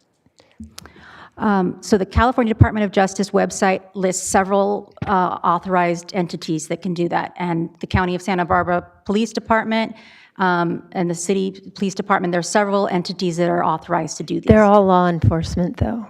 No, there's also like, you could do it at like the local, box stores. There's other addresses that are on there, other entities that are capable of doing the same activity. Okay, thank you. I think those are my questions. Okay. Supervisor Nelson. Yes, thank you, Chair Capps. The 20% number, what's that come from? And is there another number that's used elsewhere? Is there sometimes 10%, or how are we choosing that on the ownership number, on the threshold? This is just an industry standard that I've seen. I don't have specifics. Okay, I thought we might have had a different number in the past, or maybe the state did. Okay. Supervisor Nelson, through the chair, not that I'm aware of. It could be that we had a different threshold, but the 20% is used by the state, right? The Department of Cannabis Control, as well as some of those other agencies that Ms. Beck referenced, Monterey and Monterey in particular, I think. So somebody with a 19% interest in the business who has a criminal record would not necessarily need to go through a live scan process, or multiple owners with 19% interest potentially would not need to go through live scan process.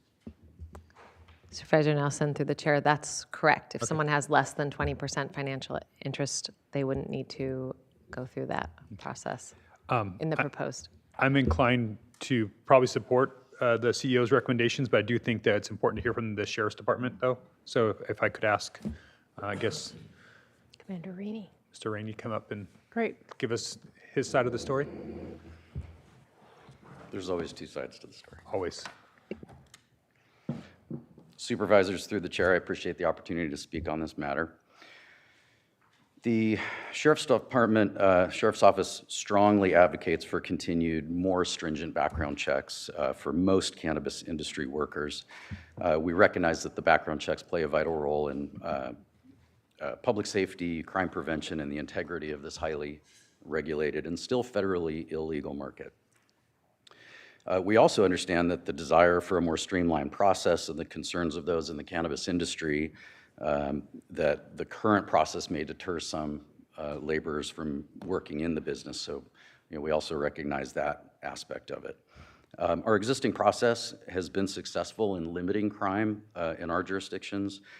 We communicate regularly with other jurisdictions and note that they have a higher crime rate in their regulated industry, and just conversations with those other jurisdictions, we attribute our more stringent background checks to limiting that crime that we experience in our regulated industry.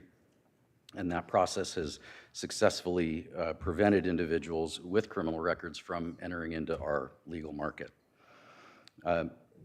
Cannabis industry is a very unique industry. I know we equate it a lot of times to just another agricultural business, but it does remain highly regulated due to its psychoactive nature of the product and its evolving legal status. It is still federally illegal, which presents some interesting challenges to the cannabis industry and exposes them to some other vulnerabilities that other industries aren't exposed to, and so that demands more robust security measures. And there still exists a pervasive criminal illicit market, and it creates strong incentives for those that might want to exploit the legal business and turn it into something illicit. Despite our current more stringent background checks, we still have seen some illegal activity and people that have entered into the business with lengthy criminal histories. We've had juveniles entering into the business as workers, people with direct cartel ties, and the current background check process helps deter that, and it also, because we follow up on those background checks, it allows us to discover those things when they're happening. And we just believe that ultimately, if we lessen our standards, we'll see more criminal activity involved in our licensed businesses. We've sat down as the Sheriff's Office, and I know the CEO's office has as well, with cannabis industry advocates and participants, and we've listened to their complaints, and we concede that there is an issue for their labor force. So we, while would prefer to maintain our existing standards as is, we have no interest in changing them. We do concede that there might be some tweaks that we can make to benefit the laborers as well. But we really think that it should be a targeted tiered approach, allowing lower level employees who have direct supervision while they're on the premises to be exempt from the background checks. But we still think that we need to retain those live scans and background checks for employees with access to sensitive areas, the critical inventory, have supervisory or managerial responsibilities, because those are the roles in the industry that pose the highest risk for diversion, theft, or other criminal activities. We're committed to robust oversight and protection of the community and the integrity of the regulated market. But I know in our next agenda item that you'll be considering in terms of the budget, there's some proposed cuts to our cannabis compliance team, namely 2 positions that are potentially going to be eliminated, one through the enforcement side and one through our licensing revenues. And so with the possibility of having a reduction of 2 additional staff from our compliance team, I'm not sure now is the right time to lessen the criminal history checks and lessen our ability to maintain compliance over this industry. So it's Commander, right? Commander? Yes, sir. I'm sorry, I want to make sure I got the rank correctly. So your proposal would say, workers in sensitive areas.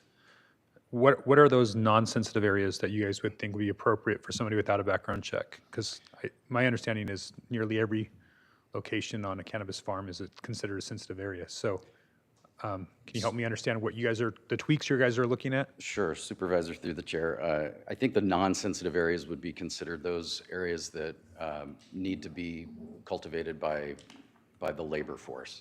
So the fields, trimming, areas like that where, and there are certain areas that will have supervision, and as long as they're being supervised, then they don't need to be subjected to the background checks. But there are a lot of, I think it's probably easier to define the sensitive areas as being those areas that have a high likelihood for diversion of cannabis, have cash, finished product, access to the metric system, those areas that have a high likelihood of potential illicit diversion.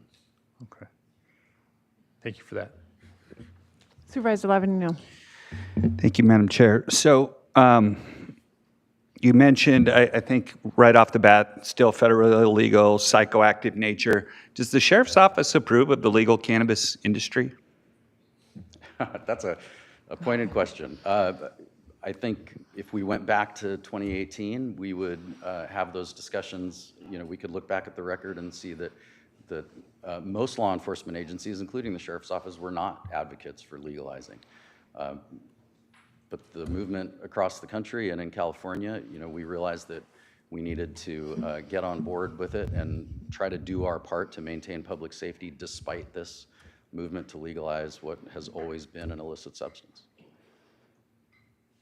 And a lot of this illegal activity that you talked about with juveniles being involved in direct cartel ties to other folks, were these things that I've just heard about right now, were these reported to the district attorney and charges filed, or what happened?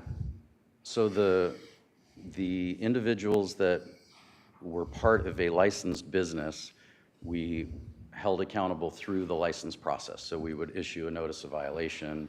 But it wasn't criminal then? Correct. Okay, so illegal but not criminal.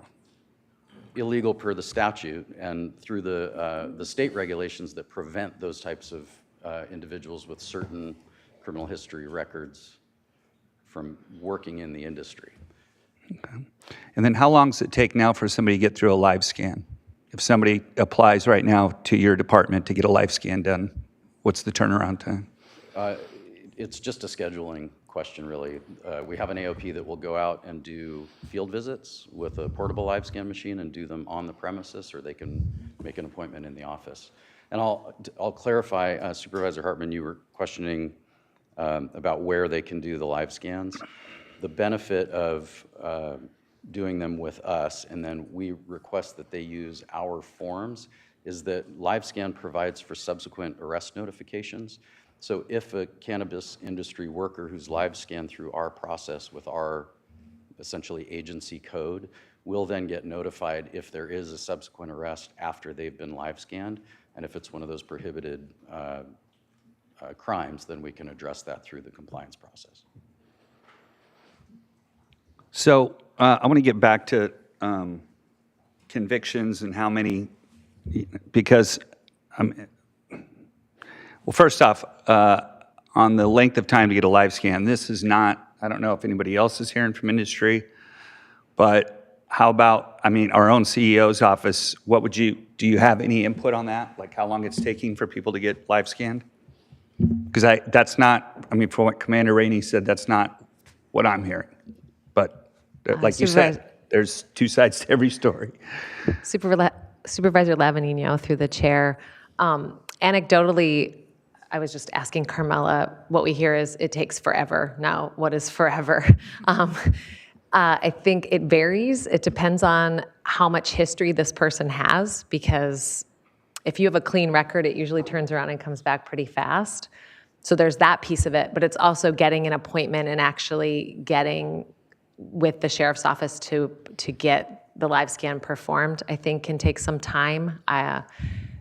The staff person that they have dedicated is in Santa Maria, and so if you have an operation in Carpinteria, they have to travel. Either the staff person travels to the farm, or the farmer travels to Santa Maria, has to set up an appointment. So that can take time. So I don't have the average length of time, but I understand that it takes more time than they would like. Yeah.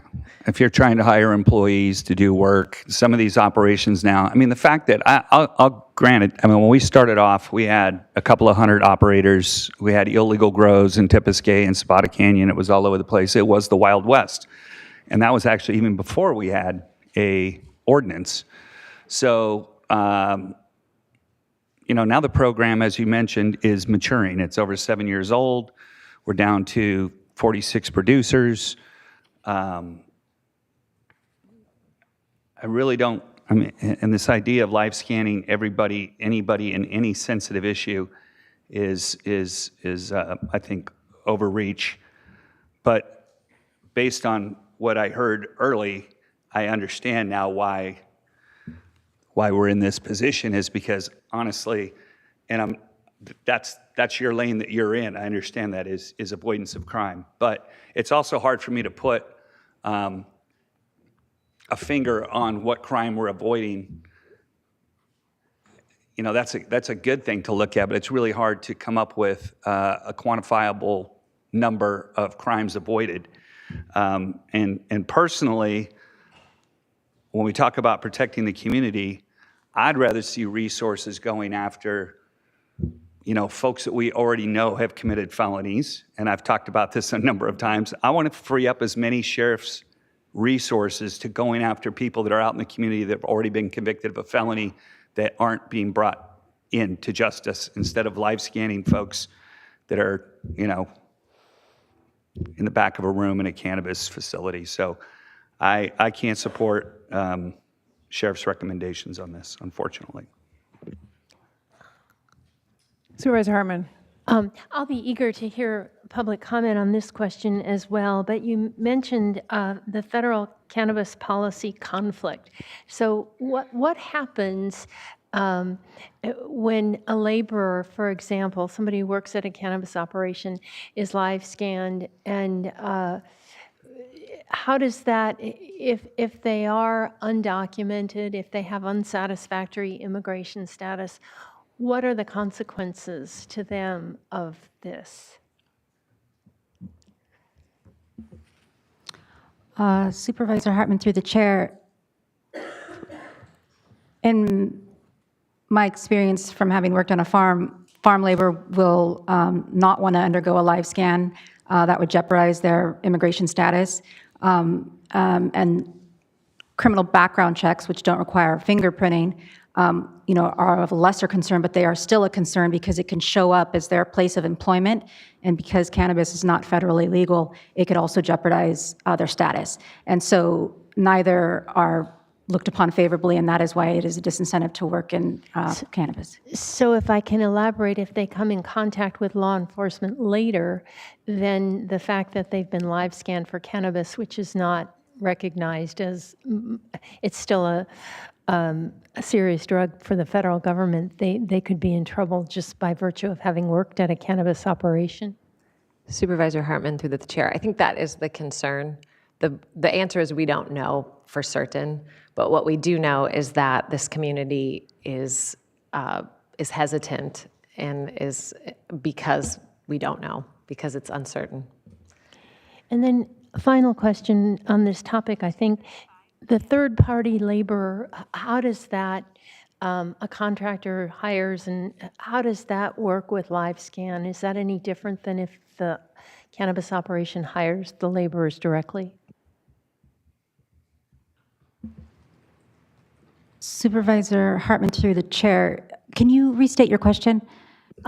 If I'm a cannabis owner and I get my labor through a third-party contractor, does the live scan process differ that way, or if I hire the labor myself? Yes, so if you hire a farm labor contractor, that third labor party, they're currently under code required to have a criminal background check, which is not fingerprinting. And it's still a disincentive because it shows up as cannabis, right? Now, and that's why operators default to, they don't, and then if you hire them directly, they're required to be live scanned or a live scan equivalent. And so that's why operators default to farm labor contractors, because it's a lesser security level. Other questions from the board? Okay. So are we going to break this up where we hear public comment on this item, or no? Just No. all together? Okay. Yeah. So let's continue with the presentation, the last third of it. Focus on the acreage cap. And then we'll take public comment. We'll see if there's any questions from the board, and then we'll take public comment. Okay, so the final topic pertains to acreage cap reduction options for the board's consideration. In March 2025, the board directed staff to explore options for reducing cannabis cultivation acreage caps.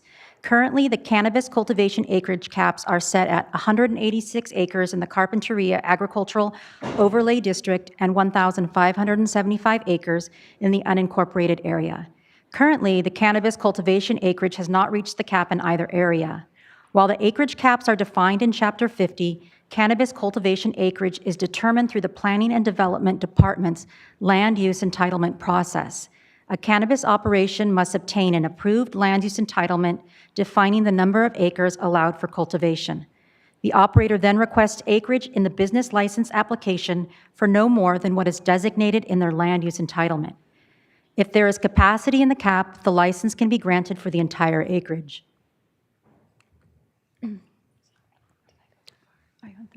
Okay. Cannabis cultivation acres are organized in 3 planning and development categories: issued, approved, or submitted. These 3 categories inform the 3 cap reduction options presented for discussion. Issued acres include all acreage with issued and vested land use entitlements. A land use entitlement can only be issued after it has been approved and certain conditions of approval satisfied. Approved acres include applicants with approved but not yet issued entitlements.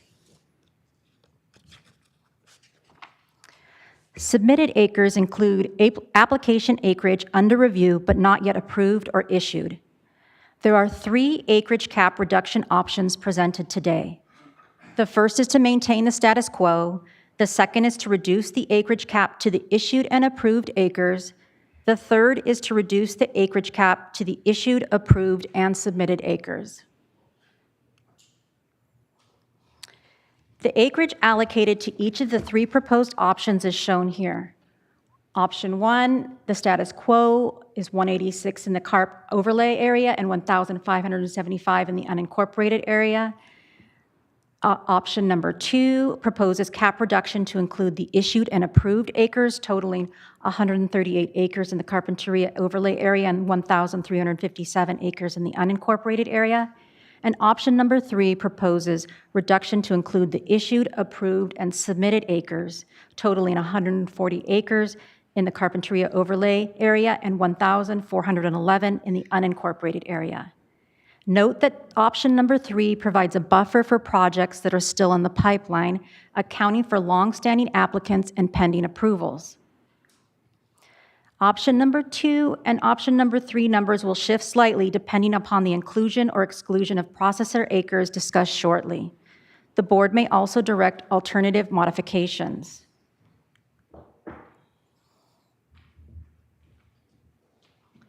Here is a side-by-side comparison of 3 proposed options, including reductions by region and percentage for option 2 and 3.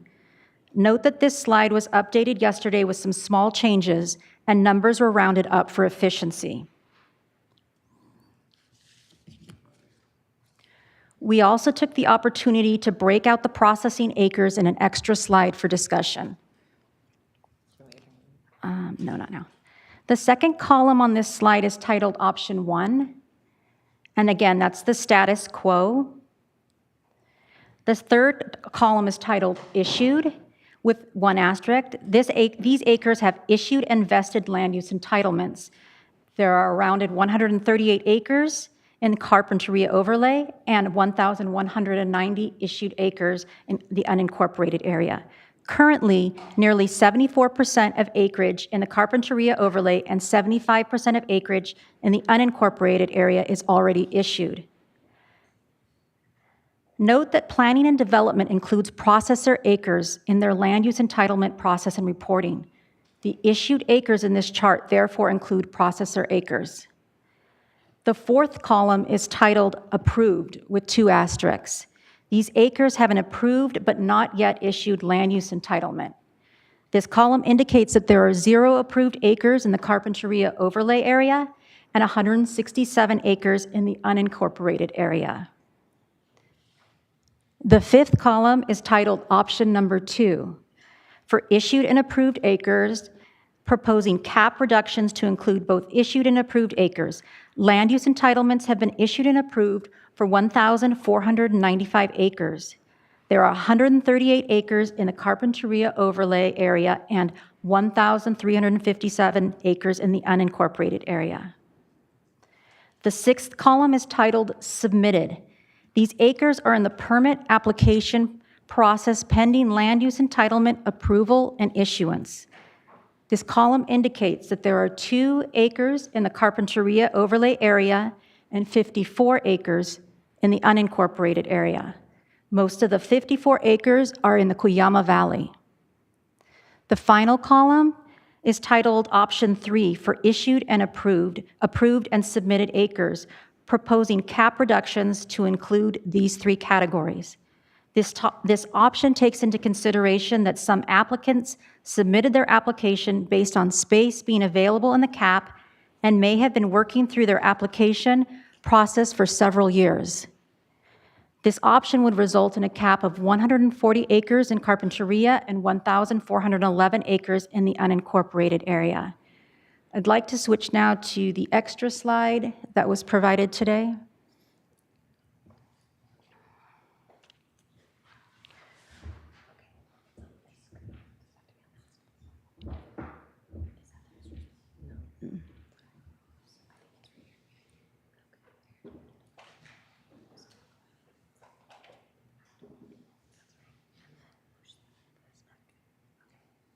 Okay. So this extra handout provided today shows the full scope of approved and submitted processing acres. As a reminder, processing acres are not included in the status quo cap per the board's prior request. However, the issued acres on this slide do include processing acres because planning and development does not break out processing acres. We do track the processing acreage in the CEO office. There are 4.69 issued processor acres in the Carpinteria overlay area and 1.3 issued processor acres in the unincorporated area. Additionally, Carpinteria has 0.57 approved and 0.02 submitted processing acres, and the unincorporated area has 0.39 approved and 0.39 submitted processing acres. The final column on this slide, titled Option Number 3 with processing acreage, is an example of the total acres that can be capped to include cultivation and processing acres. Note that these numbers may shift slightly as appeals get approved or operators withdraw from the application process. The board can direct us to include or exclude processing acres in the cap reduction and can direct staff to review other options. Staff did not propose reducing the cap to a number below what is currently issued and approved in land use entitlements because this option would involve developing a process to reduce the number of acres currently secured in the acreage cap with an issued or in-progress business license. Such a process would require a reduction of the number of acres in issued business licenses either upon the effective date of the ordinance or as renewals are processed. However, if the board wished for further review of this option, staff could return with more information. Finally, if the board reduced the cap to a level lower than the recommended options, planning and development could continue to approve new permit application acreage. However, future cannabis business license applicants would remain on the eligibility waitlist and be invited to apply for a business license when an existing operator surrendered their acreage back to the cap. Should we talk about it? Yeah. Yes, please. Do you want me to do I summarize now? Okay.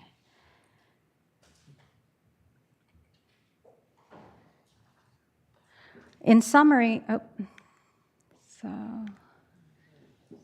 it's okay. Should we talk about this now before I summarize? Chair Capps, would the board like to discuss this item before we summarize all three items? That concludes the acreage cap discussion. Sure, let's do that. Questions, comments about the cap, acreage cap? Supervisor Lavanino. Sure. I can let Supervisor Lee go first. It's Carpinteria anyway, so go for it. Can we include processing in the cap? Supervisor Lee, through the chair, yes, we can. You can, okay, good. That's my question. Chair Capps and Supervisor Lee, just to clarify, we would have to do some additional changes to Chapter 50 because the board had previously asked us to pull processing out of the cap, but we could put processing back into the acreage cap. Could that be specific to Carpinteria, or it has to be the whole county? Supervisor Lee, through the chair, we do handle the acreage caps in those two areas separately. And so we could look at that. I think we would have to consult with council and think about the reason for limiting the cap, including processing in Carpinteria versus the rest of the county, and whether there was a good reason for doing that. There is a concentration of cannabis activity in Carpinteria in a small area, and so I think we could look at that justification. Thank you. Supervisor Lavigno. Thank you, Madam Chair. So it's really, I don't really know what we're doing because I don't think we're going to fill this cap anyway. So I don't have a problem with lowering the cap. What I do have, I mean, to me, it just seems like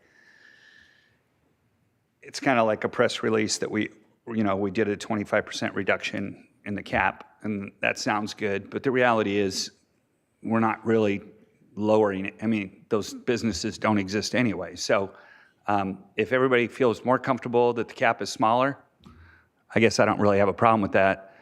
What seems weird is that the last time we were here changing Chapter 50, which, by the way, we adopted it May 1st, 2018.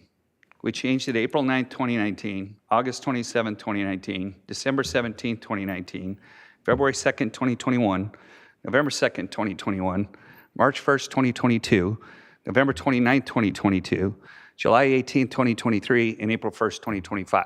And then today, we're doing it again. So we're keeping you guys gainfully employed. That's great.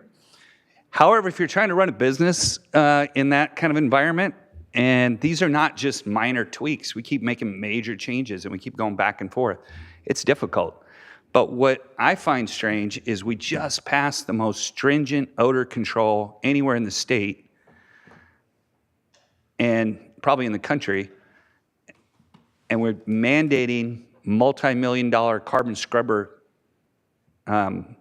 control systems. And if we really believe in those, we should be expanding the cap, not shrinking it. Because if there's no smell involved, what is the industry? If there's no smell, the industry is jobs and revenue. So I understand that this sounds good, and we're going to go tell everybody, hey, we just reduced the size of the industry, which is really not true. We reduced an empty cap that no one's clamoring to get into because we keep changing the rules. So until we get to where we kind of get the playing field, and maybe we're getting there, I feel like we are getting there, that, where everybody understands what the rules are and where we're going. And I'm not saying that all of the downfall of the industry is because we're changing the rules. I understand it's a changing market environment.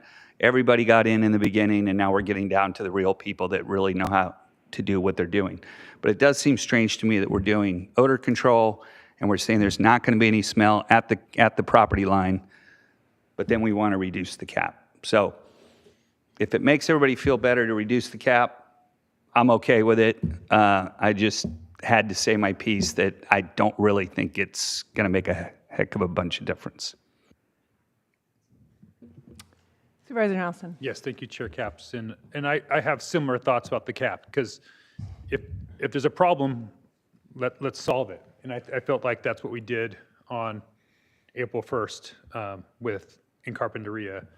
I'm not sure what the reduction in the cap does, especially in those areas that we have already acute issues. This doesn't solve those, in my opinion. So I'm not sure what we're accomplishing. If anything, it might actually,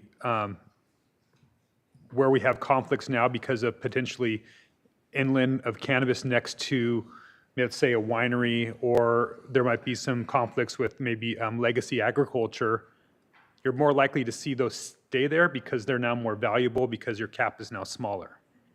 And so somebody's going to want to invest in making sure that stays there. So I don't know what we're trying to accomplish by reducing the cap here, and maybe I can hear from my colleagues on that, because the way I see it, and I haven't been the biggest fan of cannabis, I don't see this accomplishing conflicts issue. I just think this is right now reducing a number, and I'm just trying to wrap my brain around what we're actually accomplishing by reducing that. So I know Supervisor Hartman, you had brought this up as one of those issues at the last hearing on April 1st to have this come back, and I'm I'm interested to look at these numbers, but I'm not sure what we get by bringing it down. So I think the original cap that we had was to some extent arbitrary. It was, we selected that because we wanted to have, we had a deluge of applications, and we had kind of felt overwhelmed, and so we said, what we have now is what we're going to do. I think that the industry is downscaling, and I think that ratcheting back the cap would, the more applications we have to process, the more staff time that takes. And so I think ratcheting the cap maybe right sizes it better with the industry. Personally, we're not in deliberations, but I'll put out there, I favor option 3, and I don't really want to jerk people around on the processing. I mean, we wanted to encourage processing here rather than elsewhere, capture that value, and it seems to me to have made that adjustment and then to change it back, it violates my sense of fair play. So that's where I'm coming from. Let's see. I'll just weigh in too. I appreciate the comments. I had the same question as how, odor is the real, the problem, and how will this impact odor if we're not even at the cap? But I was motivated or moved by the fact that we did get a fair amount of letters in support of option 2 to reduce the cap. And if it does, as Supervisor Lavanino said, like it makes folks who've been dealing with the odor happier, then I'm happy to support this, recognizing that doing it now doesn't have a huge impact. It's sort of symbolic, but it is, I think what we're doing today with these 3 items is really a reality check and kind of right-sizing things when it comes to fees, when it comes to acreage cap. It's just sort of putting things back in order. Next item, when it comes to our budget, we're over. So let's right-size it to where we are and have a reality check of here's where we are now in 2025 with this program. So I'm fine with that. I defer to those who have processing in their district about whether or not it should be included in the cap. It seems like it, I can see why it should be, because it does cause odor. Yeah. So we're processing, I would like to direct staff to bring both options before the board for consideration. So do we have? I think we have them. Yeah. Isn't that, processing. I'm confused, because I thought that was what this is. Option 3 with processing, or option 2. So maybe I'm reading this wrong. Aren't we not including processing in there? Supervisor Lavanino, through the chair, the new slide is, I agree, it's a little bit confusing. It was hard to kind of represent this information. The issued acres do not have their processing acres excluded. And so, because that's how it's represented with the land use entitlement. So the numbers will shift ever so slightly. Can I just really, what are we talking about? How many acres are we talking about? Not much. I think we're down to, less than a handful, I think. It's 2 acres, acre, something like that. So, I mean, it's the difference between 138 and 140, down from 186. So you get a 25% reduction instead of a 26% reduction? That's correct, Supervisor Lavanino. Okay. Ms. Beck did include the amount of acres that are currently issued in both of those categories, and then of course the ones that are approved and submitted. So it is a very small amount. I honestly, I could go to the. I just don't want to go back and forth. We keep going back and forth on things. So I'll go along with the reduction all the way down. 25% reduction in Carpinteria, that gets you down to 140 and a half acres. And the other side of this is processing is where the money is made, correct? I mean, that's where we get our revenue from. Supervisor Lavanino, Through the chair, that's correct. Okay. A processed product has a higher value than a raw product that would lead the county to be processed. Could I tag on to that? Yep. We see it, for example, in the wine industry, whether you get grapes or whether you get wine. You see it in, if you're exporting timber or you're exporting lumber or furniture. So we had this discussion, and that's why we kept it out. We wanted to encourage processing because we weren't seeing it in our county, or it was going to the cities and not in our unincorporated area. And we wanted to try to incentivize, and it's my understanding that the processing facilities are really tight, and that there is the highest level of odor control. So, and again, we made this decision, and then to change it, that to me makes the board seem erratic. Supervisor Nelson? So are we moving forward as an option of reducing the cap, but still exempting processing from the cap? So we don't, somebody comes in with an application, wants to process, we don't go, oh, sorry, cap, you can't do it. That's what we want to create, sure there's that pathway for that. Is that what I'm understanding? Does that make sense? I think we've got both options before us, and if you're asking my opinion, mine is for what you described. So Supervisor, staff has presented your options 2 and 3. They already do not include processing in the cap, or how we calculate to calculate for the cap per the board's direction. What we have on this included, because there was a conversation about whether we want to put processing now in the cap, that's this last column on the handout. But does that recapture any other processing that's going on there that's not included in the cap right now? Supervisor Nelson, through the chair, it only captures what's currently in the land use entitlement process. So nothing that's out there, an idea or something that someone might propose in the future. If you include processing, you would be limiting future processing. 48 acres to play with. Sure. You have 140 that we're using right now. Oh, no, I'm sorry. We're reducing it down to 140, okay. Is this it? We do need to go to public comment at some point, so now, Supervisor Lee. Just one more question. Can we hold off any new processing until our new ordinance takes effect next year? Is that something that we can do? Just hold off on the processing for now until we get the new odor abatement plan in place. Supervisor Lee, through the chair, processing is, in the land use code, processing is exclusive to indoor facilities, and they require odor abatement. So you're suggesting that we would hold off on additional processing until the new odor requirements come in. I think the timing on that, I don't think that'd be necessary, because I think the timing of getting a processing facility up and running would take more time than when the odor requirements are coming into effect. Got it. My issue with processing is it's saturated in Carpinteria. It's next to homes, next to schools. It's right, it's at your fence.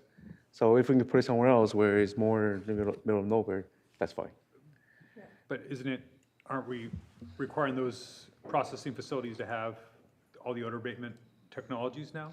The odor in Carpinteria is still, I drive there every single day. The smell is still lingering. It's strong every single day. I smell it. But aren't we hoping that we're getting there with these scrubbers to be able to accomplish that over the next year, that we're hoping that these all get installed and we've acquired that? And we're hoping, that's the word, we're hoping. No, I'm with you too, but yeah. So, trying to think. I think, I want what you want. I'm just trying to figure out what that looks like. Director Plowman can maybe clarify what actually the board had recently approved and when that's going to occur. So I think what Brittany is pointing out is that when you have a processing facility, you already have to do the odor control, right? So that's already built into our code.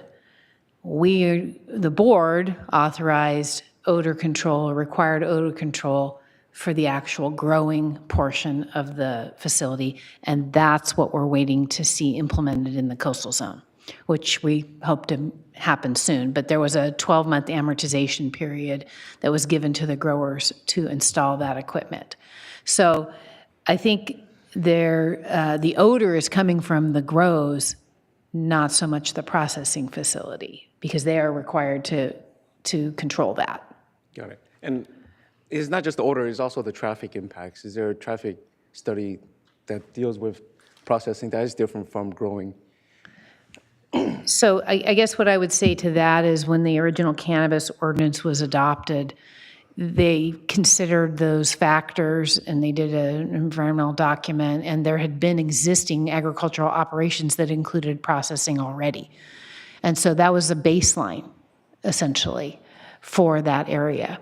So that's not new, that traffic isn't new. It's been in the Carpinteria Valley for decades.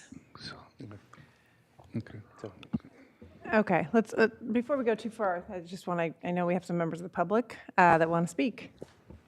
Chair Capps and members of the board, yes, we have 4 requests to speak. We will move to Zoom with Whitney Colley to be followed by Grant Texler. Whitney? Good afternoon, Madam Chair and Supervisors. My name is Whitney Colley. I am the Vice President of Compliance at Coastal Blooms Nursery and operator in Carpinteria. I am speaking today in support of option 1 regarding the background checks to align background check standards with the state and Department of Cannabis Control. Agriculture is the largest producing industry in the county, and as a result is home to many agricultural workers. Amongst these workers are those that have found consistent employment within the cannabis industry in Carpinteria because of its higher salaries, benefits, and year-round growing season in comparison to traditional agriculture. It is well known that agricultural workers throughout California have complicated immigration statuses. While the county welcomes agricultural workers, its current cannabis ordinance has unduly targeted them. The live scan standards in the current ordinance and the stronger standards proposed by the sheriff in option 2 jeopardize citizenship while cannabis is federally illegal and can deter agricultural workers from seeking employment in the cannabis industry. Citizenship has been denied in some cases after background checks revealed individuals' involvement in the legal cannabis industry. The Department of Cannabis Control's live scan requirement is limited to owners and any persons with 20% or greater financial interests. This protects non-decision-making employees from the requirement of a live scan report that could negatively impact their immigration opportunities. Business owners are responsible for their operations and their employees regardless of the industry. It is in the best interest of all owners to hire employees they trust to work compliantly following state and county regulations. Cannabis operators are required to have advanced security that includes cameras, fencing, lighting, alarms, and an inventory tracking system that is accessible by the state and county. Given these advanced security requirements, cannabis employees do not pose a risk that justifies a live scan. Over the 8-year history of legal recreational cannabis in the county, crime has remained extremely low, even before business licenses were issued and live scanning was required for majority employees. Therefore, it can be concluded that live scans are an unnecessary burden on the industry. Lawful permanent residents and other non-citizens authorized to work in the United States may be denied citizenship if their live scan records reflect involvement in the legal cannabis industry, while local communities gain no benefit from the language proposed in option 2. Please consider amending Chapter 50 per the CEO Office recommendations in option 1. Thank you. We will now move to Grant Trexler to be followed by Anna Carrillo. Grant? Thank you, Madam Chair of the board. I'm also talking about criminal background checks. Cannabis operators continue to struggle to make a profit. Any additional requirements on live scan and background checks pose an undue burden to our operations. Prices are down significantly in the last year. And due to that and other issues that we face, the State Assembly passed unanimously yesterday a delay in a planned increase in the state excise tax scheduled for July 1st to 2030. Hopefully that will pass and allow us to move through. There was a question earlier about how long it takes for a live scan to come back. Last year, we submitted a live scan application for an employee. It took more than 8 weeks for the live scan application to come back. So it is a deterrent to workers to go through that process. In addition, we also, as the previous speaker discussed, have employees that have had issues with criminal background checks and struggling to find workers that still want to work for us out here on the farm while having to do that area of application. Thank you for your time today. I look forward to future conversations with you. We will now move to Anna Carrillo to be followed by David Van Wingerden, who is our final speaker.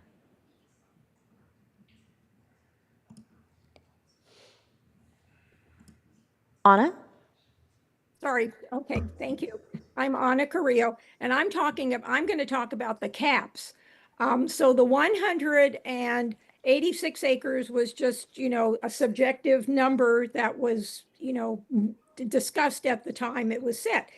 But when in March of 2022, when the processing was taken out of the caps, the list that I was given at that time was there was like eight acres that was in processing because there's only 5 addresses in Carpinteria that do not have a processing little room or a separate processing building. So I'm not sure where the 4.69 acres came from because my numbers came up larger.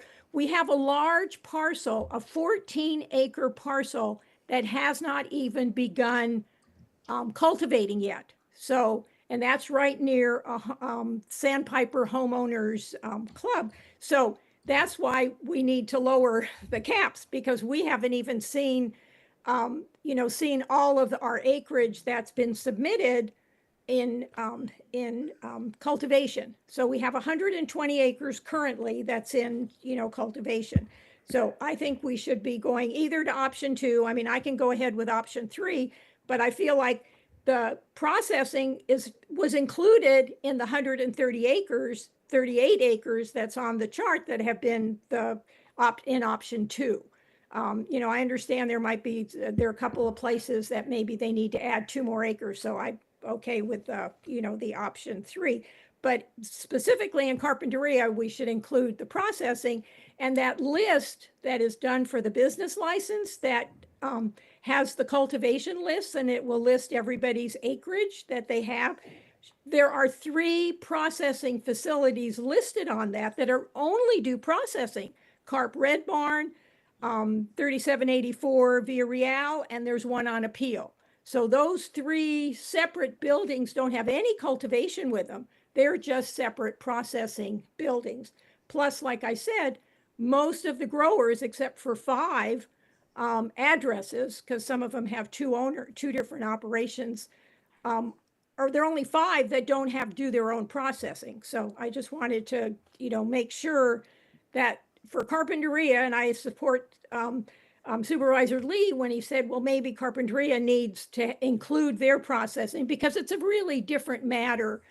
We don't need any more processing because we have plenty already in Carpinteria. So thank you very much. We will now move to our final speaker, David Van Wingerden. David? Good afternoon. Can you hear me?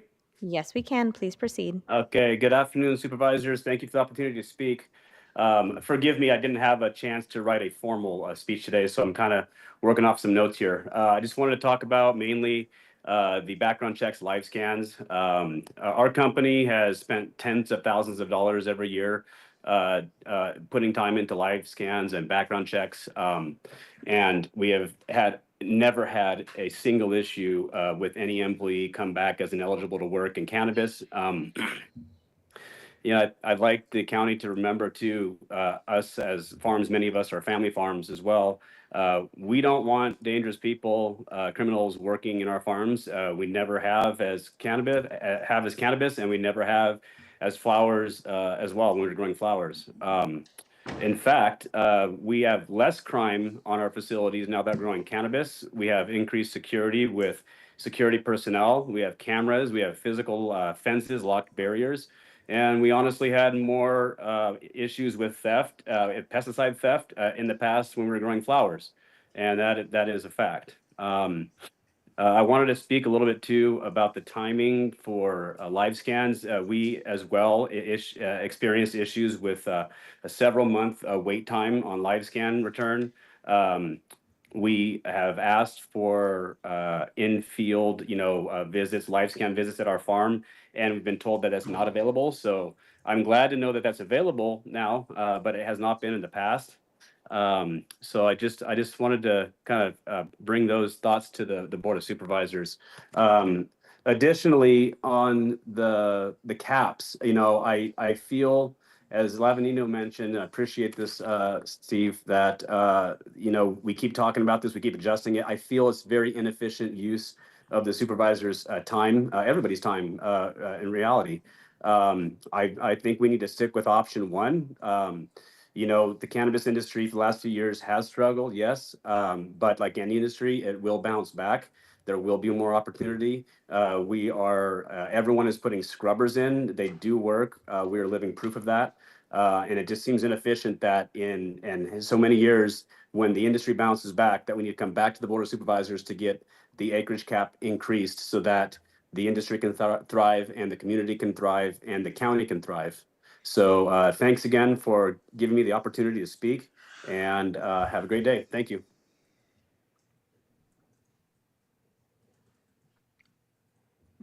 Okay. Let's see. Let's come back to questions before deliberation. Yeah, just on the way we do this, is there a chance to break these up so that we can do, because I think we have difference of opinions on, it seems it's all thrown together, which is great because it's one presentation, but I'd like to vote on business license fee, acreage cap, and whatever the other one was, I can't even remember. Supervisor- Background checks, yeah. Supervisor Lavanino through the chair. We already completed the business license fee, right? We voted through that, so we're good there. On the background, late, man. sorry, I just want to, I don't want to confuse anyone, so I want to be clear on that. On the background checks, we do have some separate recommendations, right? So you can choose option 1 or option 2, and then you would direct us to come back for the second reading.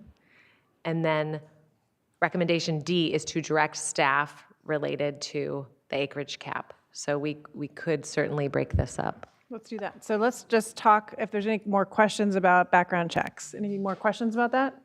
No. Deliberation on background checks. Option 1, option 2. And just to review.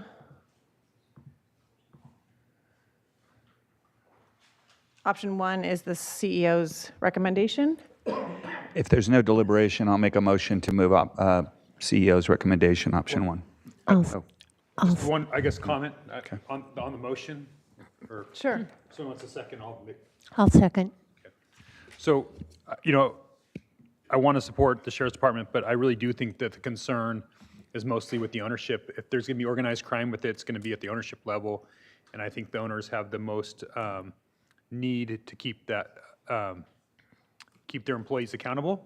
And I think that's with almost any business. And so I do think, and this is kind of my warning to the industry, is if we see an uptick in crime that's based on farms and operations, that we might consider reducing the percentage of equity that you would have to get a background check. So maybe we bring it down to 10 or 5 so that we get further controls. If we see it starting to get out of control here, that might signal to us that there's a criminal element involved in that company, and it may be somehow by circumventing the background check on their owners, because I really think that that's where potentially the crime is most likely to be happening in these businesses. So I'll support this motion, but I also just want to make sure the industry knows if at least as myself as a supervisor, if I see that crimes begins to uptake after this, that I'll be looking towards putting additional pressure on ownership, on additional background checks and accountabilities. Okay. Yeah, and I just agree that it's rational to make a change here. We've heard this from the industry, and it makes sense. So I'm happy to support as well. So we have a motion and a second. All those in favor? please say aye. Aye. Aye. So that's on the background checks. Now we'll move. Thank you, Chair Caps. I just want to clarify that both of those options had the inclusion of removing the requirement for operators to provide an API key. And so with your option 1, that is also also inclusive in our change. Thanks for clarifying. Yep. So now we can move to acreage cap. Any further questions on that front? I do. I'm still kind of confused on the number. So, so I know what status quo is. So this is the issued and approved option 2. Okay, so if issued, approved, and submitted is 140. But then do we know, so then what we're saying is that's 140, but processing is not included in that, correct? Okay, thank you. Madam Chair, so I know we're moving on to the acreage cap, but we are noticing that what's printed in the agenda is numbered slightly differently than what's in the board letter. So I just want to make sure, so for the last motion, it was A with option 1, B, read title and waive further reading, C, provide other direction, and then D, it's a portion of D, which is directing staff to come back with the second reading and the CEQA determination. So that's the motion for the first one. Yeah, That's that my was the understanding. motion for the first one. Thank you. Thank you. So, So, any other- I'll say I support, I'll go ahead with the reduction with my qualifiers, I guess, and I'll go to option 3. Can I clarify your motion or your? So or is it's, that a motion? yeah, so it's in CARP, it's a 25% reduction. Everybody that's issued, approved, and submitted is still included. We reduced 46 acres, correct? And there is no, if we want to talk about processing later at some point, but as I think Director Plowman told us that that's the thing that we're worried about is odor, and anybody that has the odor's coming out of the grows, not the processing facility at this point. And I'll second that. that's option, just to clarify, that's option 3. Option 3. Which is, Issued, approved, and submitted. okay. Supervisor Lee? I can live with that. I mean, I was more inclined with option 2. I know there's not that big of a difference between the two. I'm also wanting to support Supervisor Lee's point about processing because I do know that it has created a lot of nuisances for carpentarians. Other noises, the processing, that there's 24/7 currently at some places. So I just want to be supportive of your effort there to include it in the cap if you feel that that's the best way to move forward. I would prefer to have processing in the cap, but I want to keep open mind. Maybe I'm wrong. I hope I'm not, but we can always come back and amend it as needed. Again, right now it's a theoretical point because we're not even at the cap. But if I'm fine with it. okay, so you're fine with option 3. Correct. And you seconded the motion, and so. Can I, Yes. Chair Caps, I just want to clarify with option 3, it's with the issued, approved, and submitted acreage under current ordinance language. It does not include processing. So these numbers aren't where we're going, but it's those 3 categories that we're including. Okay, thank you. Correct. 3 categories? Issued, approved, and submitted. Got it. Yep. Thanks. Okay, Supervisor Nelson, what? Yeah, so I'm going to go ahead and support this, although I'm concerned that it's not accomplishing what the goal of it is. I think in some ways, if in areas that we, especially inland, that we have conflicts, if we reduce the cap, just basic economics, it becomes more valuable. And then they're more likely to stay in those areas where they're in potential conflict. That said, I can see the other side of it is that you want to send signals the board wants to send signals that we may want to have a reduced footprint countywide. And So like I said, I'll go ahead and support this, but I think that they may potentially backfire in the future. So. Yeah, I agree. Well, I mean, I think if, especially if we're trying to reduce odor and other, we made a strong step forward to that in Carpinteria Valley, but if in other parts of the county, if we want to reduce odor, I think there's other tools to be looking at. So I don't want us to think that by reducing the cap that this is check that box necessarily, but I do think I'm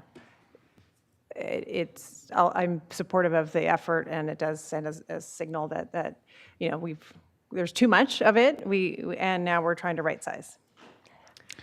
Well, to piggyback on that, I think also that once we show that we can show that odor control works, this number is always, as it's been changed before, it's changed or unchanged by us. So I am kind of curious, that point you brought up of how much more valuable it makes an existing cannabis business, though. Because if there's no room for anybody else to submit, you're sitting on the only, there's no more room in the cap. So why we didn't get any opposition to this. Yeah, exactly. Right. Okay, so it sounds like that we have consensus for option 3. We have a motion and a second. All those in favor, please say aye. Aye. Aye. Motion carries. Okay, we are moving down the line on cannabis provisions. I think we've done 4, and now we have one more. Item number 8. Chair Capps and members of the board, departmental item number 8 is from the County Executive Office. It is a hearing to consider recommendations regarding the cannabis tax revenue and uses budget direction. Okay, Ms. Oderman, you're still on. Thank you, Chair Capps. Okay.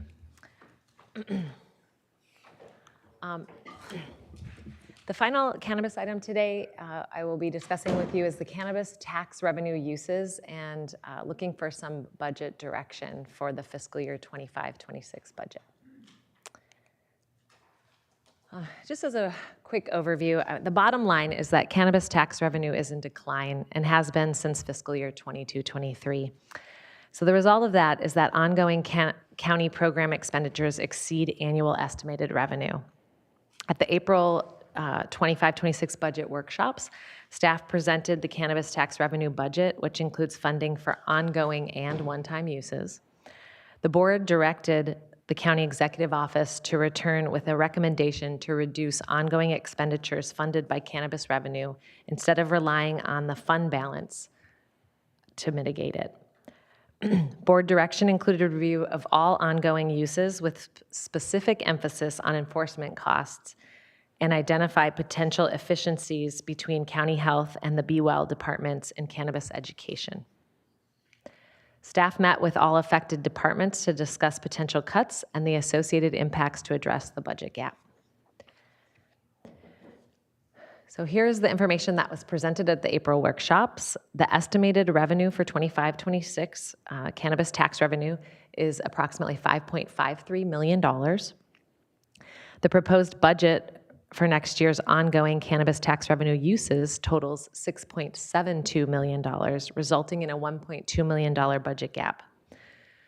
The largest category of funding is for enforcement, totaling approximately, can I do this? Yeah. On these 5 lines here, totaling approximately 3.3 million. Originally, ongoing uses of cannabis tax revenue were focused on enforcement activities against the illegal market to ensure the new regulated program could prosper. Funding was also allocated to activities related to education and administration of the program in the CEO's office and the Treasurer Tax Collector's office, including auditing that could not easily be funded by permit or license fees. Additionally, the board funded ongoing positions and uses that were a priority and for which other revenue sources were not available.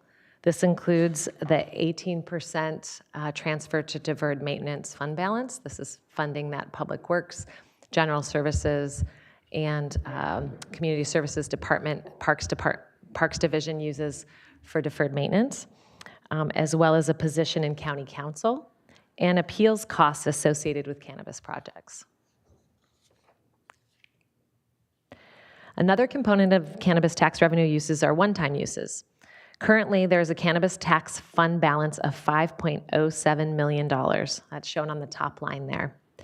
There are several one-time project or program expenditures budgeted against that reserve for a total of $2.68 million. There is capacity in the fund balance for fiscal year 25-26 to cover the ongoing use budget gap of $1.2 million, and that would leave approximately an additional $1.2 million to keep in the prudent reserve, which is slightly less than the goal of the 25% of projected revenue. However, as mentioned, the board directed a review of cannabis tax revenue enforcement and other ongoing uses to right-size program expenses. So as a bit of a background, I just want to set some additional context. The cannabis program was first established in fiscal year 18-19, as you know, and associated ongoing uses were covered by tax revenue for the first 4 years of the program through 21-22. In 22-23, revenues declined and there has been sizable program shrinkage, and program costs have exceeded revenue for the last 3 consecutive years. Enforcement activities have the largest allocation of resources. That's $3.3 million, as I previously mentioned. So with that in mind, our review took a look at the original staffing approved and budgeted for enforcement to respond to unlicensed cannabis operations in the county compared to current fiscal year 24-25, and then proposed reduced staffing for next fiscal year. These staffing levels and associated expenditures were originally intended to assist in enforcing against illegal, unregulated cannabis operations in the county. Staff developed a staffing plan and budget to respond to unlicensed cannabis operations that include several departments. Early enforcement actions focused on illegal cultivation without state licenses or historic unlicensed cultivation. The high activity necessitated cross-departmental cannabis enforcement team bi-monthly meetings to coordinate efforts, and large amounts of illegal product were seized. The 2 departments with the largest share of cannabis tax revenue for enforcement activities are the Sheriff's Office and the District Attorney's Office. The Sheriff's Office continues to perform illegal activity investigations and coordinates with the District Attorney's Office on prosecution of illegal cannabis activity. However, the cases have transitioned from predominantly large illegal cultivation sites to cases that involve alleged diversion of illegal product through resale outside of regulated spaces and transport across state lines. It seems that the shift in enforcement activities and decrease in cannabis tax revenue warrants a reduction in program expenditures. So a way to realize these reductions is through a reduction in staffing levels. So in lines 2 and 3 here, in rows 2 and 3 and 4 and 5, you'll see the original staffing levels for district attorney and sheriff. The district attorney had 1.5 total full-time equivalent employees. The current is up to 2.65, and then it proposed for this recommendation today is 1.45. On the sheriff's rows, they originally had 3.5 staff dedicated to enforcement. Current levels are 4.15 staff, and the proposed is 3.15. Excuse me. I was reading the Ag Commissioner's line along with that. I apologize. Sheriff started with 3.5. They are currently at 5 staff, 1 sergeant and 4 deputies, and the proposed level is now 4, 1 sergeant and 3 deputies. There are no proposed changes to enforcement costs for County Council or the Ag Commissioner's Office. These 2 departments have already reduced their staffing levels over time, as you can see here. The Ag Commissioner went from 1 originally in 18-19 down to 0.15 full-time equivalents. And County Council has reduced, they're on the top row, from 1 originally in 18-19 down to 0.6 FTEs. County Council leverages the 0.6 full-time equivalents to provide legal support for enforcement cases within the licensing framework, as well as other litigation involving cannabis. A proposed reduction to this line item would result in County Council's office holding 1 funded position vacant, which recently became open and is in the recruitment process until additional funding was available. The Agricultural Commissioner's allocation includes funding for the 0.15 FTEs I mentioned, which helps support a position that is partially dedicated to cannabis-related pesticide and weights and measures enforcement directly tied to the cannabis program. And then finally, the Planning and Development Department receives funding for zoning enforcement activities. The 2.5 full-time equivalents are dedicated to code compliance with the cannabis, code compliance and enforcement, including code compliance with the cannabis odor abatement requirements recently adopted by the board. Staff recommends no change to the budget for these 3 departments.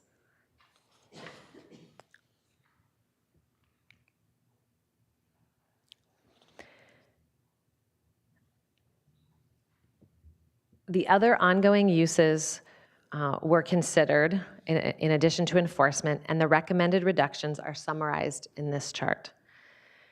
The cannabis education program, shown here, provides cannabis use prevention education to perinatal and youth populations.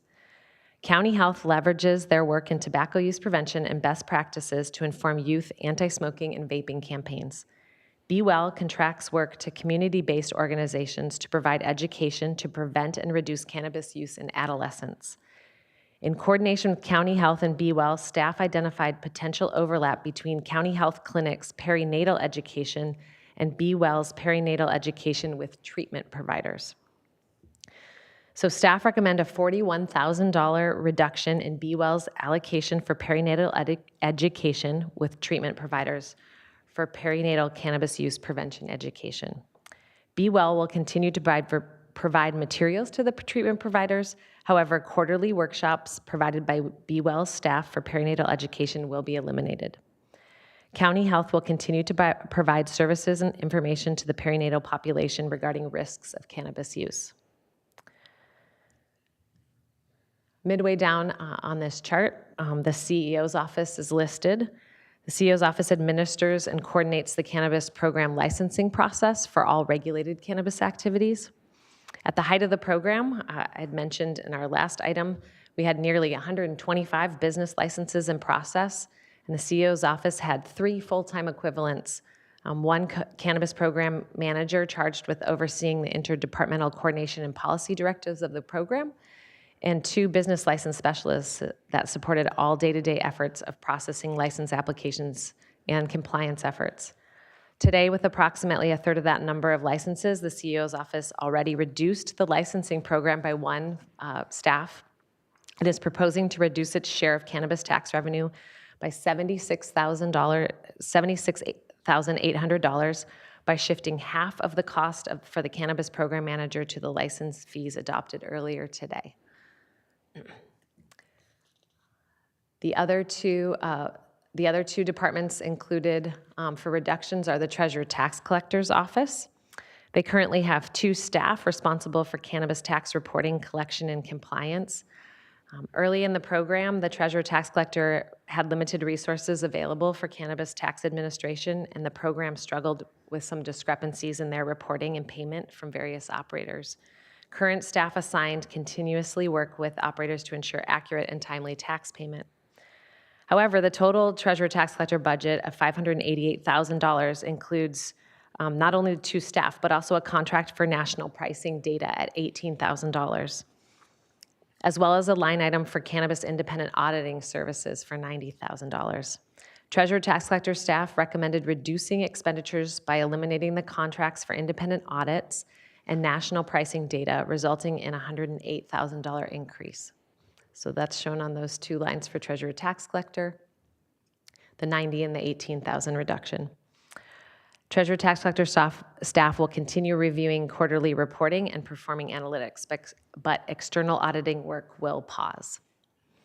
Finally, every cannabis operation in the county requires a land use entitlement, as we have been talking about, or a permit that is processed through the Planning and Development Department. Cannabis permits are discretionary and therefore subject to appeal. Given the controversial nature of cannabis, a large majority of cannabis projects were appealed to the Planning Commission and Board. There is significant staff time associated with appeals that is not recouped from applicant permit fees, and so the board approved an ongoing allocation of cannabis tax revenue in the amount of $370,000 to cover this expense to the department. In the last 2 years, appeals have reduced to just a couple of outstanding cases, so the recommendation is to eliminate the ongoing appeals cost allocation to planning and development, resulting in a $370,000 decrease. And then any balance from the current fiscal year, 24-25 allocation, will be set aside as a one-time use for future cannabis appeals costs.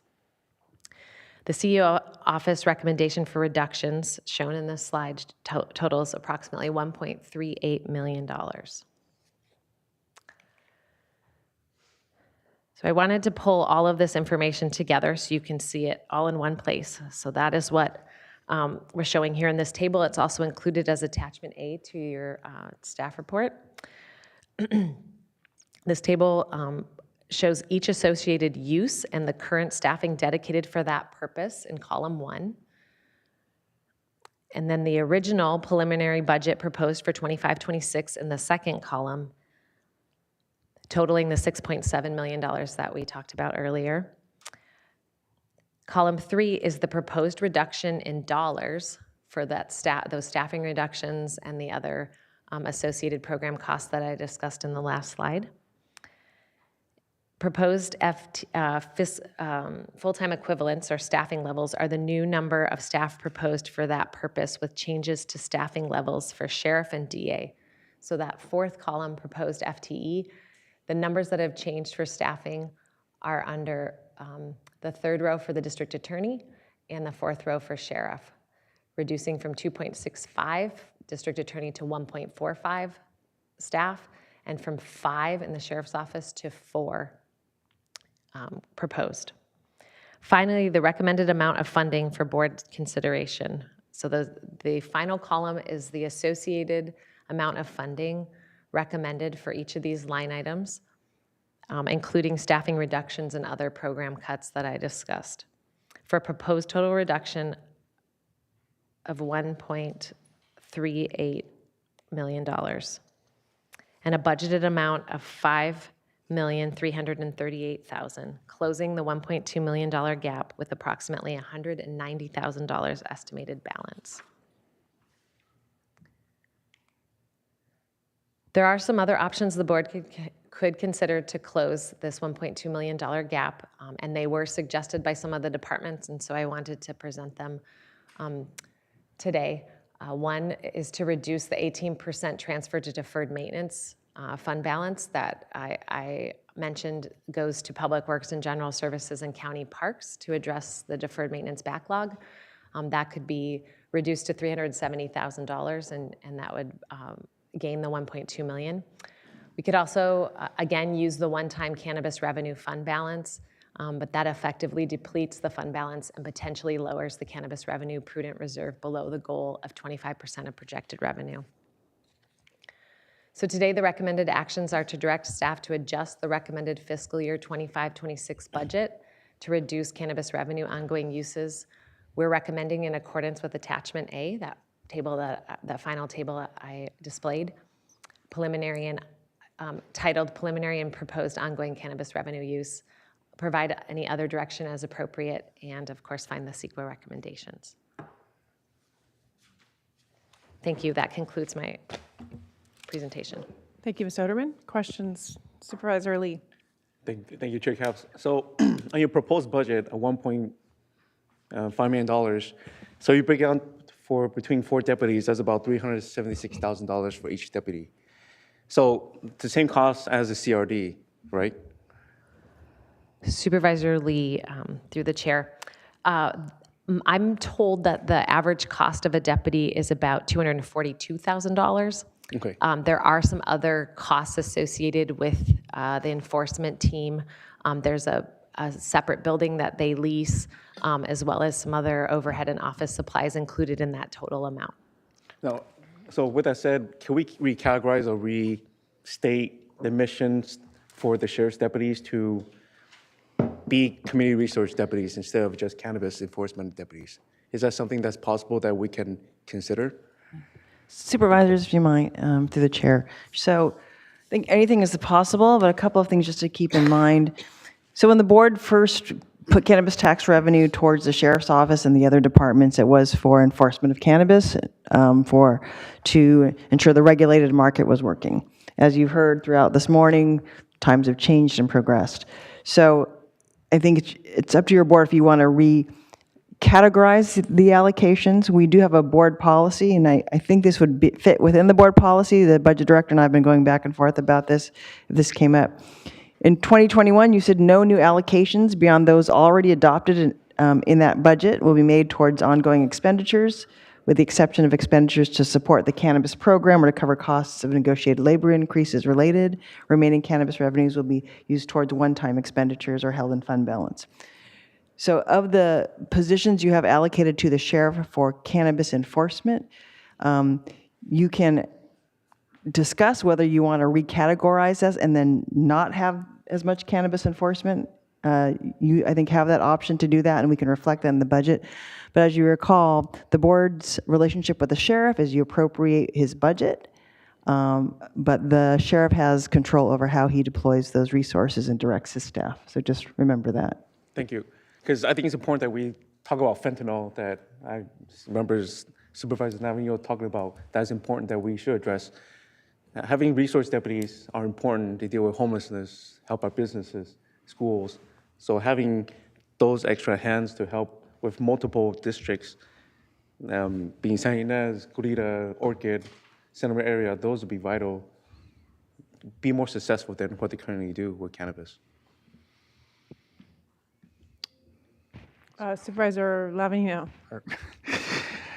Yeah, well, I appreciate that, and I'm struggling with trying to figure out exactly what's the vehicle to, redirect resources on this, because I also am feeling the same way, and I'm not saying community resources deputies, but we got a lot of other things going on besides cannabis, and to tie 4 or 5, 4 now, a sheriff's sergeant and 3 deputies to just these illegal activities just in cannabis, to me it doesn't seem productive. So I don't know how to have that conversation. I mean, I've got my ideas of what I'd like to do, but as the CEO said, when the money goes back to the sheriff, it's going to be basically how he wants to allocate it. So I'm really struggling with how to. I think the whole landscape's changed, and I appreciate this conversation we're having because it was about time that we kind of discussed the new way forward. I don't know if we do that in budget. This is the budget inside the cannabis. So, I mean, I can support this as long as we have the idea that we still need to have a conversation about how we're going to kind of police this in the future. And board members, if I might. So the reduction that we asked from all the departments, including the sheriff, and to their credit, they proposed this reduction. So I want to thank them as well as all the other departments. Part of it was also to eliminate any of the overtime that was associated with the cannabis program for the sheriff enforcement. And the sheriff himself agreed to do that. And we said we would need some mechanisms and documentation in place for my office so that we could track that and make sure that the time was spent appropriately. For today, what we're asking for direction is if this seems about right as far as the allocation to the different departments, we would go forward in the budget. But I think that there needs to be a conversation with the sheriff's department about what you're requesting as far as how to use those 4 positions that are now assigned to cannabis enforcement. Yeah, so that's the thing. I don't know when to have that conversation or how to have that conversation. But for the sake of, sticking with what we're doing today, I can support this. But I do want to have that conversation. I don't know if it's in the sheriff's budget or how we do that separately. But, we have limited resources and we got to do the biggest bang for the buck. So whether that's, guys going out there and chasing this or not, there's under Sheriff Bonner. So how's it going? Good afternoon. So Well, in general, exactly what CEO Miyasato said, right? You guys give us the budget and the sheriff decides how to use it. The one caveat to that is when the board has set aside specific funding, whether it's for the Isla Vista Community Resource Deputy, or in this case, the cannabis compliance and enforcement, the board told us specifically what you wanted to do. And we don't go off and spend it however we want to. We're going to spend it the way that you tell us to do it as it relates to that specialized funding. And I think this is a conversation that we can have with your board. But obviously, and you know, I've got my team here to talk about it, there is the workload out there. There are people selling cannabis to juveniles. It's in our schools. It's impacting our children. And we do need to have resources there to address it. And when there are complaints from community members, we need to have resources to address it. So we do need to be careful, but we are absolutely here to listen to your board. And again, this is funding that your board has specifically set aside. This is funding that we don't utilize just any old way we decide to do it. I appreciate that, and I totally get what you're saying. But I'm curious, wouldn't just like, okay, for example, let's talk about the one that happened at Cabrillo High School. There was a press release that went out, which I found, I mean, it says suspect in illegal cannabis sales linked to medical emergency at high school. But then when I read the article, there was also psilocybin, alcohol, codeine, nicotine, a lot of other things, but that doesn't get the headline. The headline is cannabis. But it was a school resource deputy that actually discovered it. So question is that the cannabis team doing that? Or is that the school resource officer that actually figured it out and then alerted the parents? Fair question. So the school resource deputy may have initiated it, but he brought in the cannabis enforcement team. We bring in those detectives that specialize in that type of enforcement to handle it. So, yeah, I don't know what is just specific cannabis. That's why, I mean, I want to see that broadened somewhat so that it's fentanyl, it's psilocybin, it's what's going on in the drug world. Are we going after the people when we find out that they, I mean, this particular individual is going to get charged with a felony, and they're going to go and then probably not show up for their court date, and he's going to be in Lompoc, and he's not going to show up, and we're not going to go get him. So it's, to me, it's just frustrating that we've got a cannabis team that's going out and doing all these things, but at the end of the day, the real problem in my mind is we don't go get the people that we know are doing this. So I would like to see this money redirected to, let's go start up a felony apprehension team with the cannabis money and do something that will actually make an impact in the community. So I know, I see in the back of the room that I'm kind of getting the nod off, and that's the way it's been this whole time I brought it up. It has. And why is it such a joke that I want to go get felons? I don't understand it, but anyways, it's very frustrating. We're spending money where I think, honestly, I don't think when you say that there's plenty of work to do, I don't see the result. I don't see the result of how many people have gone to jail from your cannabis team busting people. I mean, we heard about the one case that we couldn't hear about. That turned out to not be what was presented to this board. Right. That was not what was presented to this board, was not factual. And so honestly, I mean, let's be frank. I'll zero out the damn thing. I don't care. You know, you guys are the experts, but explain to me why we have 1,800 felons running around in my hometown and think it's funny. I don't think it's funny. I don't think it's funny at all. Yeah, we have lost positions over the years. I'd love to get a felony fugitive enforcement. Well, here's the money right here. That's where it is. Supervisor Nelson. Yes, thank you, Chair Capps. And it's hard to top. Sorry. But I hear your frustration, and I share it too. That's why I brought up during the budget workshops, you know, I'd love to hear about busting somebody selling to minors, and you know, a couple weeks later, we got a press release where we were doing that. So thank you for that. I like to see that on a more regular basis, because that is something that I see with my constituents, and that they're mostly impacted. You know, As far as checking up on some of these illegal grows, I know that's a big part of this. And if you're saying that you want to hear from us where we want to see these dollars spent, you heard from me and you responded, and I appreciate that. What I'm hoping maybe that can get us to a place where this board can be working more cooperatively is maybe taking these cannabis dollars already with your other drug enforcement dollars and maybe more comprehensive. Instead of having them all siloed, maybe there's a bigger conversation there. Instead of having that as separate teams, because we want to keep that in a category. I don't think this board is that concerned about it just being strictly to cannabis, is what I'm hearing. We want this to be a tool so that you guys can do more, leverage. And that's what I would hope that and I think that's what the frustration you're hearing, it's not just cannabis out there. And I know that's where this category has been, because these were where this board set this in that direction. But I do think this board is saying, let's maybe pivot that and see if we can use these dollars a little bit more effectively out there instead of just focusing strictly on cannabis, where we have issues out there that might not be, that might be a big win for a cannabis enforcement team, but may not be the best bang for the buck for the county as a whole on actual public safety and actually going after the real bad guys. So I think we're all willing to have that conversation and want to have that with your guys' department. And supervisors, just want to, and we can have that conversation. I don't feel, the sheriff himself isn't here, and I know the undersheriff, you want to consult with him. But I also want to remind you to step back, and when Brittany showed the allocation from 2018 or whenever it was till now, it was because the board at that time wanted to do enforcement to minimize the black market as much as possible.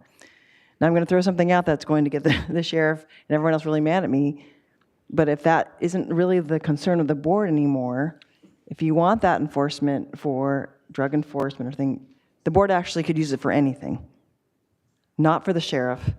It could be for anything, because it is really up to you and the board at your discretion of how you want to use those funds.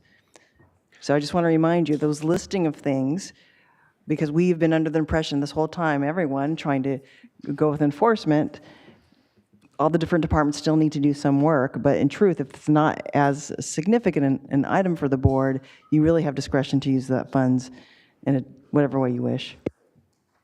I appreciate that. Supervisor Hartman. If we can target them for law enforcement and get reports back, I think accountability for me would be right up there at the top. Would you put slide 7 back? I want to switch gears and go in a different direction for a moment. Cannabis education is really, really important to me, and we didn't have that much money in the budget for it, and now we're reducing it by 41,000. But is that? I guess I'm wondering if public health has enough money. For me, dealing with kids and pregnant women, and cannabis in the young brain and education, that's a top priority for this money. Thank you, Supervisor Hartman, through the chair. So in the current proposed budget, county health would maintain $100,000, and they've been able to successfully use that. They're leveraging their tobacco prevention programs.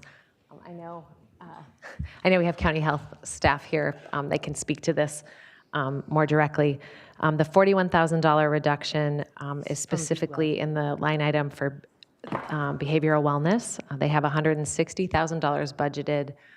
The $41,000 reduction has to do with the contract that they have with treatment providers for perinatal education, and there was some overlap between what county health does in that space and what Be Well does. And so the remainder of the money that behavioral wellness has is for youth adolescent education prevention. And it works in the 3 various regions of the county with nonprofit organizations to train young people to be peers and mentors and do education programs around that. Okay. Great, thank you. Hi, everyone. Jack Moore, County Health. I supervise our tobacco prevention cannabis education program. Raise that so you don't have to. Oh, thank you. Oh. Sorry. Oh. Just right here. You can go on. Oh. Well, look Get that. Showing off that it's my first time. Thank you for the question, Supervisor Hartman. So we have been able to do a fair amount of work with that budget. So a good portion of that covers about 40% of the time for the program coordinator for that program. Some of the work that we do with that, so a real focus on provider education for perinatal population and youth. We have brought in experts from USC's maternal cannabis program and UCLA Pediatrics to talk about some of the health impacts of cannabis use and vaping for both perinatal population and youth. To some of the presentation earlier, we've incorporated part of that cannabis education with the work we already do around tobacco education. So for instance, we do an annual youth tobacco prevention summit that started to incorporate some of the health impacts of youth vaping and things like that from both cannabis and tobacco. Similarly, we've been able to reuse some of the resources we developed earlier with this funding. So we had a campaign called My Best Life that was co-produced with Be Well and local youth to focus on sort of positive activities outside of using cannabis. And we've continued to reuse those campaign materials in our in-person education and our online outreach. And I think last thing to highlight is we do a lot of work with a lot of nonprofit organizations across Santa Barbara County, Future Leaders of America, Fighting Back Santa Maria Valley, and a lot of that work overlaps somewhat when we're talking about health impacts of tobacco and health impacts of cannabis. We know vaping is really an issue for youth in particular, both with tobacco and cannabis. And so, you know, sometimes when we're out in the community and we're talking about health impacts of vaping, we're able to sort of talk to both of those issues at the same time. So you think you have enough money? Well, I mean, we could always use more money should the say that is board his like first to. time. If he says yes, it is your first time. Like to devote it. I mean, you know, we have gotten creative with our budget. I think, you know, where we see the biggest limitation is bringing in those outside experts to provide provider education. We've gotten our staff credentialed to provide CME credits to make those presentations more enticing to the medical community to engage with. But we've also been looking at things like partnering with local experts so that it reduces the costs that we might have there. But, you know, we're very happy with this budget, and then we're going to continue to have money to do cannabis education through our program. Good. Well, thank you so much for being here and explaining that. And I think we did at least find some money that was duplicative with Be Well, and you've sorted that out. So I'm happy about that. So thank you. The other issue I have is the HDL auditing contract, and on slide 7, there was something else from the Treasurer Tax Collector. Let's see. Yeah, the program administration and the auditing contract. So what are we losing there? Thank you, Supervisor Hartman, through the chair. The $18,000 is with I believe it's called New Leaf, is the provider, and it's pricing data at the national level and various data points. In talking with Treasurer Tax Collector staff, this is the recommendation that they offered up, saying that that's just one data point that they're now using. Since they've been able to staff their cannabis compliance team in the tax collector's office, they've been collecting data locally, and they believe that the pricing data locally is the most relevant. So they'll continue to do analytics, they'll continue to review information, but they won't have access to this national pricing data if we eliminate this contract. And the administration was just oversight on that contract, or? Supervisor Hartman, the administration there are two staffing, I apologize. Cannabis Program Administration, the $18,000 is included in the line item for Treasurer Tax Collector. The admin is the 2 full-time staff that they have in their office that perform the function. So you can assure me that cannabis audits will continue? Supervisor Hartman, The next line item on this slide is actually eliminating the HDL auditing contract. Those are the external independent audits. Those would be proposed to be paused in 25-26. The Treasurer Tax Collector staff will continue, like I said, to review and perform analytics on cannabis tax reports and payments, but those independent audits would pause if we eliminate that contract. Yeah, and I guess what I'm trying to understand is what is the impact? What have they provided for us to date? And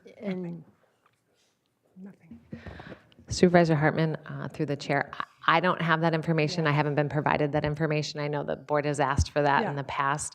And I don't see anyone from the Treasurer Tax Collector's office here to speak to that. I mean, since you asked, I mean, this is, it's just it's been a disappointment sort of from the beginning, the promise of these audits and all we were going to learn, and you all, the previous board was going to learn so much from them, and then really there hasn't been any. So then he just sort of forewent the funding year after year. So it's now officially gone. do we want that information public? It's been public because I've raised it many times, just questions of what were you learning from it, and the answer is not much. Okay, well, I guess I'm willing to go with what's proposed and have a little more to say after public comment. Yeah, I just had a couple questions. I appreciate where this conversation is going with enforcement. I'm intrigued because we have very little funding, and we just want to make sure it's effective and that we're stopping the black market, if that's still the goal. If we're going after those who are selling it illegally, especially to our kids. And I see Future Leaders of America here. They have a campaign to make sure that enforcement is, instead of enforcement, we make sure that it's targeted towards education. And I can attest as a former school board member how prevalent cannabis is in our schools. It's crazy, the number of suspensions on a daily basis related to cannabis, far more than, in my anecdotal experience, far more than alcohol. So I'm interested in making sure that we keep cannabis education, keep the funds that would go towards kids. And I think that that's still here, if I'm reading correctly, through Be Well and other programs, and the perinatal. I had some similar questions as Supervisor Hartman, but it sounds as though there was some overlap potentially with public health, so we're okay. I'm okay with that, having received the information, but I just want to make sure that we're still focused with the small funds that we have, that we keep our focus on kids not getting such exposure to this product at a young age. And just to affirm, you're nodding, but that's the small programs that we do have are still intact, correct? Thank you, Chair Capps. Yes, those programs directed at youth prevention of cannabis use are still intact. But then more broadly, to Supervisor Lavanino's point, I mean, if we want to, or to the CEO's point, if we want to blow this up and really rethink, I don't know exactly when we do it, if we do it today, if we do it next year, with our budget next year, I mean, it's going to be dwindling. It looks as though it's going to be dwindling. The promise of federal legalization doesn't seem even on the horizon currently, as it might have been with a different administration. So I think it's important that we keep our eye on the ball. It's a smaller ball than we anticipated, and I'm quite interested in making sure that the enforcement dollars are being effective. How we do that, I'm looking for guidance. But I'm happy to accept I think we should move forward with the proposal we have in front of us. We can continue to talk about it going forward. This is not a one-time conversation. Supervisors through the chair, so thank you for that. And Brittany, just show your slide 8 really quick. So this is what we're asking you to do. This is so that when we come to budget hearings in a couple of weeks, we have some certainty in that we can add this as a, I think it's already in the preliminary budget, but we can confirm that.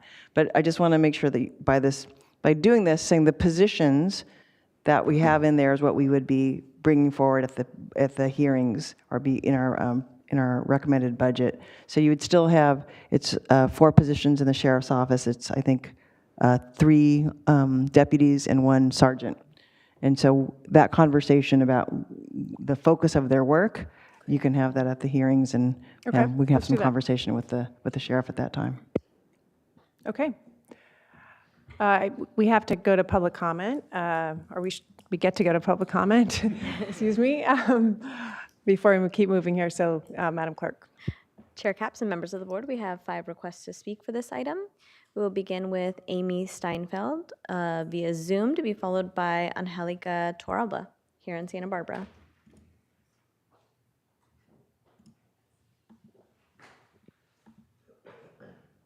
Amy?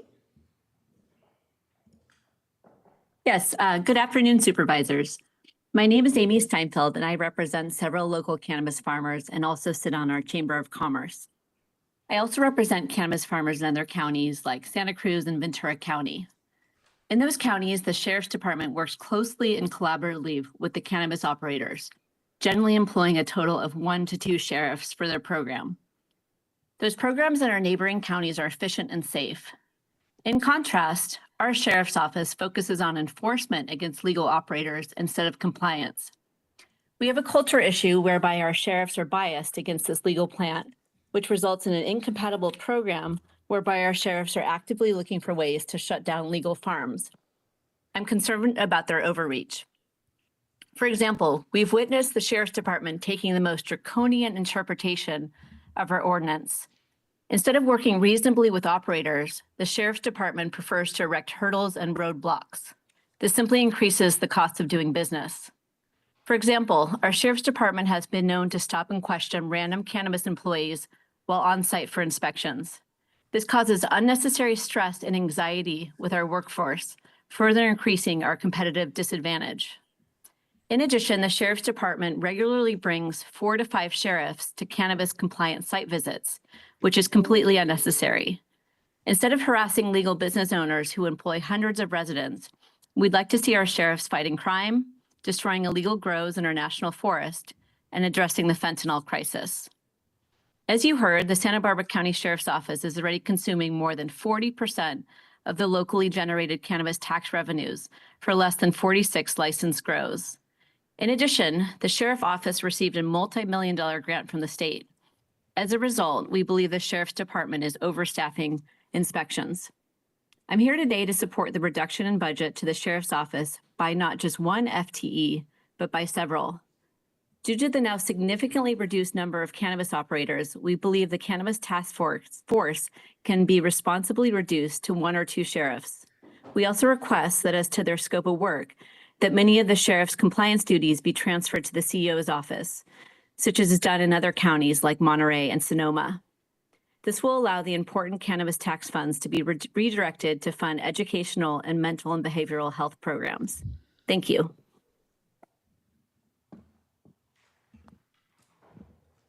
We will now go to Angelica Torralba, to be followed by Corima Morales.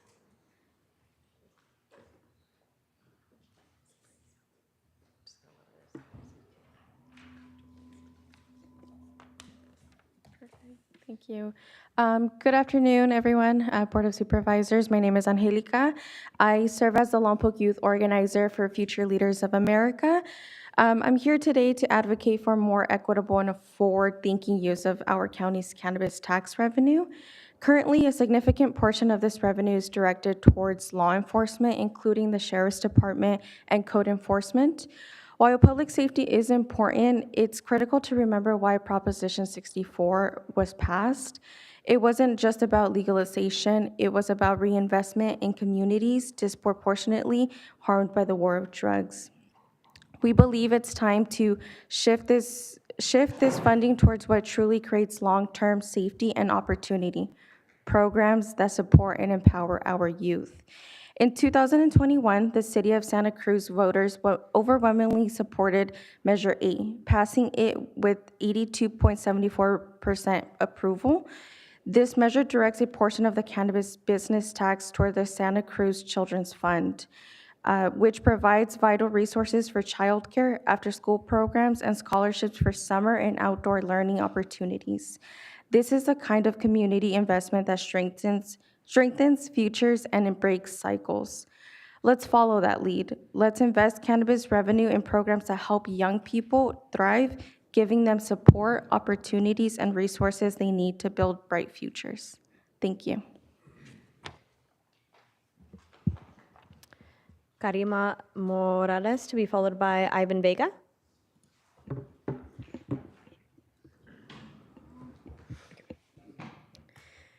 Good afternoon, Santa Barbara County Board of Supervisors. My name is Coraima Morales. I am the Santa Maria Senior Organizer for Future Leaders of America. I am here to highly encourage you to realign the county's cannabis tax revenue and not increase the licensing fees. Cannabis revenue presents a unique opportunity, a steady stream of funding that can be invested in prevention, development, and long-term community wellness. Currently, much of this revenue is directed into the general fund, where its impact on youth support is diluted. Sorry, but it doesn't have to be this way. We can look at the city of Vista in 2021. Their officials decided to cap cannabis tax revenue for the general fund at $4 million annually. Any revenue above this threshold was then allocated specifically to specific projects, including youth development programs, city parks initiatives, and other community resources. This model allowed the city to maintain financial stability while meaningfully reinvesting in its residents. We could do the same, or better.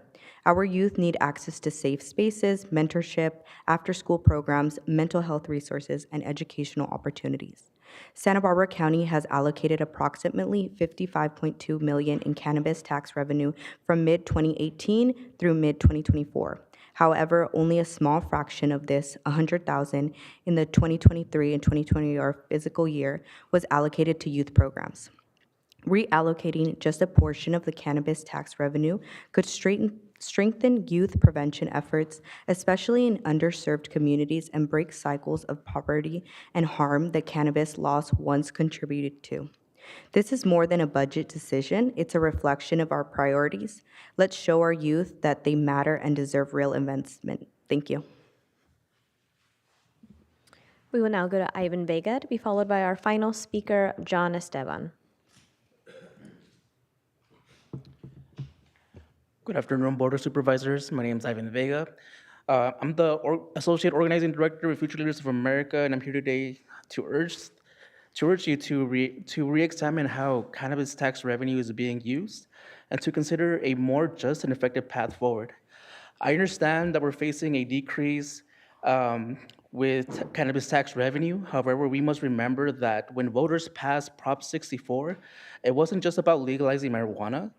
It was about a promise to invest in communities that had been devastated by the war on drugs. Today, we are asking the Board of Supervisors to honor that promise by creating a youth fund to support that is supported and funded by cannabis tax revenue. Since 2018, Santa Barbara County has collected nearly $55 million in cannabis taxes. Unfortunately, the majority of these funds have gone to the Sheriff's Department and law enforcement, rather than to prevention, education, and youth development. Only a small fraction of these funds, about $100,000, have been allocated to youth program, and that's great. But youth deserve more intentional investment into their well-being.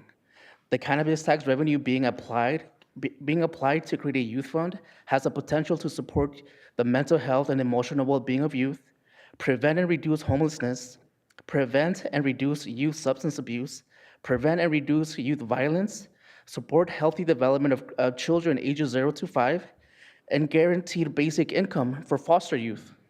It's time to shift our priorities from punishment to prevention and from enforcement to empowerment. Other California communities are already leading the way.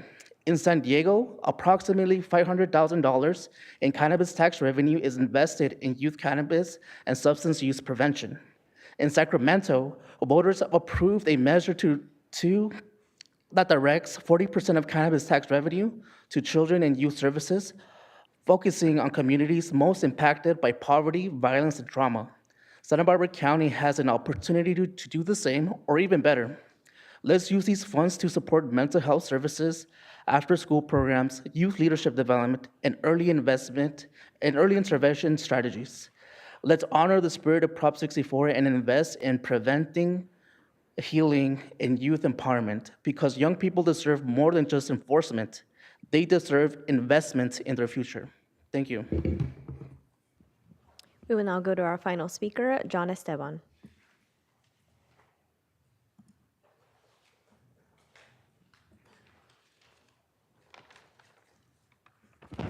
Good afternoon, Board of Supervisors. My name is John Esteban. I serve as the Santa Barbara Community Organizer with Future Leaders of America. I'm here today to speak on how the county's cannabis tax revenue is being used and why it's time to realign our priorities. When Proposition 64 legalized recreational cannabis, it came with a promise to begin repairing the harm done to communities most impacted by the war on drugs, a series of cruel state and federal policies and tactics to disproportionately incarcerate Black and brown men for minor drug offenses. That promise must be fulfilled, not in words, but in funding. So we urge you to create a youth fund using cannabis tax revenue. This will directly support underserved youth through community-based programs that promote leadership, education, and healing. In my work with youth across Santa Barbara, I've seen firsthand the impact of this investment, from lack of access to mental health care to underfunded schools and community programs. Yet I've also seen the power of investment. When young people are given opportunities, mentorship, and safe spaces, they thrive. Public opinion is clear. Communities want investment in prevention, not punishment, in opportunity, not over-policing. It's time to shift our priorities from criminalization to care, from enforcement to empowerment. We have the power to build systems rooted in justice, healing, and equity. We don't need more funding for systems that criminalize poor Black and brown communities. We need affordable housing, mental health treatment, restorative justice, and youth-led solutions. Please honor the spirit of Prop 64, invest in our future, and invest in our youth. Thank you. Thank you to all of our speakers. Okay, let's bring this home. Have we deliberated? We need to deliberate a little bit more. Supervisor Hartman. I'm thinking that at least the law enforcement piece of this needs more discussion in the budget, perhaps as a special item if it's, first of all, I want to say, I think staff did a tremendous job on the cannabis, just mapping it out issue by issue, option by option. It's really easy to get tangled up and lost. It's pretty complicated, but I think that this was extraordinarily well done today, and I just wanted to say that. But it sounds like we may be switching gears on you up here in terms of how we want the law enforcement. And I think we need more discussion. For myself, I'm very much persuaded by what I heard from Future Leaders from America and how we keep talking about investing, and we have done a fair bit of it, but it seems when we look at our budget that the priorities are jail and law enforcement. So I think this is a chance to look at that and see where to allocate. But I think we need a richer, fuller discussion, and we need some more direction, options like the good ones that staff laid out for us today. Supervisor Lavigno. Yeah, I totally second that. I mean, I think today was a great day for reimagining and rescoping the whole program. I know the sheriff isn't here today, so I don't want, and I think we're kind of at the end of the day. I'm not even going to say it's 4:20. It's just, it's the end of the day, okay? But I think the board is ready to shift our priorities, and I don't blame the sheriff's department or the enforcement team. That's what we originally, that was for the last 7 years. That's our focus. And so, but I think we have 5 votes up here now that I think are willing to kind of change the focus a little bit. Education, yes. Mental health, yes. Youth fund, yes. Resource deputies, yes. We just got to figure out what that mix is. For me, it's probably, and I know the budget is what, next week or the week after, but we could carve out, if it's not even a half hour, of just really kind of figuring out what we're going to do with the money and how we make those decisions going forward. I don't think we can wait an entire year to come back, but I don't really want to do it today either. But I think we're all in agreement. We just have to have the forum to be able to do it. Yeah, I agree. Supervisor Lee, did you? No? Okay. Anybody ready to make a motion? Go ahead. Well, yeah, I mean, I'll just weigh in. I think that's right. I think we've unearthed some, this is even though it's not a exciting conversation because there's not much to work with, I feel a sense of relief that we're being realistic about what we have and setting a new course. And like I said, kind of a reality check. Let's just make sure with the money we have that it's being spent correctly. And I appreciate the priorities you just outlined.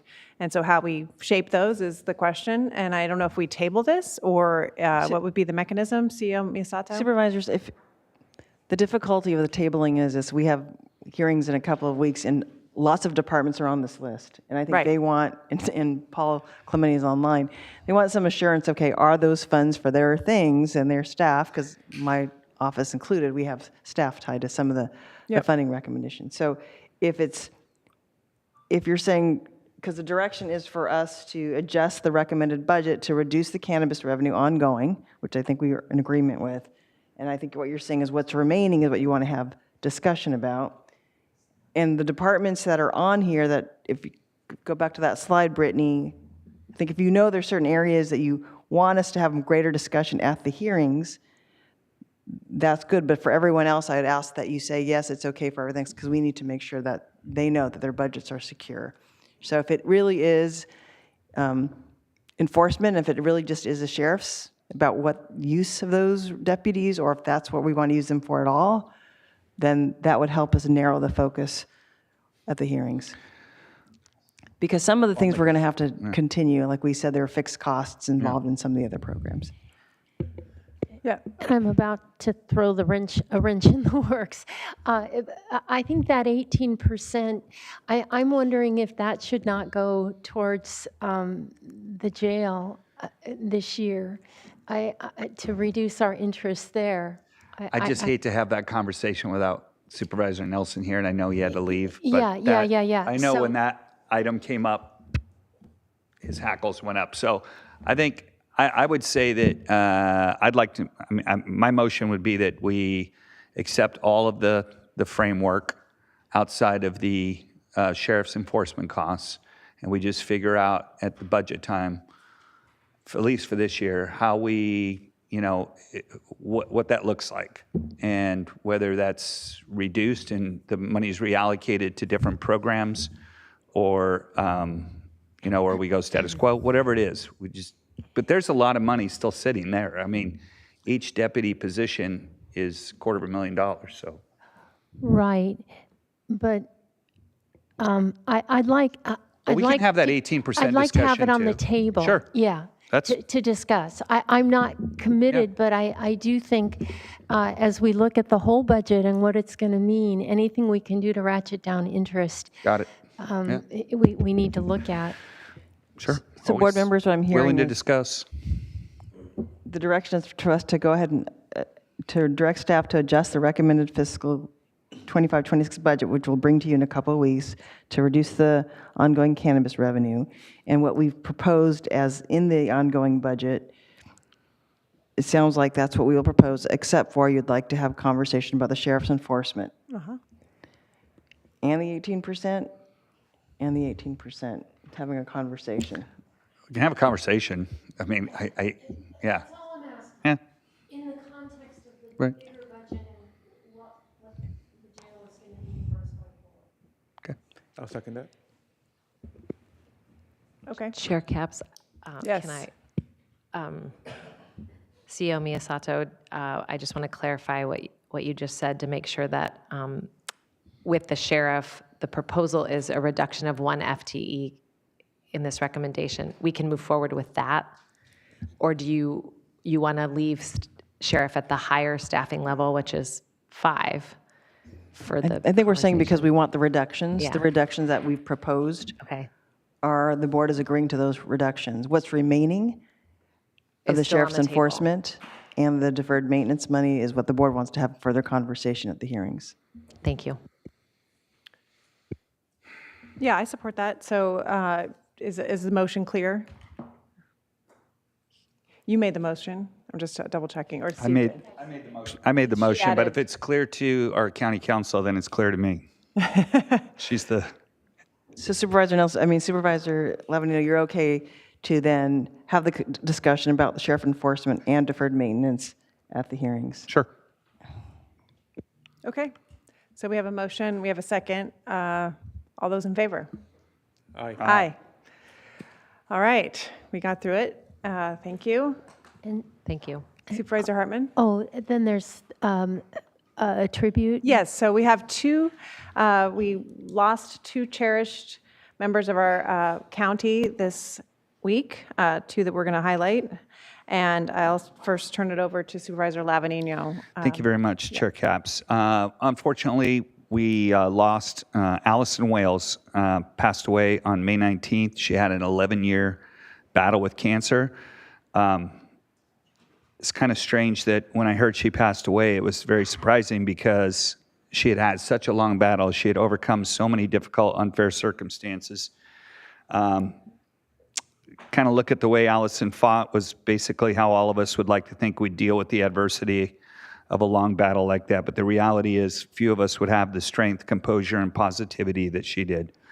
Her work ethic was unparalleled, and she was working up to 5 days before she passed away.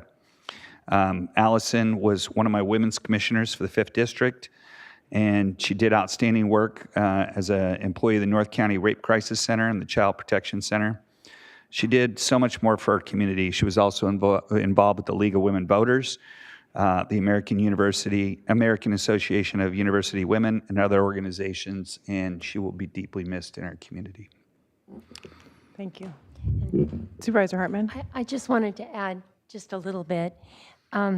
Allison passed away on May 19th after living courageously with breast cancer, as Supervisor Lavanino said, for 11 years.